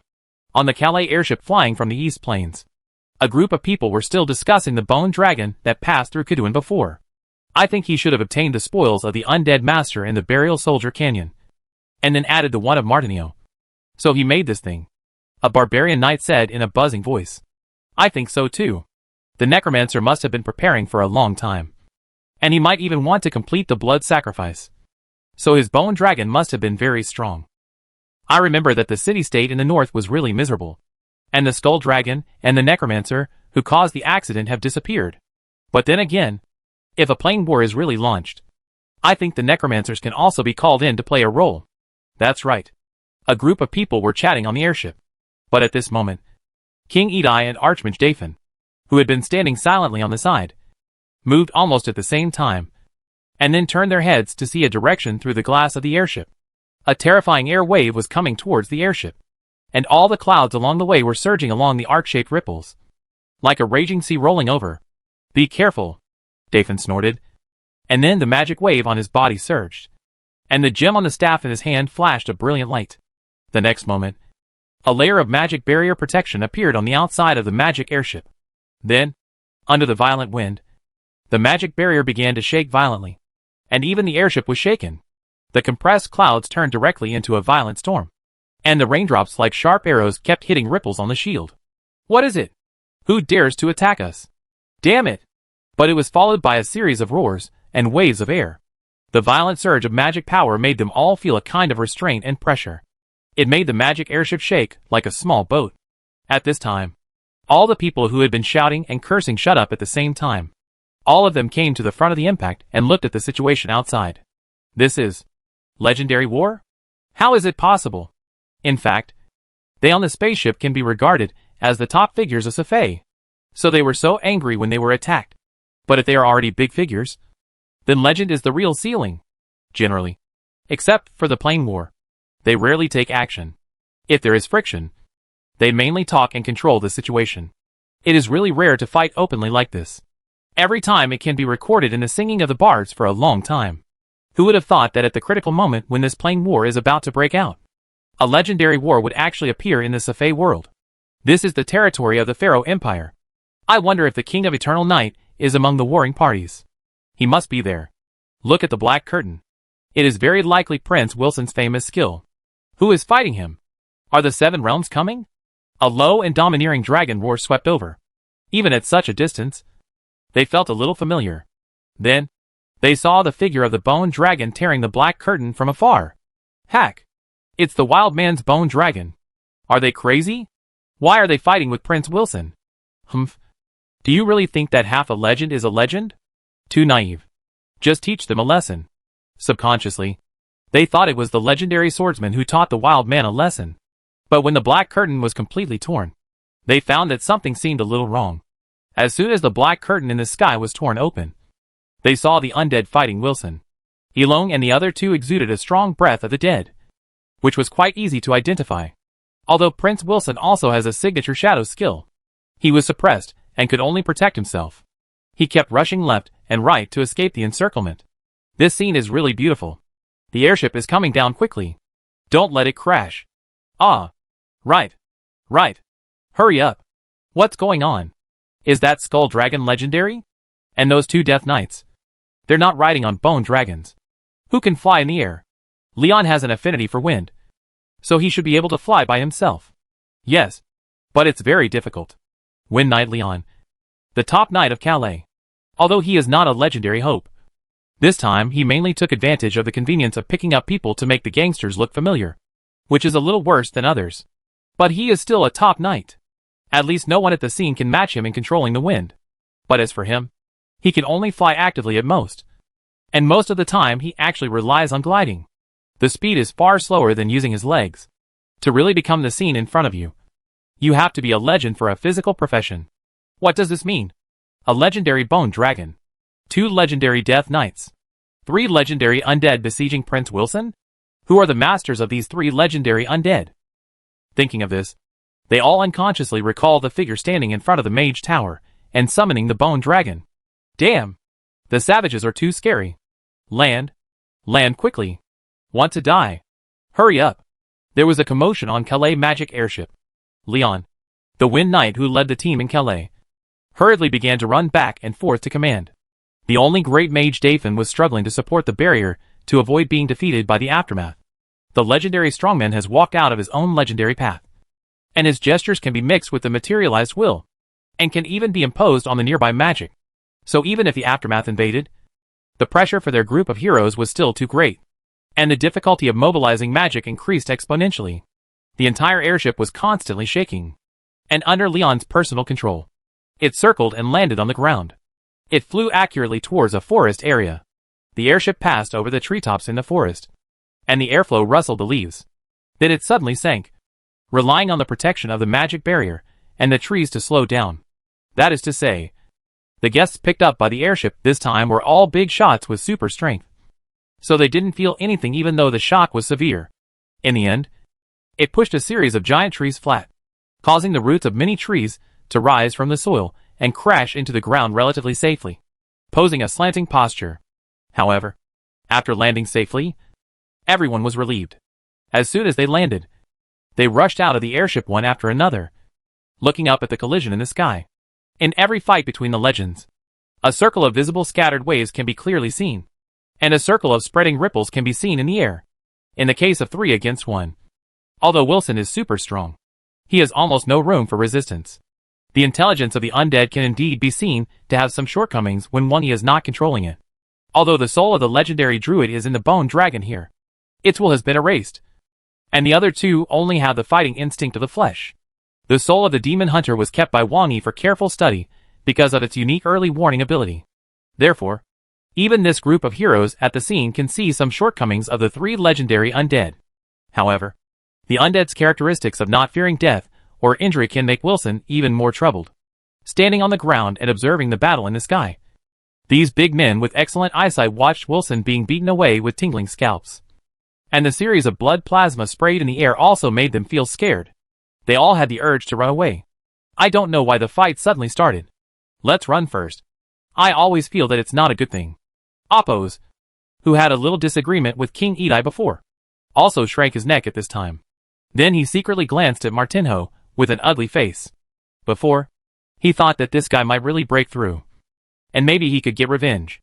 But now it seems that even if he breaks through the legend, there is no hope. Go away. Just in case. Some people also agreed. But the words just came up.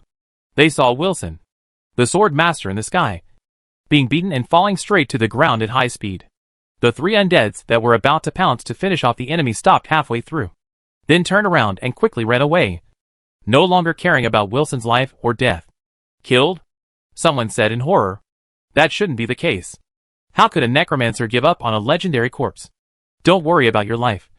Keep your voice down. Then, they saw Wilson falling down at an accelerated speed, hitting another area in the jungle heavily, raising a cloud of wood chips and dust, and the ground shook. The scene was a bit dead silent for a while. What should we do now? Continue on the road? Someone looked at the airship that was stuck upside down in the ground. Although it looked a bit embarrassed, the main structure was protected by magic, so it was easy for them to dig out the airship. But we went to the Pharaoh Empire to borrow the teleportation array, and now their legendary protector of the country is about to be killed in front of us. This scene is a bit subtle. I think we should go and take a look. The 3 undead should have gone back, King Martinio of Edai said in a deep voice, with a strange color flashing in his eyes. This made many people nearby have some small thoughts. I don't know what the situation is now with Sword Saint Wilson. If he dies, he can loot. If he doesn't die, he can get closer to him and provide help. It seems that he will not suffer any loss. If only a few people saw the embarrassing side of a legend, they might be killed. But there are so many people at the scene. Each of them has a representative behind them, and the Pharaoh Empire will not arouse public anger. It's okay to go and take a look. Let's go together. It's rare to see a legend take action. Yes, this is the first time I've seen it. Let's see if we can provide any help to Prince Wilson. I have a healing potion. Under Martinio's suggestion, everyone quickly reached a consensus and then walked in that direction together. A group of strong men who are at least top-level knights are still very fast. After constantly jumping in the forest, they came to the outside of the pit. Many trees on the periphery were knocked down by the impact, leaving behind a smooth earth pit. At this time, Wilson had stood up in the middle of the pit with blood all over his body. The sticky blood of the legend looked like mercury. And Wilson, who was stained with blood, was still steaming. After seeing everyone arrive, he glanced at them lightly and didn't say much. He just frowned and stretched out his hand to press his chest and abdomen, and then suddenly twisted his body, making a sound of bones, and straightened the broken bones. God knows how he supported himself during this period. He kept running away and wandering, fighting until now. Fortunately, the other party was also a trustworthy person and did let him go. But the more this happened, the heavier Wilson's heart was. If it was him, after he had hostile behavior with a legend and had the ability to kill him, he would never be merciful. On weekdays, he mainly relied on conversation. But that was just because he was not sure. Once he missed it, it would be a life and death enemy, and he would not sleep well. But now, the other party really let him go when the time came. Although he was seriously overdrawn in this battle, he thought that his lifespan might have been reduced a lot. But he did survive. He was spared and survived. This is the other party's confidence. I saw your magic airship before. You went to borrow the teleportation array, right? A group of heroes. Even if they are all top-notch. Even if they are seriously injured at this time, Wilson still has the majesty of a legend. Yes, Your Highness Wilson. Do you want to go with us? I have healing potions here. As the representative of Calais, Leon spoke quickly. Calais was Pharaoh's territory at the beginning, and it was forcibly demarcated. But later, Calais' main focus on infiltration and friendship with Pharaoh was not that bad. Maybe they all have some ideas to kill each other secretly, but at least they are normal on the surface. Thank you for your kindness. Let me borrow your airship. Wilson nodded calmly, but did not ask for any of their potions. Not to mention the relationship between the two sides. He should be careful of conspiracy now. The collection of the legend itself must be much better than theirs. A magic pendant flashed with white light, covering his whole body, making his complexion recover a little. And then, he took out a bottle of purple potion and drank it all. He seemed to have lost half his life, but he looked much better. This made Martinio's eyes flash with disappointment. As expected of the King of Eternal Night, his strength is still good. The bone dragon in the sky returned with 2 Death Knights. And then the Death Knights turned into flesh and blood again to fill the dragon wings of the bone dragon. Wang Yi looked at the group of people waiting in front of him, and his tone seemed very calm. 7 top knights comparable to Luke, and even the contemporary emperor of the Pharaoh Empire came here with sorrow on their faces. After the bone dragon came down and heard Wang Yi's words, they breathed a sigh of relief. Then the contemporary emperor Pharaoh took 2 steps forward and came to Wang Yi and said, I am deeply sorry for the bad experience I brought you this time. I will definitely cooperate with the investigation of the instigator in the future. It's good that the ancestor is not dead. Everything can still be saved. At this time, another ordinary middle-aged man in a white robe, who was not standing with Pharaoh, but was vaguely in the center position, also smiled and said, The plain war is imminent. It is indeed not appropriate to have legendary combat power casualties at this time. Those who are still secretly provoking relations at this time must be the public enemy of the entire Sephi world. Emperor Pharaoh next to him also quickly added, Bishop Yoel is right. I have asked the guards to block all taverns and start checking one by one. We must find out the black hand behind the scenes. Bishop Yoel was the cardinal of the god court of the Mother Earth in the past, with absolute legendary strength. Later, he entered the god court and began to practice hard, resigned from the position of cardinal, and became an ascetic monk. However, no one would underestimate him because he resigned from the position of cardinal, because this is likely to be the method for the god court to cultivate the next demigod. After Wilson fled in embarrassment under Wang Yi's pressure, and Yarrow committed suicide on the spot to apologize, the news quickly reached the palace. Because of the previous dragon power and legendary aura, no one thought this news was a joke. Wilson Sword Saint is the strongest combat force of the Pharaoh Empire, although they still have some things as the foundation, and even the forbidden objects of super-level magic. They are obviously unable to solve the problem at hand. The only way is to seek help from the Earth Mother Goddess. Although the Mother Goddess God Court does not usually take care of things. But now that the plain war is imminent, a legend was beaten to death in the street. which will still affect morale to some extent. So the Earth Mother Goddess and Pharaoh Cathedral in Pharaoh also attached great importance to this, and reported it directly to the God Court. And then Bishop Joel came in person through the teleportation array. But no matter how fast the process here is, it is obviously too late to go directly to the battlefield when Joel comes. So just wait here. It is the best situation that Wilson Sword Saint was not beaten to death directly. Emperor Pharaoh would not dare to pursue anything. Now we just have to find a way to deal with the problem at hand. I just hope that this ancestor can calm down and not think about it. And everything else is fine. Because he even knew from the magic communication that this legendary wizard of the dead brought several beautiful women with him. He specially brought the most beautiful princesses, even his favorite concubines, and the most famous ladies and young ladies in the capital. No matter whether it is useful or not. Just prepare it first. Although he thinks that this kind of thing is fictitious. The legendary wizard of the dead has studied flesh and blood, the dead and so on too thoroughly. And he should not be obsessed with such low-level interests. But what if? Well, let's stop here with you for now. Wang Yi glanced at the group of beautiful women in the team, each with their own style, expressions and emotions, and couldn't help but be a little speechless. How could such a decadent feudal empire have such similar ideas? It was the same when the alien world broke into the city. It was really sad. I couldn't help but miss my youth. Emperor Pharaoh had been watching Wang Yi carefully. After noticing that his gaze stayed a little longer, he was moved and then said tentatively, "We have an ancient custom of entertaining distinguished guests in Pharaoh. But it is rarely used now. I wonder if Mr. Yi is interested in experiencing it." This Emperor Pharaoh carefully considered his words, which also made Qian Yayan snort and grit her teeth. Really a corrupt feudal emperor. Too degenerate. I should have kept my mouth shut earlier. Oh! A traditional ancient custom. I really need to see it. Wang Yi looked like he couldn't refuse the hospitality. But then he waved his hand first. But first, pull out the group of rats in the dark. You bring all the suspects. No problem. Please stay in the palace first. And then the suspects will be transported faster. As an emperor of an empire, Emperor Pharaoh had to serve carefully at this time.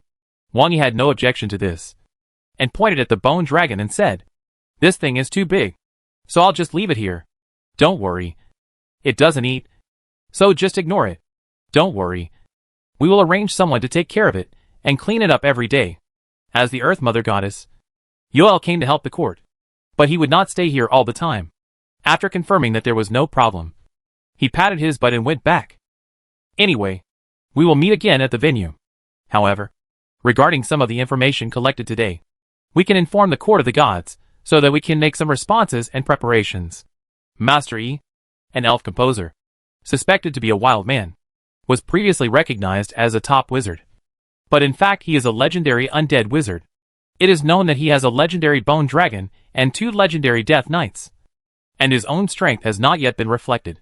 But the 2 legendary death knights are suspected to be elves. This is actually a bit scary. Did this guy catch the legend of the elves and make them into death knights? And then get the elf songs from their spoils? Anyway, his strength is definitely top-notch among the legends. And he can be the best. In addition, this legendary undead wizard may have a twisted mind because of the undead experiments he did on weekdays. 2 negatives equal a positive. And he becomes fond of beauty? Although his strength has reached the legendary level, the long years have allowed them to look at everything calmly. Few people indulge in such low-level carnal desires. And even many of them are relatively simple and concise. But for the legendary undead wizard, it doesn't seem to be a strange thing to be like this. The contemporary Emperor Pharaoh has hit the jackpot this time. However, in broad daylight, he directly brought his concubines here. I don't know what will be sung in the future. This kind of peach news is the favorite joke of the bard. But this is obviously a true story. And it is probably the same as false when it is sung. Is it another negative?